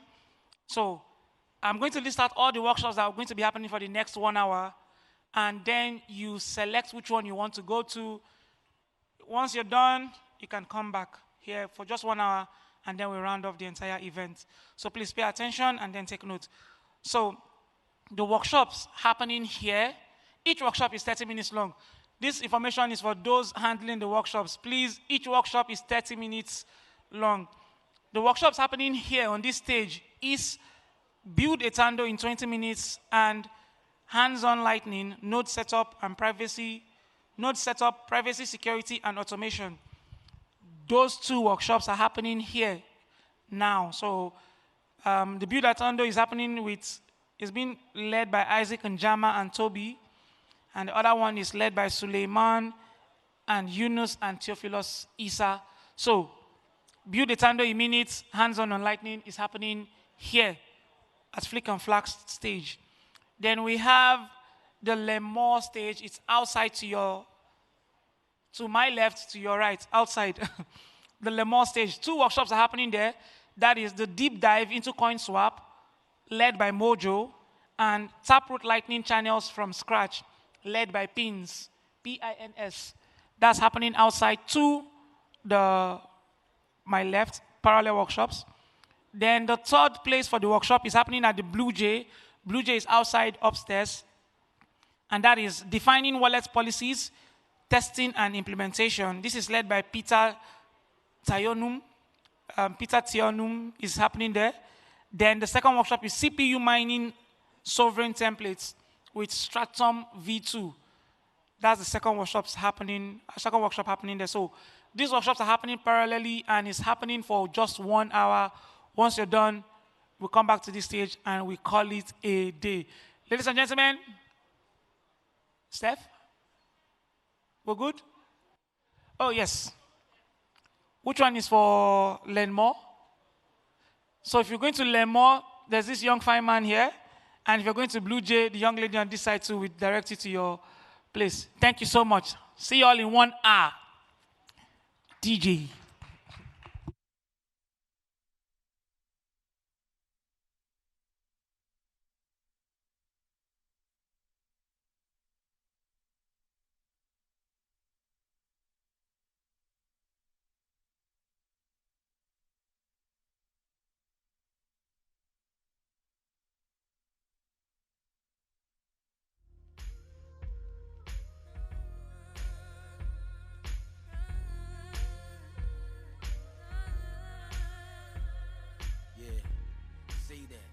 that shit to me.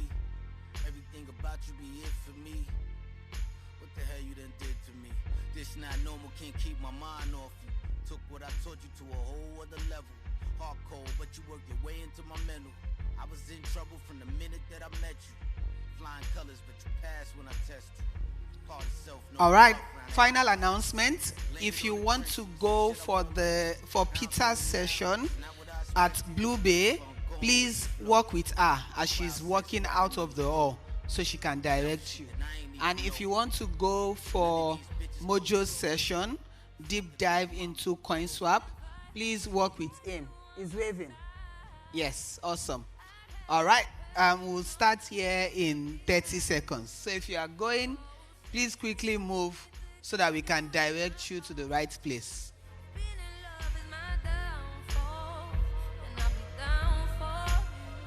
Silk shirts in my chest show this ice work. I blew a kiss at HGR from afar. At a Georgia Smith concert, she'll probably respond like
clicker.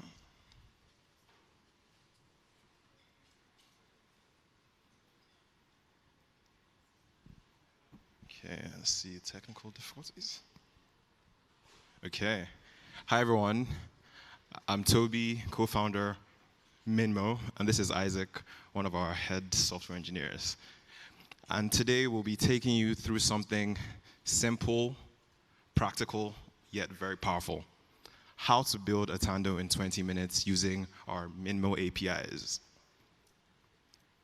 So we've heard about Tando, I think it's mentioned a couple of times already, and it's a off-ramp platform that currently runs in Kenya. And we've seen lots of these Bitcoin fiat products pop up across Africa recently. But one thing we've noticed is that these things usually just are constrained by countries and come up country by country. And there's even a larger problem here. We've also noticed in Minmo that there's no simple censorship-resistant way to take one of these Bitcoin solutions from one community or country and lift them into another. That developers end up reinventing the wheel. They end up rewriting things like the entire stack, such as liquidity, escrow, payouts, and everything. But we know that there is a huge opportunity here. Lightning already enables instant global value transfer. And what we've done in Minmo is we've abstracted out the liquidity, escrow, and the routing. So what this does is that developers can now build these kind of on-ramp and on-ramp platforms in minutes instead of months. So what do we help to take off your hands? Minmo handles things like escrows so that you can securely hold your BTC, release, refund, and all that logic is managed automatically. Dispute resolution. If there are any issues in between the swap, we have a way of pausing and waiting till the issue is resolved, and it just maintains safety for both the agents and the users. Liquidity routing. We ensure the right agent with the available liquidity is matched to each swap, and we also give real-time events. So live updates so that every stage and every change of a swap lifecycle is sent to the developers. So then what do you handle? We make it easy for you developers to handle the experience, the UI of your off-ramp, collecting the details of the payouts, triggering the swap requests using our APIs, and displaying the swap transitions. So in a nutshell, Minmo handles the heavy lifting and the infrastructure, leaving you, the devs, to focus on the experience. Okay, so this is a very interactive workshop. And the goal here is that we're actually going to be hands-on building a Tando-like off-ramp using the Minmo APIs. And at the end of the day, we expect each of you to leave with a working off-ramp flow. Over to you, Isaac. Okay. So, hi, everyone. So for this workshop, we are going to be going through developer account setup on the Minmo console. We'll walk through the various products we have on the Minmo console, including our rates setup, our agent network dashboard, and the documentation panel. So we have interactive documentation that you can test just on the console. Also, we'll be building a sample Tando with a sample UI using our available endpoints as seen on console. And at the end of it, the goal is to see the full swap life cycle.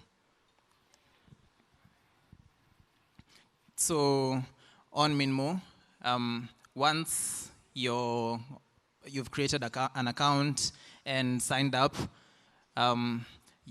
you're able to see our agent catalog. So our agent catalog is essentially the agent network that is programmable. At Minmo, our agents provide liquidity, and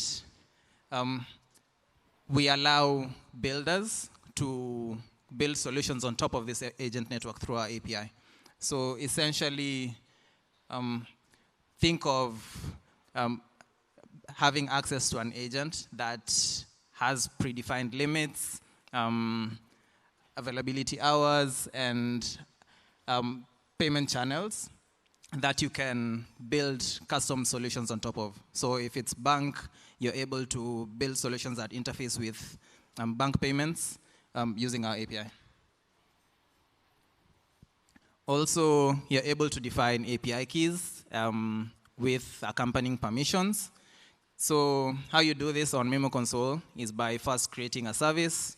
And essentially what a service is a logical organization of API keys. Once you create a service, you're then able to create an API key scoped to a service. So you need a service and an API key scoped to that service and accompanying permissions for the API key. So for example, you can have support for swaps, to read all swaps that exist on Minmo, to see all agents that exist on Minmo, and ingrain this functionality into your applications. All right, so before we start, I'm just going to walk you through what swap lifecycle is. So we're going to be talking more of off-ramps. So this diagram kind of shows what the lifecycle of our swaps in Minmo is. So a user comes into the application, the ones that we're going to be writing together, and request a swap. So an off-ramp swap to exchange BTC for some fiat. So when the swap is initiated, we allow the user to deposit the BTC. That is then locked in escrow. So we currently use FMCD as a Fedimint client. And once that's successfully locked in escrow, the fiat instructions that are for that request is sent to an agent. After the agent has paid out that request to whatever fiat channel has been requested on, it goes back to the user to confirm that or argue or dispute that. If the user confirms, then the BTC is released to the agent. Otherwise, it triggers our internal dispute resolution flow. So this is just kind of a high-level overview of what a swap lifecycle is, and we'll go into the nitty-gritty once we actually get hands-on. There was a bit of initial technical difficulties, so we couldn't really have our laptops here to show. So I'm going to have to go to the back to be the second part of the demo, which is the hands-on section. Let me just go to the next slide. Okay, thank you, Toby. So for this section of the workshop, we can navigate to console.staging.minmo.to to get a view of what our console looks like. Feel free to click sign up and create an account. So that's how you get access to the Minmo API. And also we have a starter repo at github.com/minmoto/0 workshop that you can clone and follow along with. So Toby, whenever you're ready. Okay. So navigating to console.staging.minmo.to, and the specific route is the sign up experience, should show you this form that you can use to create an account. You can enter your first name, last name, your email address, and a password of your choice. So our current approach is to take your KYC, do some little bit of KYC, but we are working to iterate this to allow for more private ways to access our console, to onboard to Minmo. So after creating... I'm just going to I'm behind here, but after creating the account, each user should get an email address, an email to verify their accounts. So please, once you're doing that, you need to verify your account through your email, which you can now use to log in onto the platform. Yeah, sure. So once you've verified your email, you can proceed to sign in. Just enter your email address and password. The correct password. Yeah, I need to also verify my email. 1 second.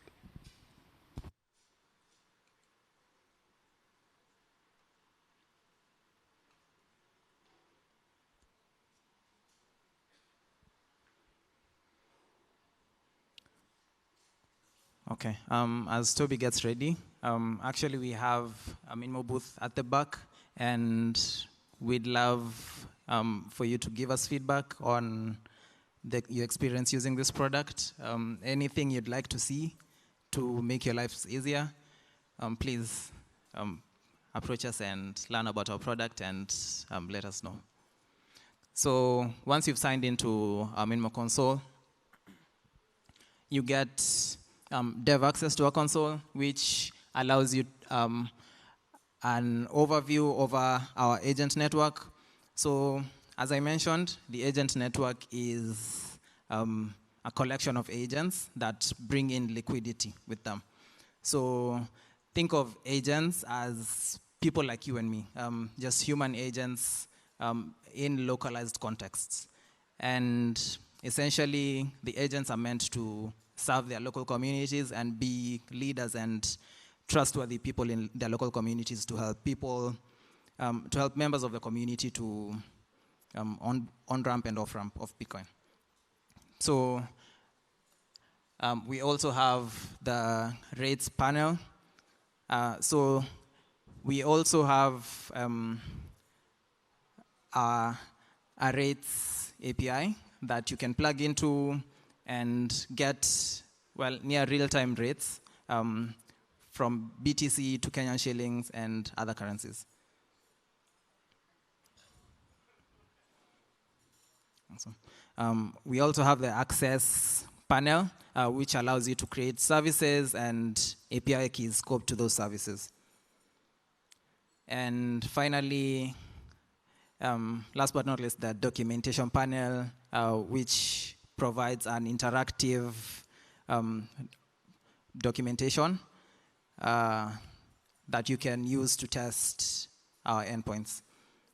So we have even models that you can use as reference for response and request schemas. And also the support panel that you can use to contact our support team.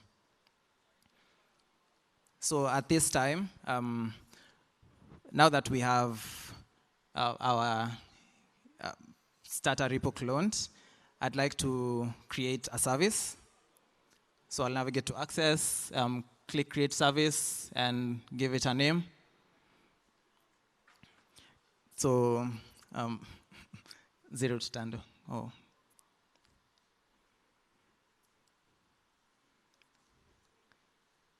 Okay, and then I'll create permissions for my service. So in swap, we get read on, read all, and a bunch of other permissions, but I'll select read on, read all, and create because they're most appropriate to me. Also in agent, we'd like to read all agents, right? And then rates, since we'd like to view near real-time rates to better provide off-ramp services, we get access to rates, read.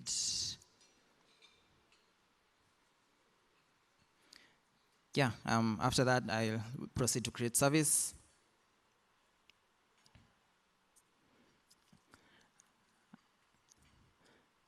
Nice. And then I can proceed to create an API key. Give it a name, 0 to Tando. And scope it to the service I just created. Confirm that the permissions are right, and then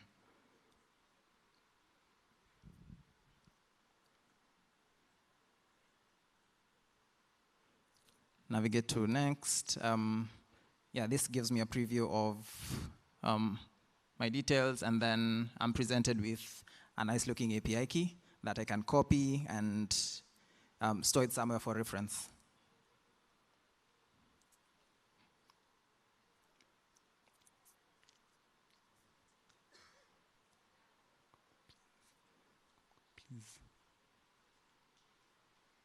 Okay.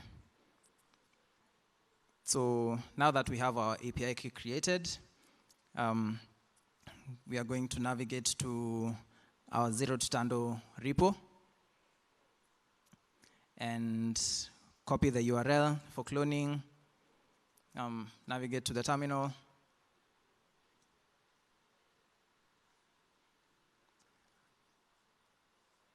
nice. So I already have it cloned, but feel free to do that on your local PC. And so now that I have the repo cloned, I'll quickly go through the project architecture. If you look at the files that we have available, you'll see that we have an .env.example. Right? So this file defines our environment variables, and it's an example file that you can just copy and modify a bit to get the right environment variables. So I've copied it and named it as .env. So having it as .env means that it can be read by the application. .env.example is just a scaffolding of it. So I will get a hold of my API key.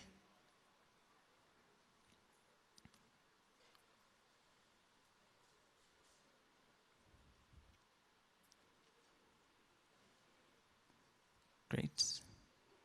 And paste it in the next public API key field. So this is a next JS application. And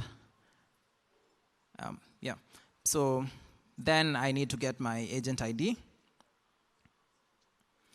So on console, we have our agent network and add select my preferred agent. So I've gone through the agents list and seen that agent Toby, out of all the other agents, has the lowest margins. So it's beneficial to me to use agent Toby because it's cheaper to build on agent Toby, on the agent Toby agent. And so I'll just get a hold of the agent ID.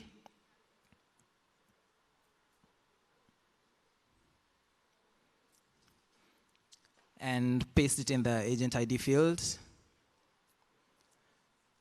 So now that that's done, we can run our server. We can go back to terminal, first of all, and if you've just cloned, you can run npm install to install dependencies, and then npm run dev to start the front-end server.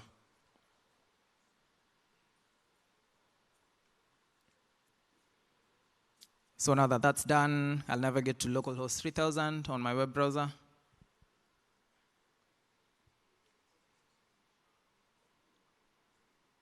And see a scaffolding of our workshop application, which is an off-ramp application. So at this moment, I'd like to talk about what a typical off-ramp experience looks like. So I'm from Kenya, and the most common Bitcoin solution there is Tando. And Tando is an off-ramp solution.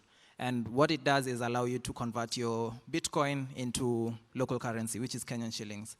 At Minmo, through our API, you're able to build similar experiences to Tando in your local countries. So think of being able to build a solution that allows your users in Nigeria to make payments and buy stuff in Naira, in the Naira, while holding Bitcoin.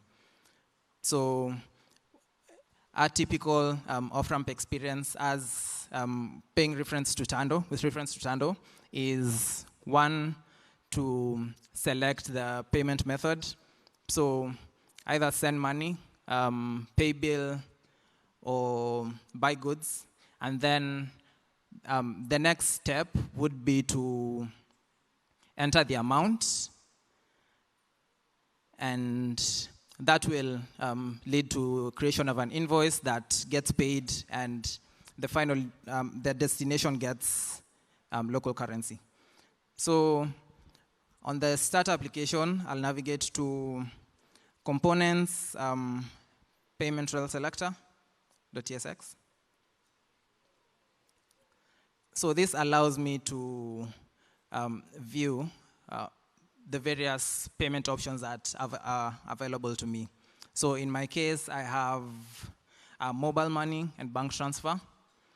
Mobile money because it's local to my context, it's local to my community, and it's easily accessible to most of the people I interact with. So I'll just uncomment out line 12 to 25 to show the payment rails that are available, and then render these payment methods as a list.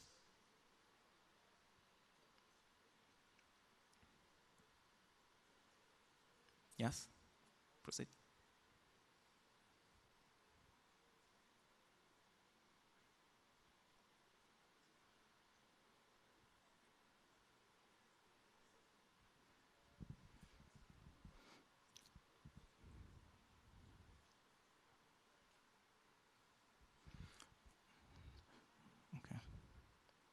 Sorry, just some small technical difficulties. 1 second.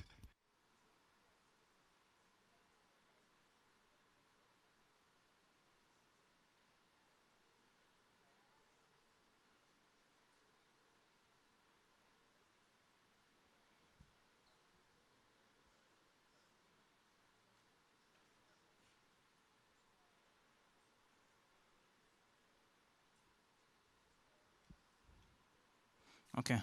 Doing so should expose my available payment methods, mobile money and M-Pesa, so that clicking on mobile money should show me my payment, should allow me to input my payment destination. So navigating to the destination input, the component for destination input, and now we'll just expose the render input method.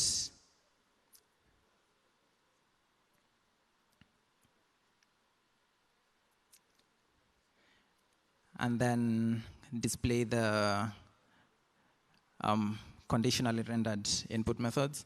So once we select mobile money, we're able to see the destination phone number that I can fill, say with my Kenyan phone number. Right, and then clicking continue should expose how much money I'd like to relay to my counterparty, and that's in amount input. So the amount input here, it's so best practice for good user experience is to show amounts in both local currency and sats. So our application here shows, allows you to enter the amount in your local currency or sats and view both at the same time. So entering amount, say 200 Kenyan shillings, should show me that equivalent in sats, which is a bit over 1,700 sats. And then clicking continue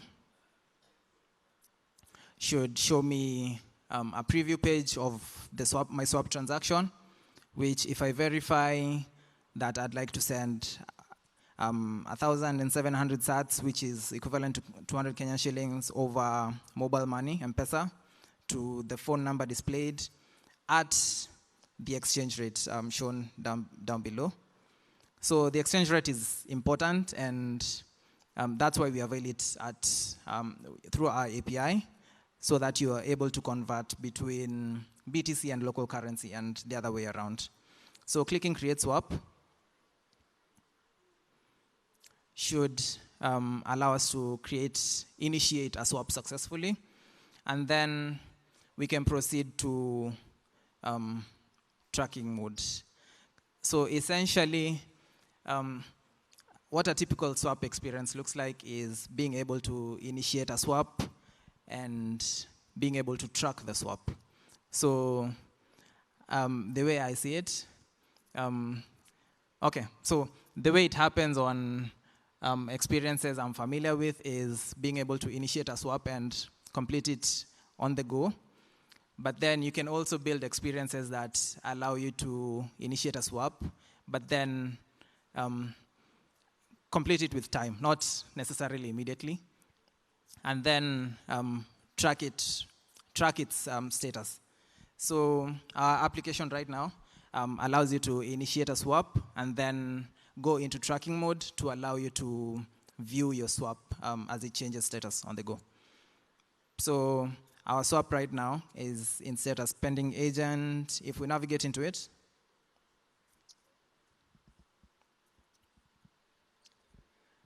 we'll see the amount and basically every information that we input to create the swap.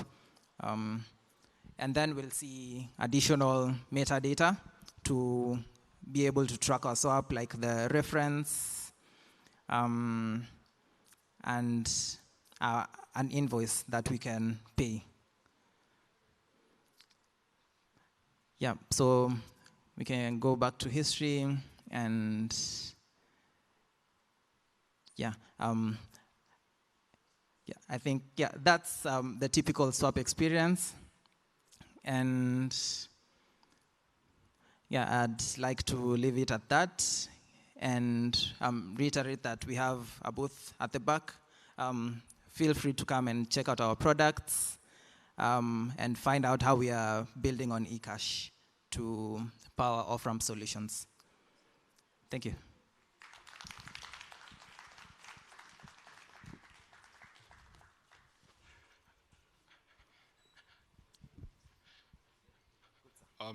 Just one small thing left before we close. So in this demo, we talked about an agent manually going on and accepting a trade, but we also have a capability for it to be more automated.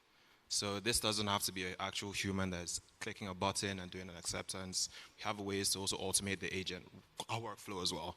So that's just something we didn't add here. And I'm not sure how many people followed along, but please, the feedback you have, questions, anything, please come behind us. We have a booth over there just to close things off and ask questions. All right, bye-bye, everyone.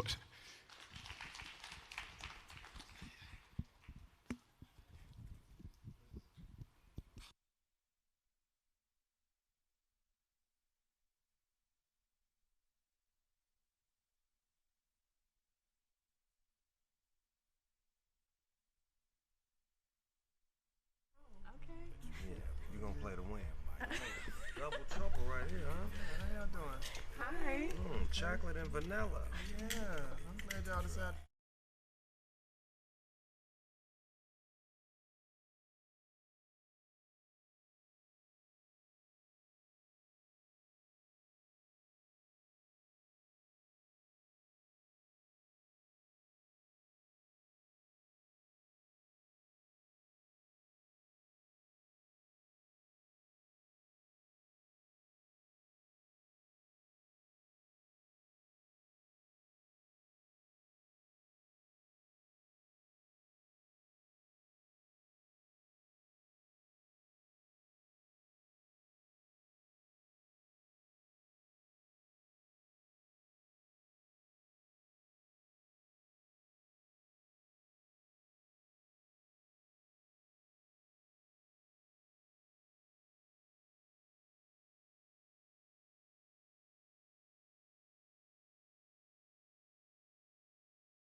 Welcome to, please, can the music, can you turn down the music, please? Thank you. So everyone, welcome to the second workshop. My name is Theophilus Sisa. I'm co-founder, CEO of Mavape. And our workshop is hands-on automation with Lightning. And what is the idea behind it? The idea behind this workshop is to show people how to run, how to deploy and run a Lightning node, and also automate your Lightning node. Why is this important? This is important because with Bitcoin, deploying anything is hard. Deploying a Bitcoin node is hard. Managing a Lightning node is hard. But what if you had tools that could help you with deployment and automation? Many times we look to LSPs, Lightning Service Providers, to do this for us. So we are going to have a hands-on workshop. The first part is going to be deploying LND, but we are going to be deploying LND with LitD. So LND is an implementation by Lightning Labs. It is one implementation of the Lightning protocol by Lightning Labs, and we are going to be deploying that, the latest version of LND. And then we are going to use a tool called NodeGaze to connect to the Lightning node. Now, what is NodeGaze? As you get to find out, NodeGaze is an observability tool. So think of it like a monitoring tool that helps you to watch your node, and then you can subscribe to events from your node. So if you want to subscribe to payment events, channel events, NodeGaze helps you to do that. So even if you are not technical, you can use NodeGaze to manage your node. Alternatives to NodeGaze, for example, is ThunderHub. Yeah, so Eunice, you ready? So yeah, Eunice is going to be projecting a screen.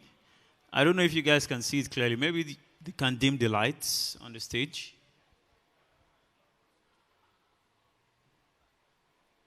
And I think Eunice will need the mic, but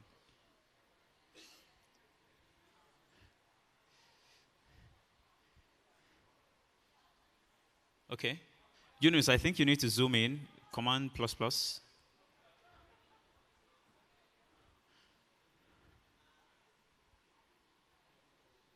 Okay, I think this is good. All right. So Eunice, we need a mic. Is there a mic there? Or shall I just bring this one? Okay.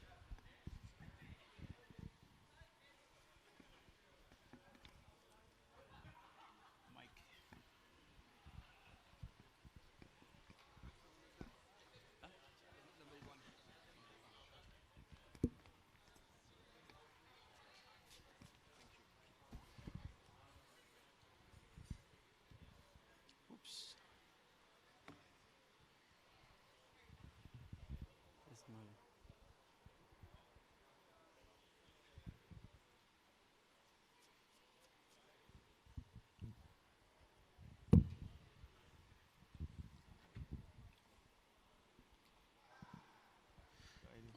Okay, Eunice, you can go on when you're ready.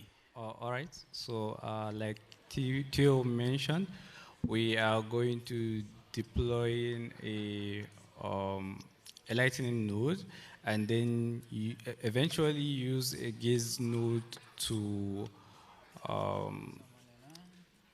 Okay. Yes. And Yunus, if you could please speak out. Okay, we are trying to set up the mic. All right. So yeah, this is a server, a typical server running Linux, and we are going to be using this to install a Lightning node, which we will eventually use, maybe NodeGaze to stream its events. So the first thing that's recommended is to actually update the OS which we can do by running the following commands. Take a moment. I think the network is a bit slow.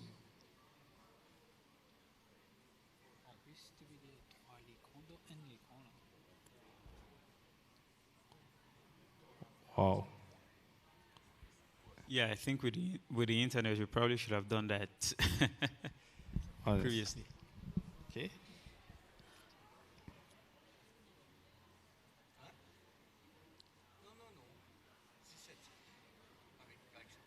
Probably you could show the Docker file while it is loading. The Docker file. Okay, I wanted you to run them through the parts of Let D. Okay, so basically, Let D is an open source project from Lightning Labs, and it comes with a lot of tools for you to essentially manage a Lightning node. It comes with tools such as LND, Lightning Pool, and Loop, and basically that's what we will be installing today and see how it works. But unfortunately, we're having a slow internet, and it's taking a while. Let me see.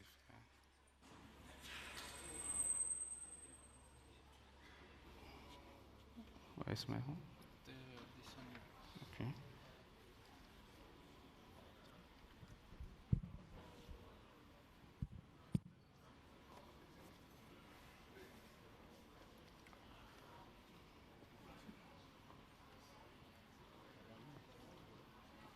Can you off this? Off? Jeff.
Okay.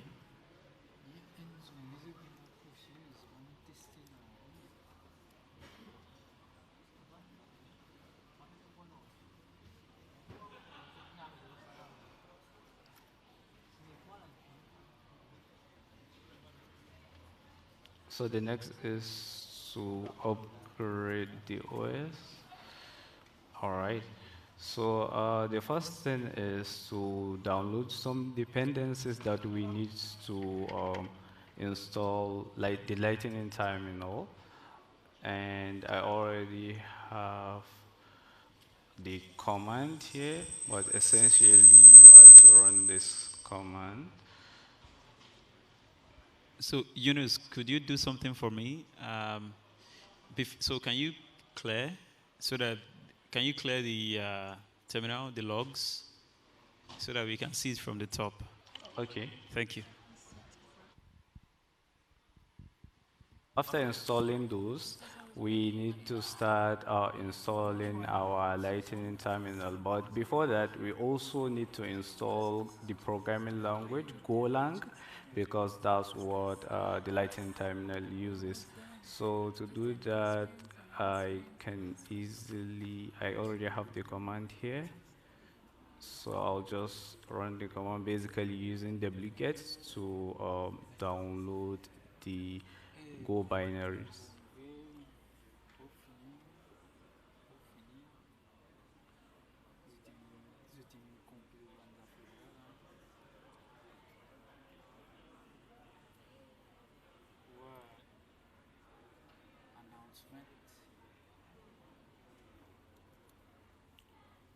right. So after that, we basically extract the binary. And lastly, we add our Golang to path so that the OS knows about uh, the, the language. So now if we actually run this command, we'll be able to see that we have successfully installed Go. The next thing is to install the Lightning terminal. So basically what you can do is you can go to the repository and get the link to the binaries, but I already have that with me. So I'll just use wget to download the binary.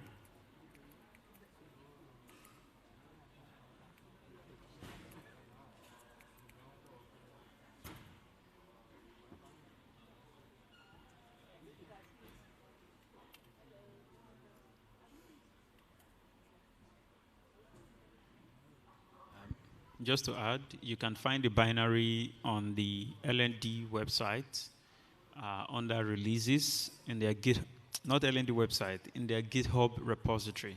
So you go to the GitHub repository, go to releases, and there you would find the binary file. So now that is done, we will basically, oh my God. Okay.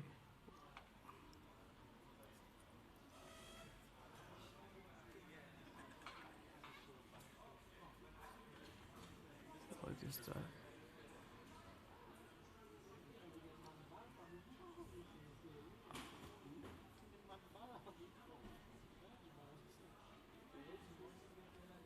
So the next thing is to, oh, what is that?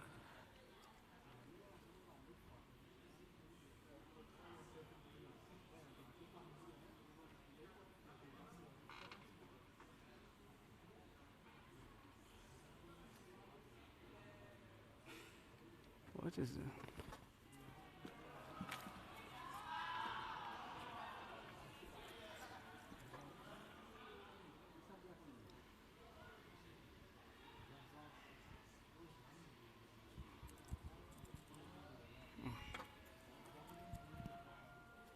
So the next is to basically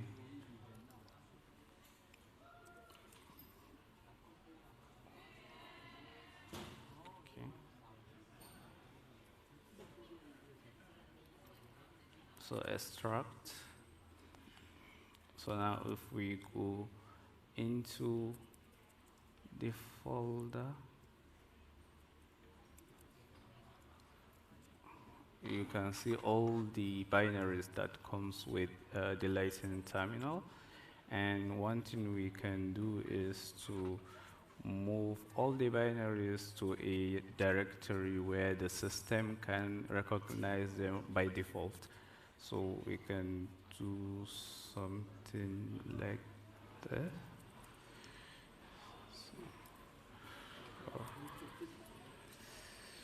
Okay. Yeah, now we will be able to run all the binaries. And before we do that, we need to create the configuration file for Lightning Terminal, and we can do that like so. And basically, we can use nano to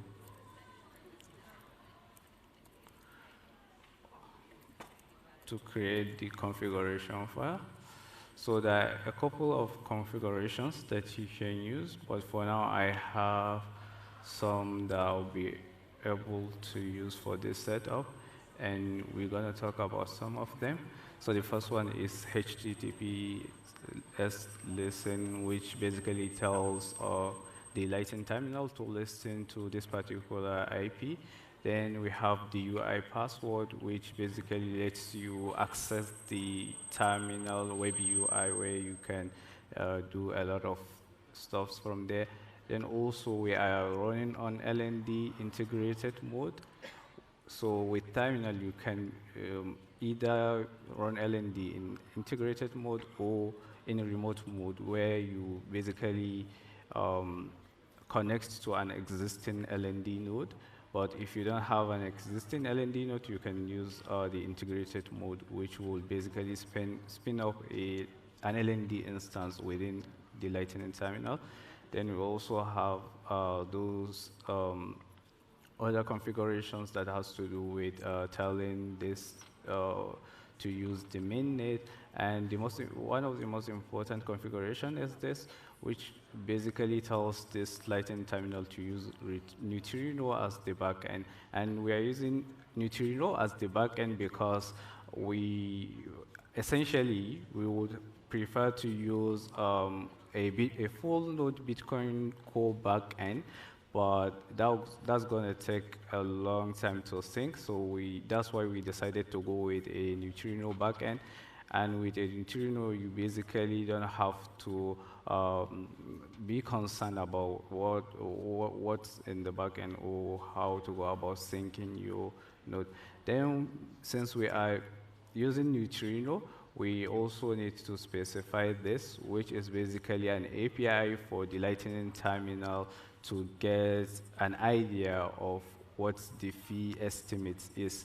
But if instead we are using a full node backend, we wouldn't need this because the Bitcoin backend will be able to handle that itself.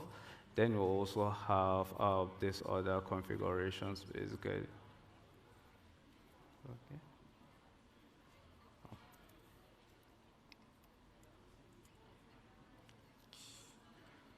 All right, so the next thing is to run litd.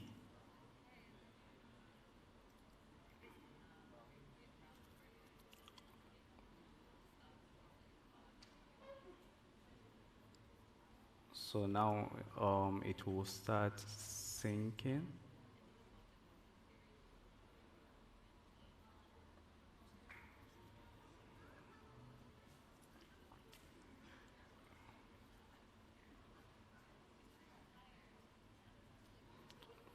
So as that is going on, we can be able to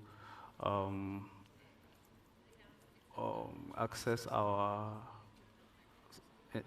server and then run some LND, LNCLI commands. The first one we need to run is basically creating a wallet. So we choose our password, we confirm, then we say that we don't have any money and it generates. By the way, this is just for testing purpose, so even if someone gets to see this, we are not going to be deploying this online. So after that, we will be able to monitor the status of our network. As you can see right now, we are at the very beginning of the network state. And the next thing we can basically look at is the neutrino status, which tells us about the block height that we are at right now. And also we can see that we are yet to sync fully to the neutrino network. And this is basically the block hash we are currently at. Then also a number of peers that we are able to connect with. We can also run another important command, which basically tells us about our Lightning node. So as we can see, we have currently, of course, since we are just opening the Lightning network, we have 0 pending channels. We are at this block height at the moment, and also we can see that we are yet to sync fully to the chain as well as the lightning graph, which we would eventually use for finding a route for payments. So it's going to take some couple of minutes to sync, but I think before that we can move to the second part of the workshop, which is using Node.js.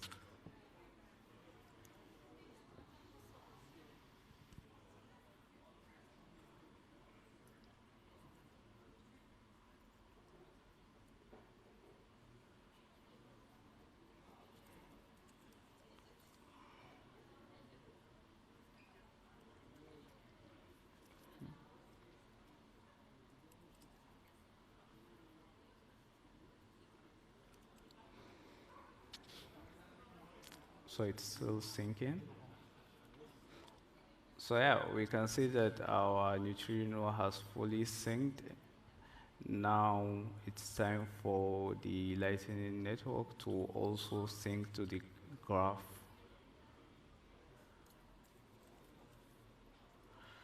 So we can verify that using this. We are still not synced yet.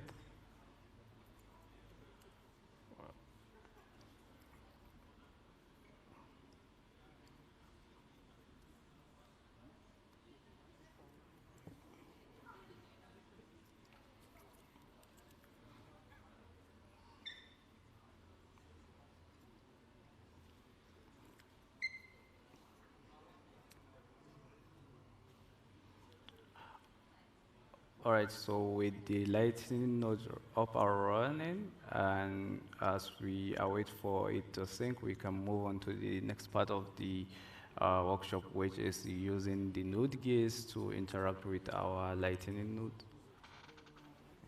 Thank you, Yunus. Yeah, so this will be syncing in the background. So what Yunus just demonstrated simply is he provisioned the VPS, which you can do on DigitalOcean or on SNOW, on Contabo. And once you provision the VPS, you SSH into it, and then you can start the setup for your Lightning node. So it's using Neutrino. Neutrino is a lightweight backend you can use for your Lightning node. There are different options you can use to run your Lightning node. As the Bitcoin backend, you can use Bitcoin Core, you can use Electrum, or you can use Neutrino. So we decided to go with Neutrino because Neutrino is the lightest and fastest to use to sync your Lightning node to the blockchain. So now what is going to happen is, let's assume that we have a node that has been fully synced to the blockchain, fully synced to the Lightning Network graph, and now we want to automate some processes. We also want to see what is happening inside the node. So when I receive payments, I want to see how much did I receive. If I were building an LSP, for example, I would need to see what is happening in each and every node that I provision. That is what NodeGate is expected to do for you. So now, my colleague at the back is going to, okay, he has connected his PC, and now we are going to do it on Rest test using Polar, and then we are going to replicate the same process using a Raspberry Pi. How many of us know a Raspberry Pi? No one? Okay, I can see a few hands. Yeah, so the Raspberry Pi is a mini machine. It was created as a portable machine for you to run experimental applications or do experimental stuff with hardware. So the Raspberry Pi can fit into your palm, by the way. So it's not as big as your laptop. It can fit into your palm. And we got a Raspberry Pi 5, and we've loaded a Lightning node with Neutrino into the Raspberry Pi.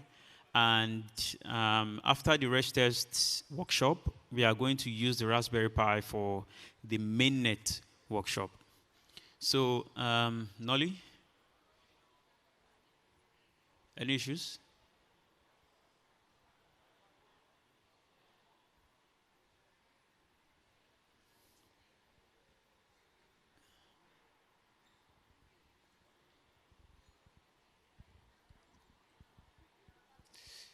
So I'm basically going to explain the setup, and the setup is going to be, to run it on Reg test, we are going to run Polar. Polar helps you provision Lightning nodes in Reg test, and we are going to connect to the Lightning node that has been provisioned on Polar in the regression testing environment. Then use that to simulate events, channel events, and payment events. So, yeah, so this is Polar. By the way, if you don't know Polar, Polar is a good tool for simulating Bitcoin nodes, Lightning nodes, Taro asset implementation on Reg test. So here you can see we have a network that has been created in Polar with 2 nodes connected to Bitcoin Core. There's Alice and Bob. The orange lines you see are the channels open between the 2 Lightning nodes. One is to a core Lightning node. So Bob is a core Lightning node, and Alice is an LND node. So 2 different implementations. Node gates can connect to both implementations, right? Current observability tools mostly connect to LND. So he is going to get the node gate requires the credentials of the node to be able to connect to that node. He's going to be doing that using the UI. And so what he's going to do is he's going to get the macaron as well as the TLS certificate, use that to connect to the node. NodeGate is a Rust-based project, and we use Tonic LND for authenticating a node. Now, for those who have used Tonic LND or the Fedimint version of Tonic LND, you will notice that they only accept the file path. So what we did was we reverse engineered it to make it work by passing the X format of the file path. So if you have your admin macaron, it's usually in a binary format, but now you can convert that binary file to a hex string, and you can use NodeGaze to connect to your node using the X string. So he's going to be doing that now. I'm just going to wait for him to set up NodeGaze. So on the left, you see he's setting up the NodeGaze backend, which is the Rust backend. And on the right, you see he's setting up the NodeGaze front end, which gives us just a fancy UI for us to see what is happening in the node.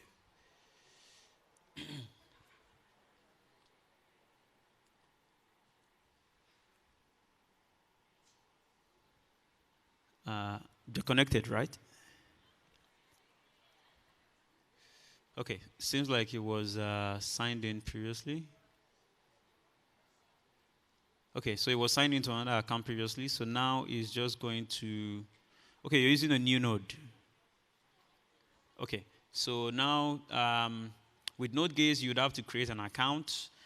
You create an admin account, and then you can create different sub-accounts.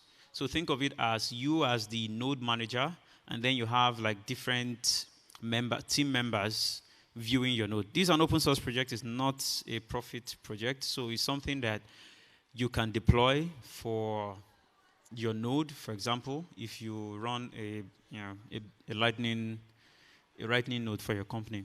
So after creating an account, you log into NodeGaze. Everything is stored in a SQLite database. The SQLite database is saved on the machine, so it's very light. We chose to go with the SQLite database to make the project very easy to use. So now it's going to connect to the node. NodeGaze currently doesn't support connecting to multiple nodes, but we have an issue open in the project such that we enable you to be able to connect to different nodes. So instead of connecting to just one node, you should be able to connect to as many nodes as you want. And NodeGaze will perfectly handle it. But for now, we'll be connecting to just one node. So now he's going to try to connect to Alice, and he's going to get the credentials. So he needs the node pop key, if I'm correct.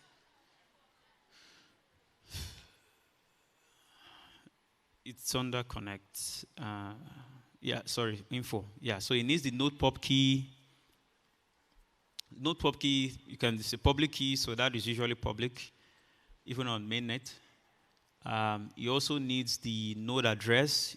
Usually this is the IP address where your node is hosted. So if you're hosting it on a VPS, you can just copy the IP address, paste it here.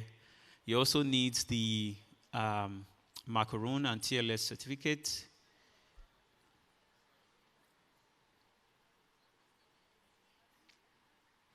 So, yeah, sorry that you're seeing all these logs. We are using two computers here, a physical computer and a remote computer. So the remote computer is the one running Polar. So we are just connecting to the remote computer to get the details from it. Let me know when you're ready, Nali.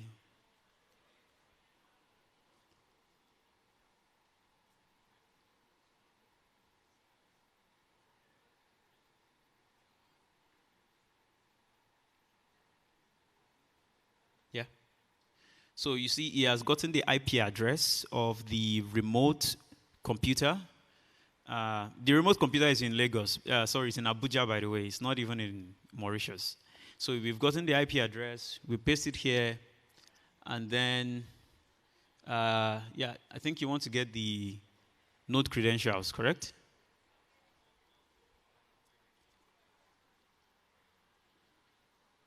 Connect.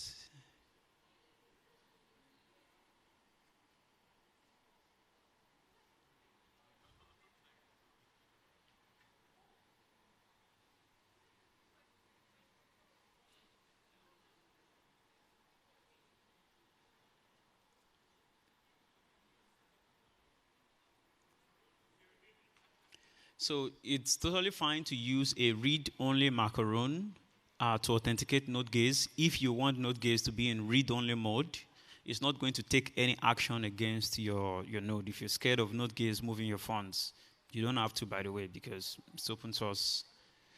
So now we are connected to the node, and you can see information about the Lightning node. To get this information, you need to write a bash script. Usually you write a bash script or a program that gets this information using LNCLI for you. But Node.js gives you this at a glance. And this is good, for example, in firms that have accountants and need to, like, just check up on the financial state of things. All right. It's going to open a channel now from the node we are connected to, Alice. It's going to open a channel to Bob.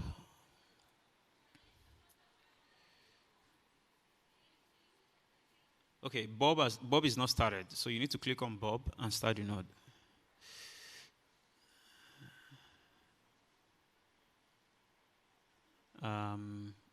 Maybe you stop Bob and restart it. Like, you can stop just Bob.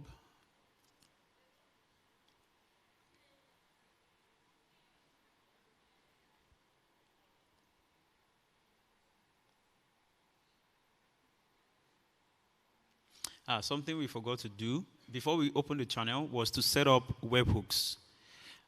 So if you go to Node.js, if you go to events, you can set up webhook events. So what Node.js does behind the scenes is, in the backend, Node.js subscribes to the Lightning node. So LND is able to stream events via gRPC to whatever, to your server if you connect it. So there's the subscribe channel events, subscribe receive events, and so on and so forth. Node.js is currently using subscribe channel events and subscribe receive events, as well as subscribe invoice events.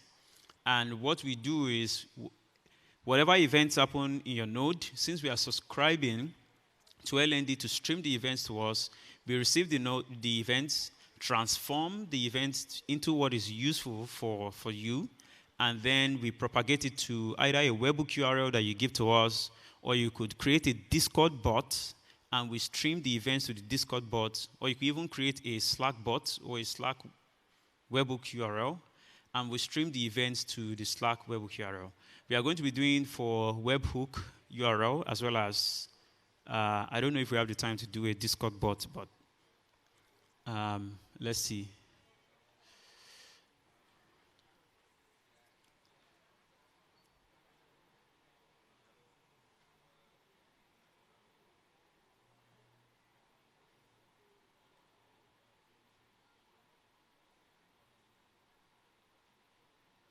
Have you tried adding the webhook?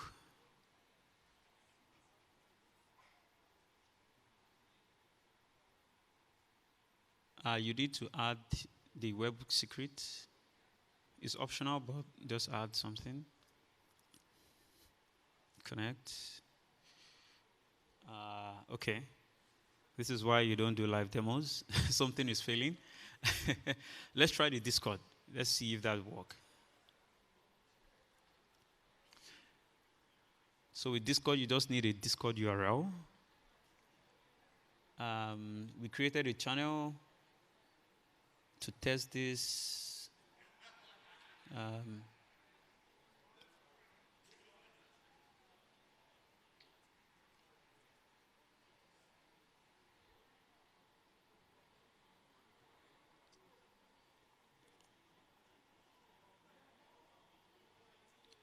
You need to go to settings. So you click on this settings icon. Yeah, edit channel.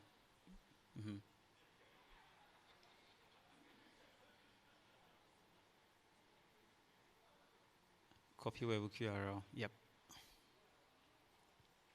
Hopefully this works.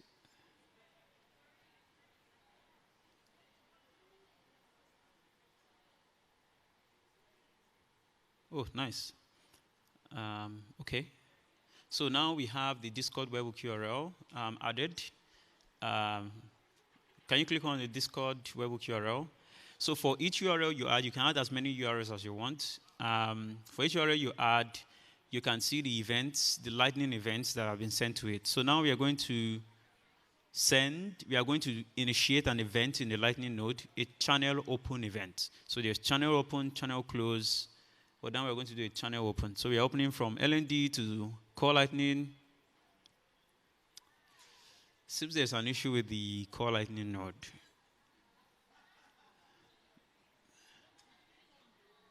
So maybe just restart. Yeah. You started, I think you started just Alice. Is Bob started already?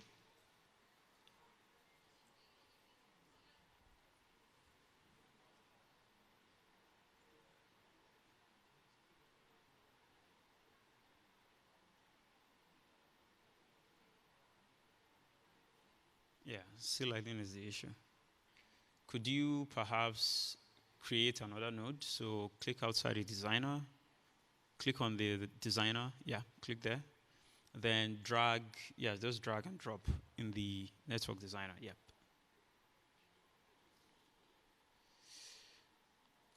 Yep, so you can start that node, click on Carol, then start the node.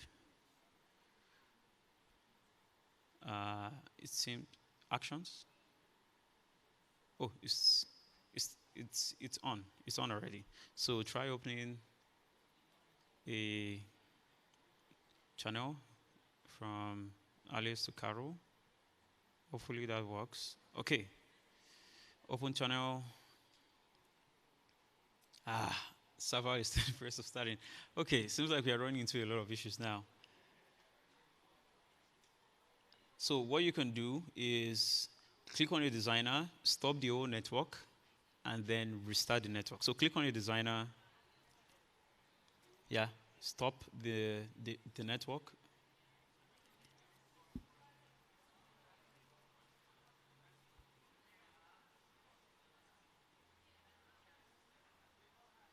Yeah, stop the network. Yeah.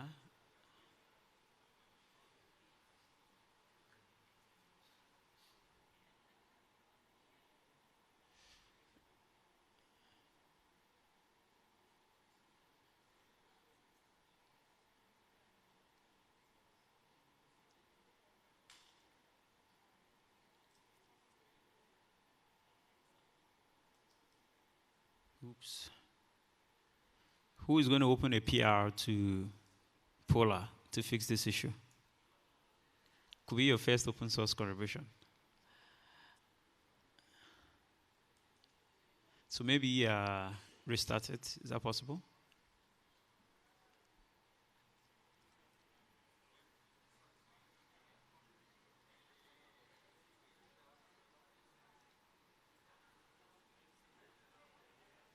Okay. It's fine if we are not able to do that. It's fine if we are not able to do that. We can just proceed to use the remote, the mainnet, since we're having issues with Polar. Thank God it's not node case, Polar instead. So now we have, we've been testing on Resh test with Polar. Now we are going to test on mainnet, right? There are quite a few bugs on mainnet, which is why we need contributors to contribute to node case. So what he's going to do now is, can you go to your terminal? So now we have the Raspberry Pi 5 running. Is currently connected to an extension socket right at the back. So I couldn't bring it up here. But we've paired the Raspberry Pi 5 with my phone's hotspots. We assigned it an IP address, and now we are going to SSH into the Raspberry Pi 5. So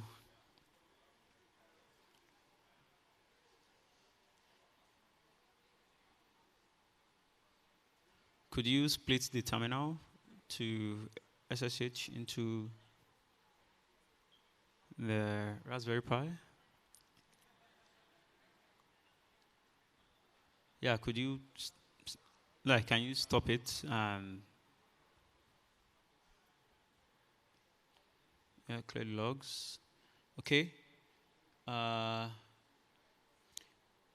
So yeah, this is already in the Raspberry Pi 5. Yes, yes. Aha. So yeah, can you just, so you can see node gaze at Raspberry Pi. You see the connection to, that is the Raspberry Pi IP address, and now we are going to SSH into the machine. This is similar to what Eunice did on the VPS in Contabo. Are you in?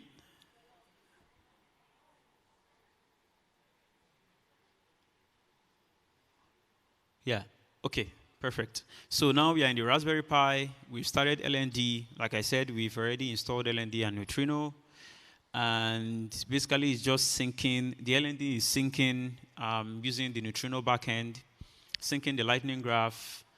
And now we can just test that Lightning node on mainnet is working correctly. So can you create maybe create an invoice or no in the terminal? Nolly, could you please go to the terminal?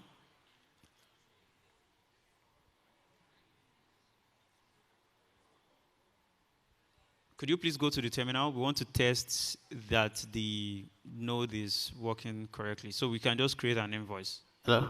Hello? Yeah, we are switching from reg test to mainnet. So I had to create a new account and authenticate the node first. Yeah, but yeah. I'm just saying for the node that we just connected to, yes, we can just create it. We can't get anything unless we have node gate set up for that node. Ah, okay, yeah. Sorry, I skipped that.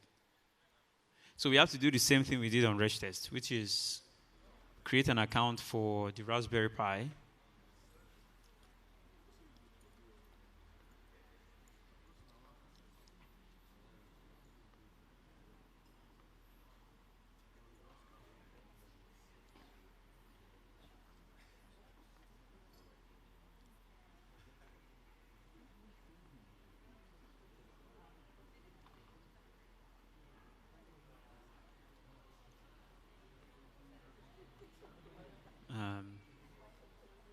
Running out of time. Okay, so now you see this is a fresh account because the previous one we are connected to the node, but now we are trying to connect to a mainnet node, a mainnet Lightning node. So we are going to get the node pub key of the Lightning node. By the way, if you don't try to connect to this node, we are going to shut down the node after the demo, even though it's on mainnet.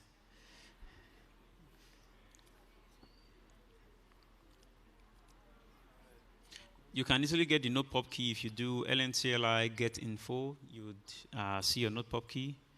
The node address is simply the IP address that was assigned to the Raspberry Pi.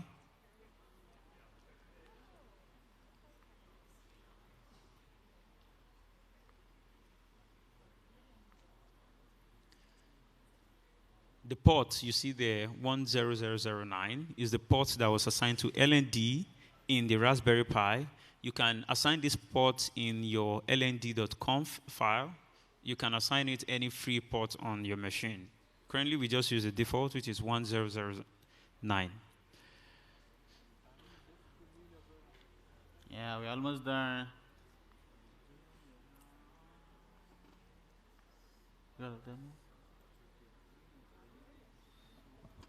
You have to unlock the wallet. Oh, yeah.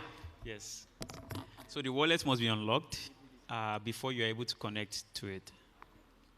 That has to be a manual action.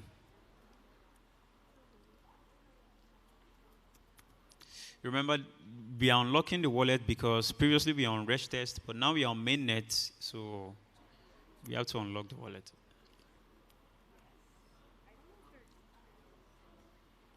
Is that a typo? Yes.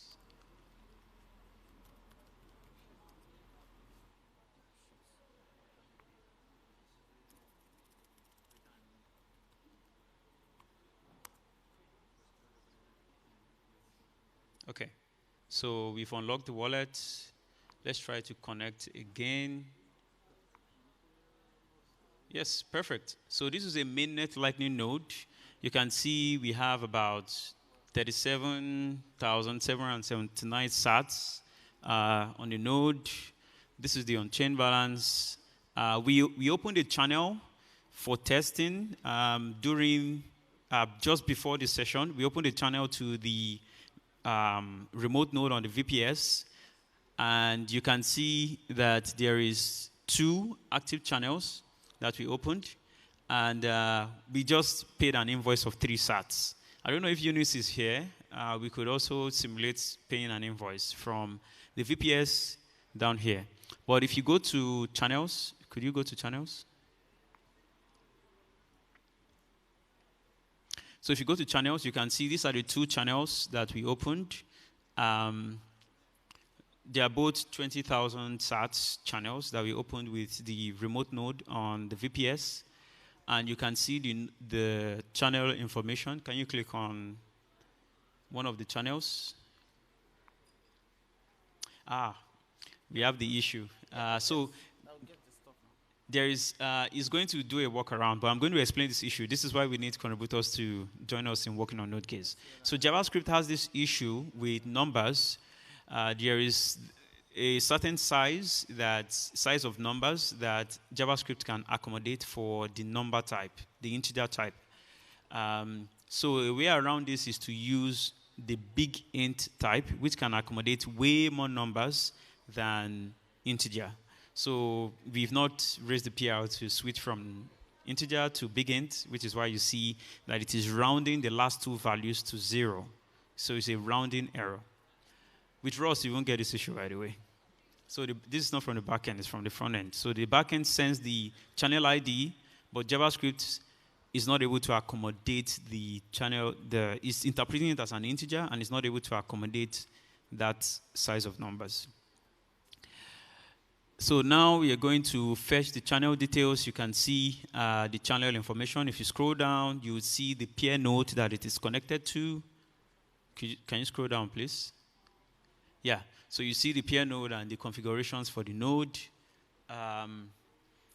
And my time is up now, but I would have loved to do the demo that we did on RegTest, which is simulating events and you receiving it on Discord or via webhook URL to any webhook URL that you set up. But there's currently a bug with Node.js, which we would like people to raise PR to fix. And the bug is once you subscribe to events, LND events on Node.js, because the gRPC streaming API that LND provides is unidirectional, it means messages go into the stream one at a time. With Rust, that isn't a problem. You can multiplex the events such that you put each stream on a different thread. Currently, we are using a single-threaded process in Node.js. The goal is to move to a multi-threaded process such that no event is blocking the other. So, for example, if you were to open if you were to open a channel, that is a channel event. So after subscribing to the channel event, that remains in the stream queue. But if you were to initiate a payment event next, the payment event will get blocked and will not get sent to the server. So LND blocks it because it needs to relay the first one before the other one, right? But if you multiplex it across different threads, then each thread is assigned a different stream. So you have one thread for payment events, one thread for channel events, one thread for peer events, for example. So yeah, that has not been fixed. So if you want to contribute to Node.js, you can go to nodejs.com. You would see our website. You also see the GitHub repository, and you can raise a PR to fix that. Yeah, that is the end of this workshop. Let's keep it going. Any questions? I'm over time, but I think... You're over time. You still want to ask questions. So this is Nigerian. All right, so thank you so much. We just want to use this opportunity to, if you have your friends in other sessions, just send them a message, tell them we're done here, they can start coming back in, and we will have our announcements, and we will call it a day. It has been an amazing one. Yes. There's Mario Kart. What's the prize money? Wow. 150K SARS. There's Mario Kart over there, ladies and gentlemen. Look for the Invento booth. Oh, the finals. Oh, wow. 150K for playing Mario Kart. You should have told me now. I wouldn't have MC'd. I would have just gone and played the game. Sad. Oh, there's Mario Kart final happening here. So, live on screen. Ladies and gentlemen, there's more to happen. Please send your message to friends wherever they are. Tell them to start coming in. We are rounding up. It's been a really long day. And if you check your time, it's just 2 p.m. We tried our best to stick to the time. In fact, we overshot it. I'm sure we're doing great. Bright, how about you now? Oh, Ghanaian to join one Yoruba. Awesome. If you're at the back, you can start coming back in, sit down. There's no more session, no more multiplexing, no more languages that I don't understand, no more rusting. Hi. No more C++, C#. Which one again?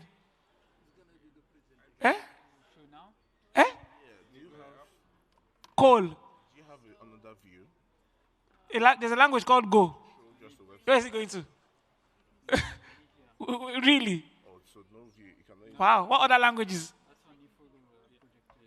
Python, yes. Okay, none of these are projected. That one. JavaScript, Cobra, Snake. You start Snake, ba? We are almost there, ladies and gentlemen. Let's finish strong. We're waiting for the other guys to come in. That's just what we're waiting for. We have our announcements. We have the Mario Kart finals, Btrust Guarantee Q4 announcements. Then another announcement from Bitcoin Plus, closing plenary, and some final word. I heard plus. Somebody did. Ooh, dear. Who is that? Awesome. Sharon, is that you? BD4. Yes. Bitcoin Dev Project. When are we having our raffle? Okay, yes. Raffle announcement.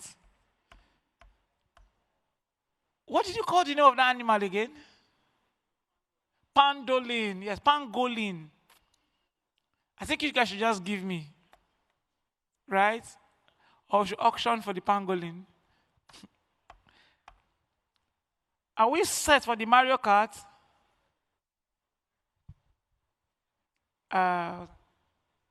Brianna, are we set for the Mario Kart?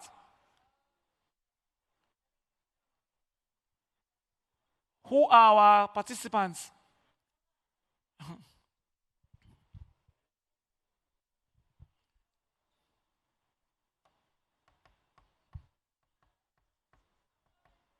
No problem.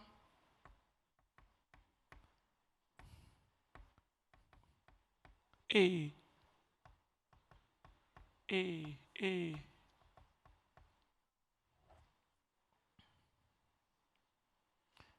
Officially, the Africa Bitcoin Conference itself starts tomorrow at the Caudan waterfront.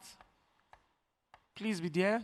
This is our curtain raiser, the Btrust Developer Day, and then the Africa Bitcoin Conference goes in full swing tomorrow.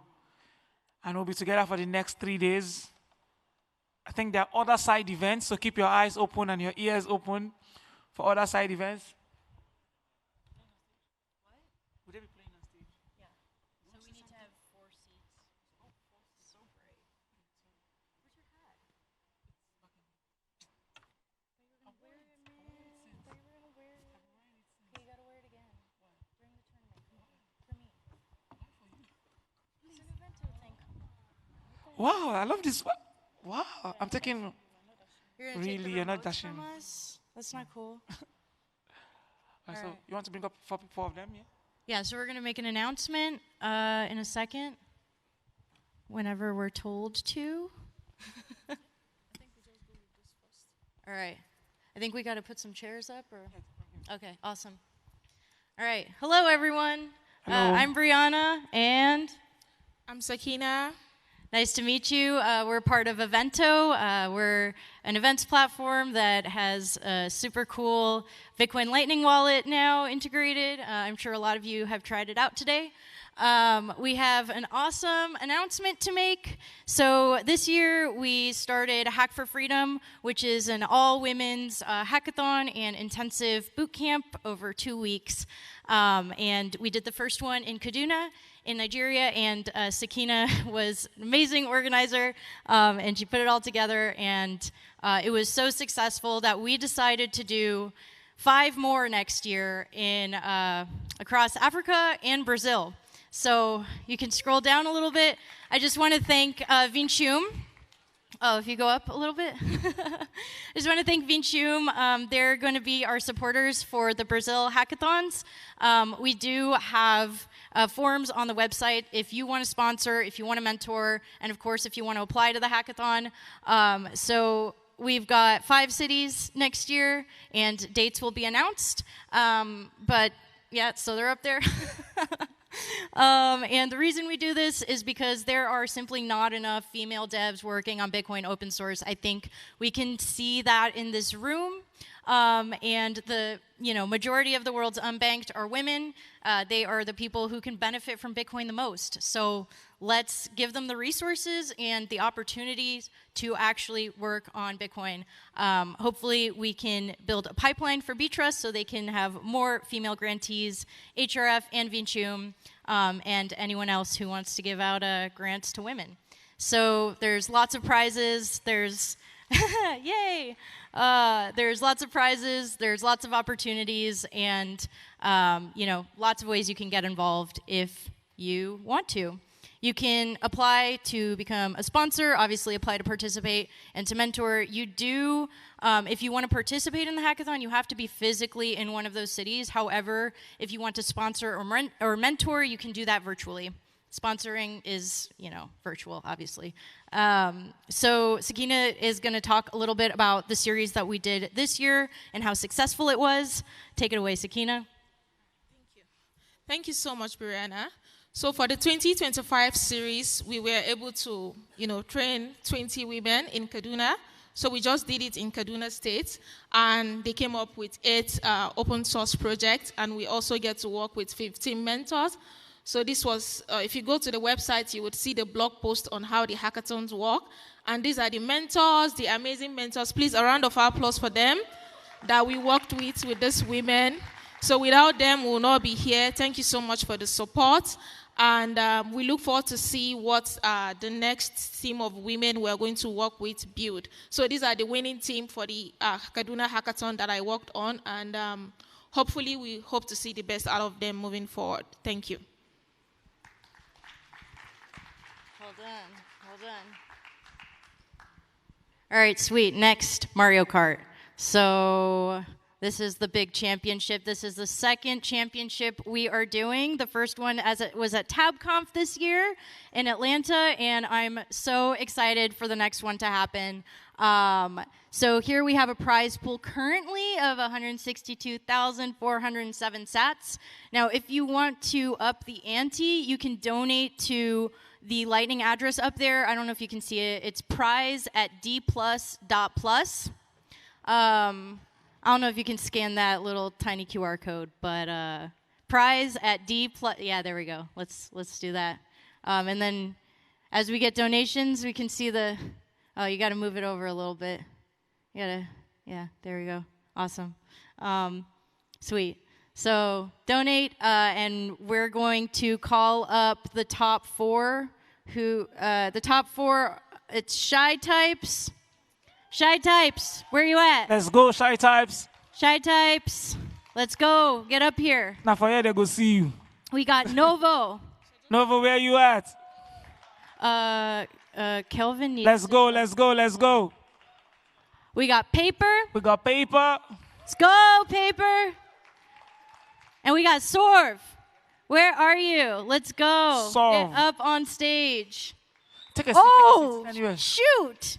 Oh, my God. What? Did 700. we just go to 741 sats? Let's go. Wow. All right, keep donating, everyone.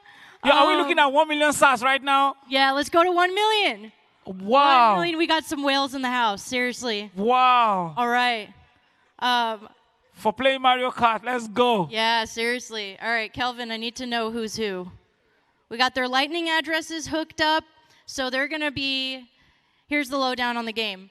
Basically, whoever's in first place, they're getting 1 sat per second, okay, straight to their Lightning wallet, and I think everyone's using an Evento wallet, which is pretty cool. And you get a bonus for each lap that you complete as first place. But obviously, that's a very small amount compared to the grand prize for the top player. So Mario Kart Double Sats was actually created by D++. She is my best friend, and she is an incredible developer. She modded Mario Kart Double Dash and added Bitcoin to it, which is just legendary.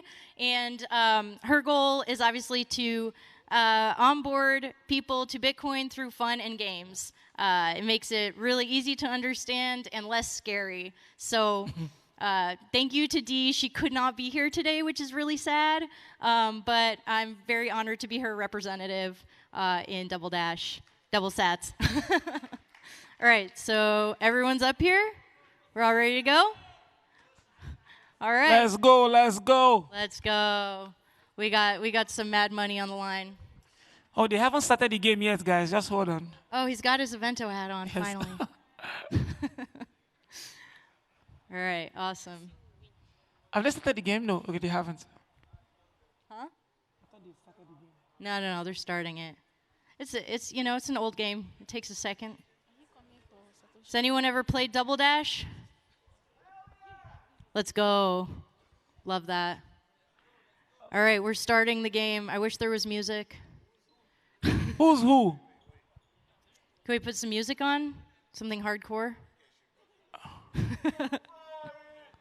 Have they started? Okay, no, they haven't. No. They're setting. Oh, how are they gonna see? Oh, they're gonna just move back. Or We could have some music. That'd be great. Hello. It's going good? Sweet. Oh, I think it's because the controllers need to be closer to the computer. So I hope they can see. It's just an extra little challenge.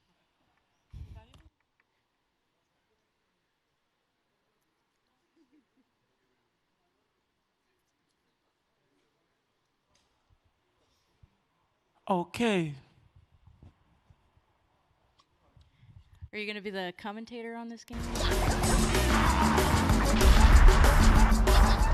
Amazing.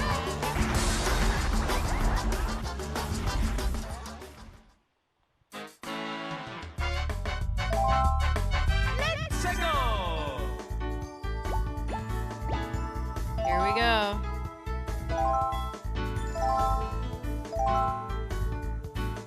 Mario. No, you can't select your player. You have to be, yeah.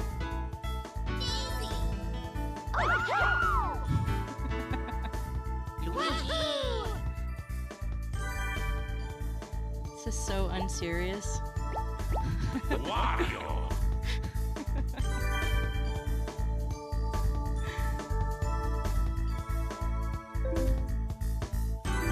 Shout out to Toby for running this game all day. What a legend. Toby! Without him, this would not be possible. Toby the whale. Toby the whale. Get over here. Toby's the whale. You gotta get over here. You gotta be on the screen. Look, you're not on the screen. You gotta be on the screen. All right, Luigi Circuit. Okay. Let's go. You got this? We're talking about 750,000 sats. Are you ready? And counting. Are you sweating? Are your hands sweating? Yeah. Some serious money. You better buy everyone drinks. Shy type. This is not the time to be shy, you. This is not the time to be shy. Play this game. Your journey back home depends on it. Oh, they gotta go. This is too funny. All right, everyone's coming in. I need to hear some clapping, some yelling. We need to pump up these players, okay? So, whoever you're rooting for. Ladies and gentlemen, we're ready for the match, for the race. Are we ready? Let's go. Let's go. All right, we got the princesses in the lead. Okay. Oh no, Mario's, wow, this is changing fast. Let's go, Bowser. I think Bowser's the best character. Oh no, Wow. what's going on, Waluigi? Who's on lap 4? I don't know, but so far Bowser's taking the cake. Struggling a little bit with that low acceleration there. High speed, but if you stop, it's hard to get started once again. All right, come on, Mario. You can do it. Overtake him. All right, you've got this. Let's go, Bowser. Still in the lead. He's earning those sats every second right now. All right, Mario's not too far behind. Actually, no, super far behind. For those who don't know about Super Mario, you could set traps for your fellow racers. You could attack them if you want, but they have to be close. As you can see, the guy in lap 4 just attacked. Currently leading is P3. Bowser is seriously in the lead here. I don't even know if there's competition at this point. P3 is in the second lap, P1 is in the second lap too. P1 is currently stuck and has been overtaken by P4. Oh, Bowser is now on lap 3, everyone. Ladies and gentlemen, P3 is on lap 3. Come on, princesses, This you've got victory this. is going to be a landslide. Landslide victory. Oh, Mario has stalled. Mario has stalled. Oh no. Why is this? We don't know. Paper's at a disadvantage. Ladies and gentlemen, we're almost there. We have a winner. Oh, man. Do we? Okay. Princesses, you might be able to catch up. Remember, we got first, second, and third place here. All right. Come on, Bowser, you're almost there. Oh, my goodness. All right. Wow, ladies and gentlemen, we have a winner. We have a winner. Now, who's going to be second place here? We're looking for second place. We're looking for second place. Is it going to be Waluigi? Is it going to be the princesses? Only one way to find out. I'm really sorry, Paper. Are you not Mario? We have second place. All right, we got second place. Let's go, Waluigi. All right. Princesses, you've got this. You can make it. Mario has stalled, so I don't know why it stalled. Oh, damn. Sorry, Shy Types. Can we redo it? Okay. All right. No, it's winner takes all. It's winner takes all. Yeah, winner takes all. Yeah, all that money. The other ones get hats. So All right, ladies and gentlemen, we are done. All right, let's go. Winners, come up on the stage. Come up on the stage, everyone. Let's go. All right, who's P1? Paper? Oh, who's... All right, we'll get up here.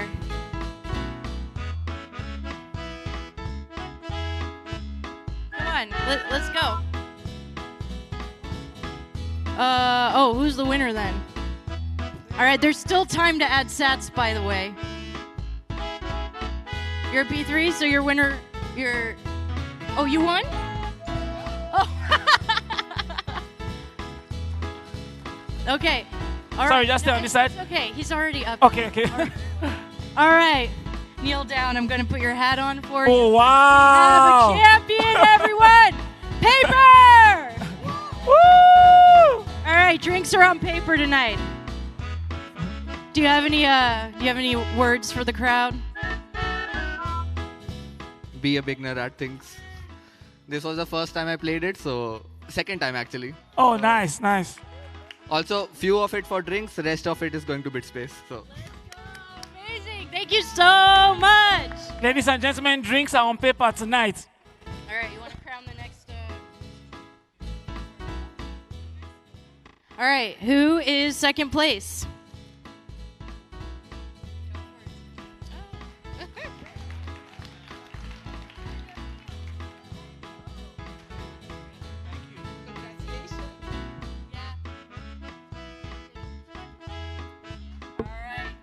And third place? Let's go. Congratulations. You got to kneel. You're too tall for me. All right. And there you go. Knighted. All right. Might be a little, you gotta adjust the hat, but all right, let's go. Wait, we need a picture with all three of you. Come on up. Let's go. All four of you. Let's go. It's okay. You have an honorable mention. Yes. Pete's Dev Project, please get ready. Tuodon, we need you on stage. All right. For the raffle. Amazing, guys. Toby, come here. Get up here. Toby. Give him the remotes. Lord of the Pads. No? Okay. Okay, hold it. All right. Sweet, we got this. All right. 1, 2, 3. Mario Kart! Woo! Awesome. Thank you so much for playing, guys. Thank you so much. I'll send your sats to you. Awesome. All right, thank you. Ladies and gentlemen, round of applause once again for them. This way, guys. We have a Bit Dev Project raffle announcement also. Because if you visited their booths, you must have registered for the raffle draw. And we're about to pick the winner for the pangolin. Pangolins. Oh, there are more than one? No, there's just one. Okay.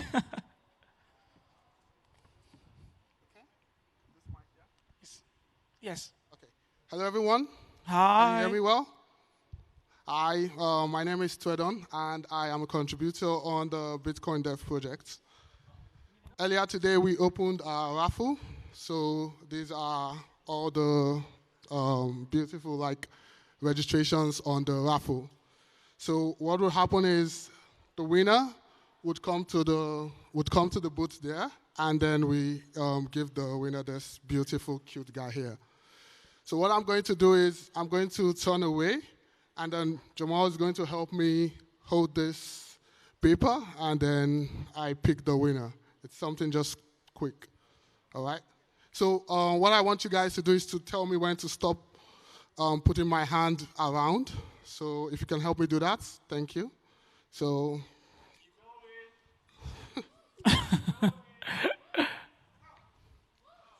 Stop. Okay. Okay. Ladies and gentlemen, we have a winner. All right. I hope it's my name, even though I did not register. Let's see. I hope the winner is still here. Okay. Letter means 0. Huh? Let's hit it.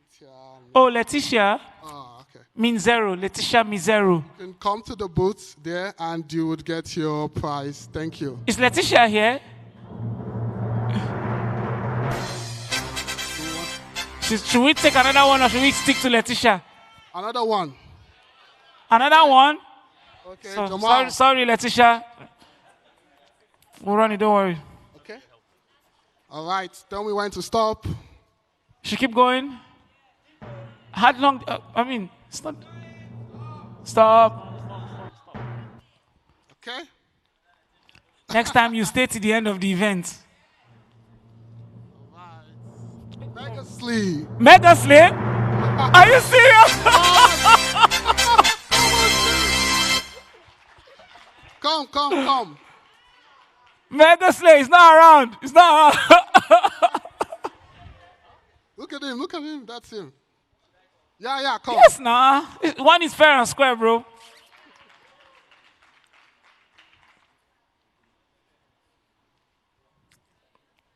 I'm good.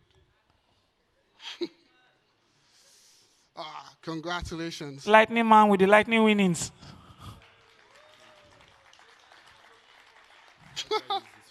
It's a puppet. It's a puppet. You will learn how to use it, don't worry. Okay. All right, ladies and gentlemen, like I said, more announcements coming your way. And moving on to the next one, we have a Bitcoin Plus open source announcement to be given by Nifty. Ladies and gentlemen, Nifty. Okay, wow. Thank you, Paul. Hey, everyone. I think I'm going to get a couple people up on the stage to help me make this announcement. You guys know who you are, I think. Are they here? There's 6 people with Bitcoin Plus hats in the audience. Is Simon here? No, that's okay. I'll make it without them. Simon is coming. Look at Simon. Coming. Do you guys have a clicker, too, or is it... Cool. Okay, I can introduce myself while we're waiting for people to head up. Yes, okay, cool. Hi, everyone. I'm Nifty, also known as Lisa. I started a conference series called Bitcoin Plus back in 2022. Oh, thank you. And I'm really excited to be here announcing our one of our next editions for next year. We've never done a Bitcoin Plus open source edition. And I'm excited to announce that we've picked a location for it. It's going to be in Nairobi, Kenya, next June. I'm super excited to have an amazing team of Bitcoiners and developers from across Africa who are going to be helping me out with it, one of whom is Simon, and a couple other people from the ecosystem, so huge thank you to them. Can't wait to see you all there. Oh, I think there's an extra QR code. If you want to check out the website that we have up, go ahead and start buying tickets.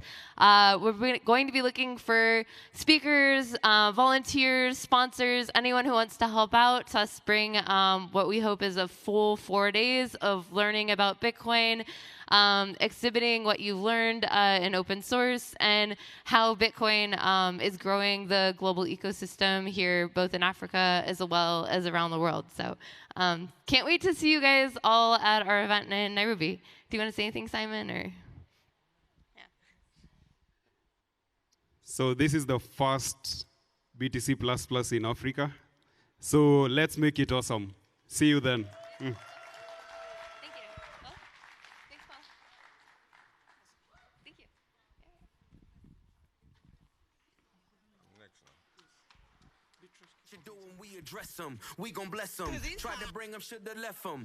Awesome, awesome. I guess we'll be seeing ourselves again in Kenya next year.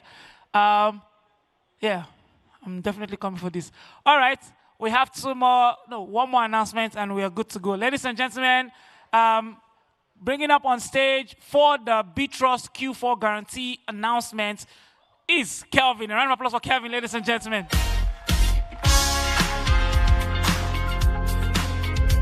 Hi, everyone.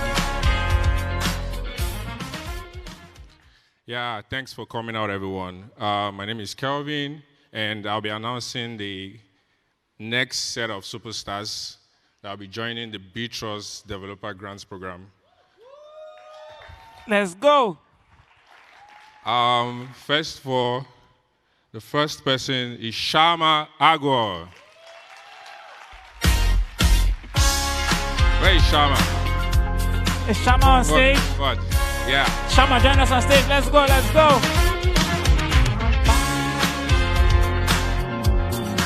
So Shama will be contributing to, or he has been contributing to PayJoin for a while, and he has shown us proof of work, so it makes sense to bring him on board. And yep, welcome on board, Shama. The next starter grantee we have is Simon from Kenya. Simon!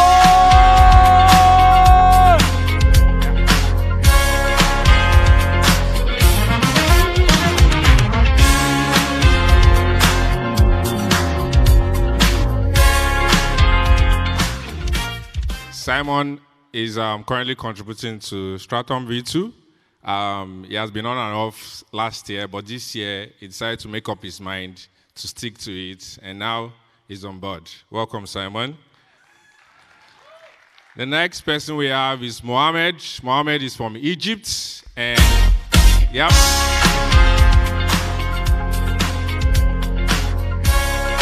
Yeah. Mohammed is currently not around today. Mohammed is from Egypt. That's a new country for Btrust, and I like the fact that we're going to different countries in Africa to look for the best, the 1% of the 1% software engineers, and bringing them, onboarding them to Bitcoin open source. So congrats to Mohammed. The other next person is Ifeanyi Chukwu. Ifeanyi?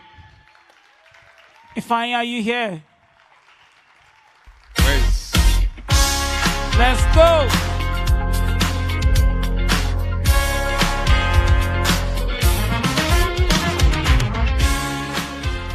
Yeah, Ifeanyi is part of the faculty for Btrust Builders. The faculty are basically guys that have been through the program that are now teaching or introducing the next generation of software engineer into Bitcoin open source. And Ifeanyi is contributing to LDK server, and he has been doing awesome work, so he's right here on board. Moving on to the long-term grantees. The starter grantees are the guys that have proven their work over time, and now we've given them a chance to, keep proving themselves. But the long-term grantees, they've been doing this for a while, and now we have decided to say, yeah, come on board for a for the next long term. And the first person on my list is Sulaiman. Sulaiman, yeah. Sulaiman has been contributing to VLS, which is the Validating Lightning Signer, for a while now, and he has done a great job. So it makes sense to just keep him going for the next couple of years. And he's currently not with us. He just recently traveled, and yeah, he's not around currently. But the next person on my list is Yunus. Yunus.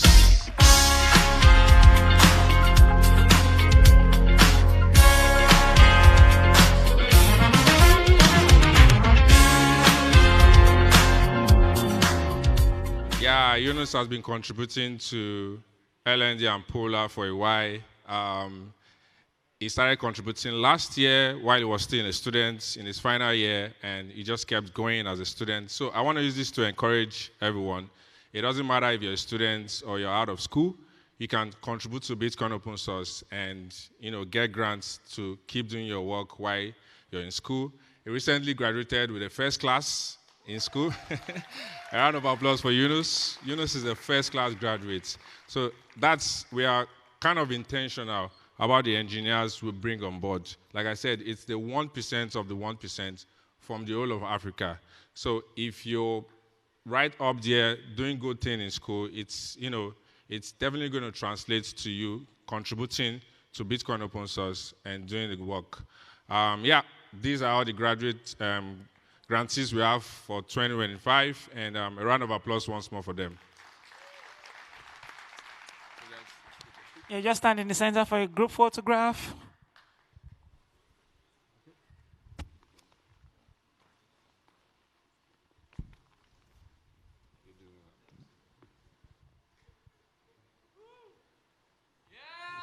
Yeah! Woo! So our grants programs are available for you to apply online. The requirements are on the website. Just go to btrust.tech and follow the developer grants page, and you'll be good to go. Thank you. Ladies and gentlemen, a round of applause for Kevin. All right, we have made it so far to the final stage of the event. First of all, I want to appreciate everybody for being here. I mean, it's not easy since 6 o'clock. Some of us have been awake. And now it's just 2 p.m. We're already rounding up. Thank you so much for staying to the end of the event. I remain your host, Paul. But just as we started, we're going to close that way. And we're going to make welcome on stage for the closing plenary. Please put your hands together for Stephanie.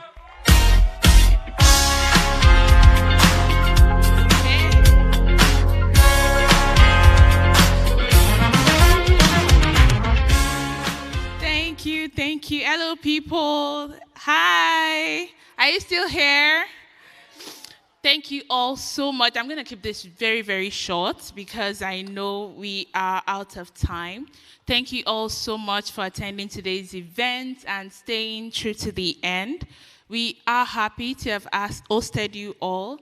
And it's amazing to see such a vibrant community here because we have officially surpassed the numbers that we had last year in Nairobi, which is a huge, huge success. So I just want to say thank you all.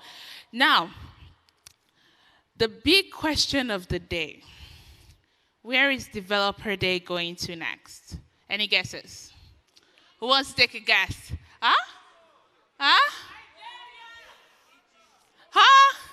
Egypt, Nigeria. Okay. Where? Morocco. Yes. Nairobi. Okay. We were there last year. Ethiopia. Okay. Drum rolls, please. Drum rolls. Developer Day 2026 is going to...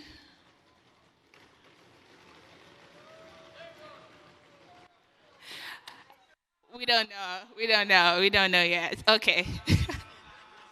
So OC, please let us know in your feedback where you want to see Developer Day next year.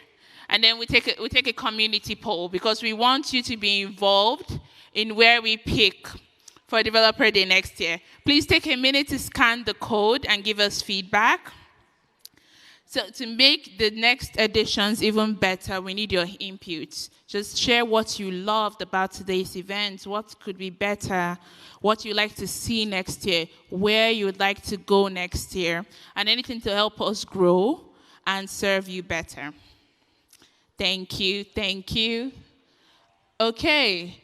Now the pictures are out. Our pictures are out. So you can take a minute to scan the code. Look at your faces. Take a minute to look at your faces. We'll keep updating this folder with photos from later sessions so you can check again. Yes. And please, when you post, tag us using the hashtag Btrust Developer Day. Hashtag Btrust Developer Day.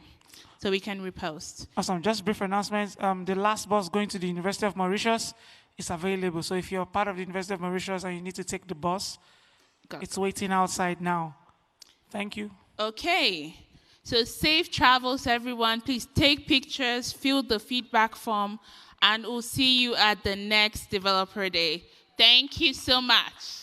Yes. Oh, awesome. Please, as you're filling the feedback form, be sure to include you want the Black AK as your MC next year. So wherever they're having it, they're going to bring me there. Awesome. Thank you so much, ladies and gentlemen. We have officially come to the end of today's event. A round of applause for yourselves, ladies and gentlemen. It's not been easy. Thank you so much. Africa Bitcoin Conference is tomorrow. Bitcoin Conference is tomorrow. Starts tomorrow at the Caldan Waterfront. So if you have your tickets, come. Well, completely sold out.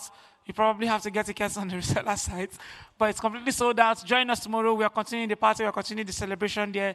Thank you so much. But before we go, we would like to have a brief countdown from 5 to 0. And we sign off and we are good. Are we ready? Are we ready? So countdown 3, 2, 1. Let's go. 5, 4, 3, 2, 1. Thank you so much. Have a wonderful evening. If you know you partook in Libere de Satoshi's class earlier this year, please come forward for a brief photo session. It does not concern everybody. But B4OS, if you have a B4OS shirt, please come forward. Thank you so much, everybody. Have a wonderful day. See you all tomorrow. Bye and out. Fucking with P, get something to meet you. Your soul don't like your body.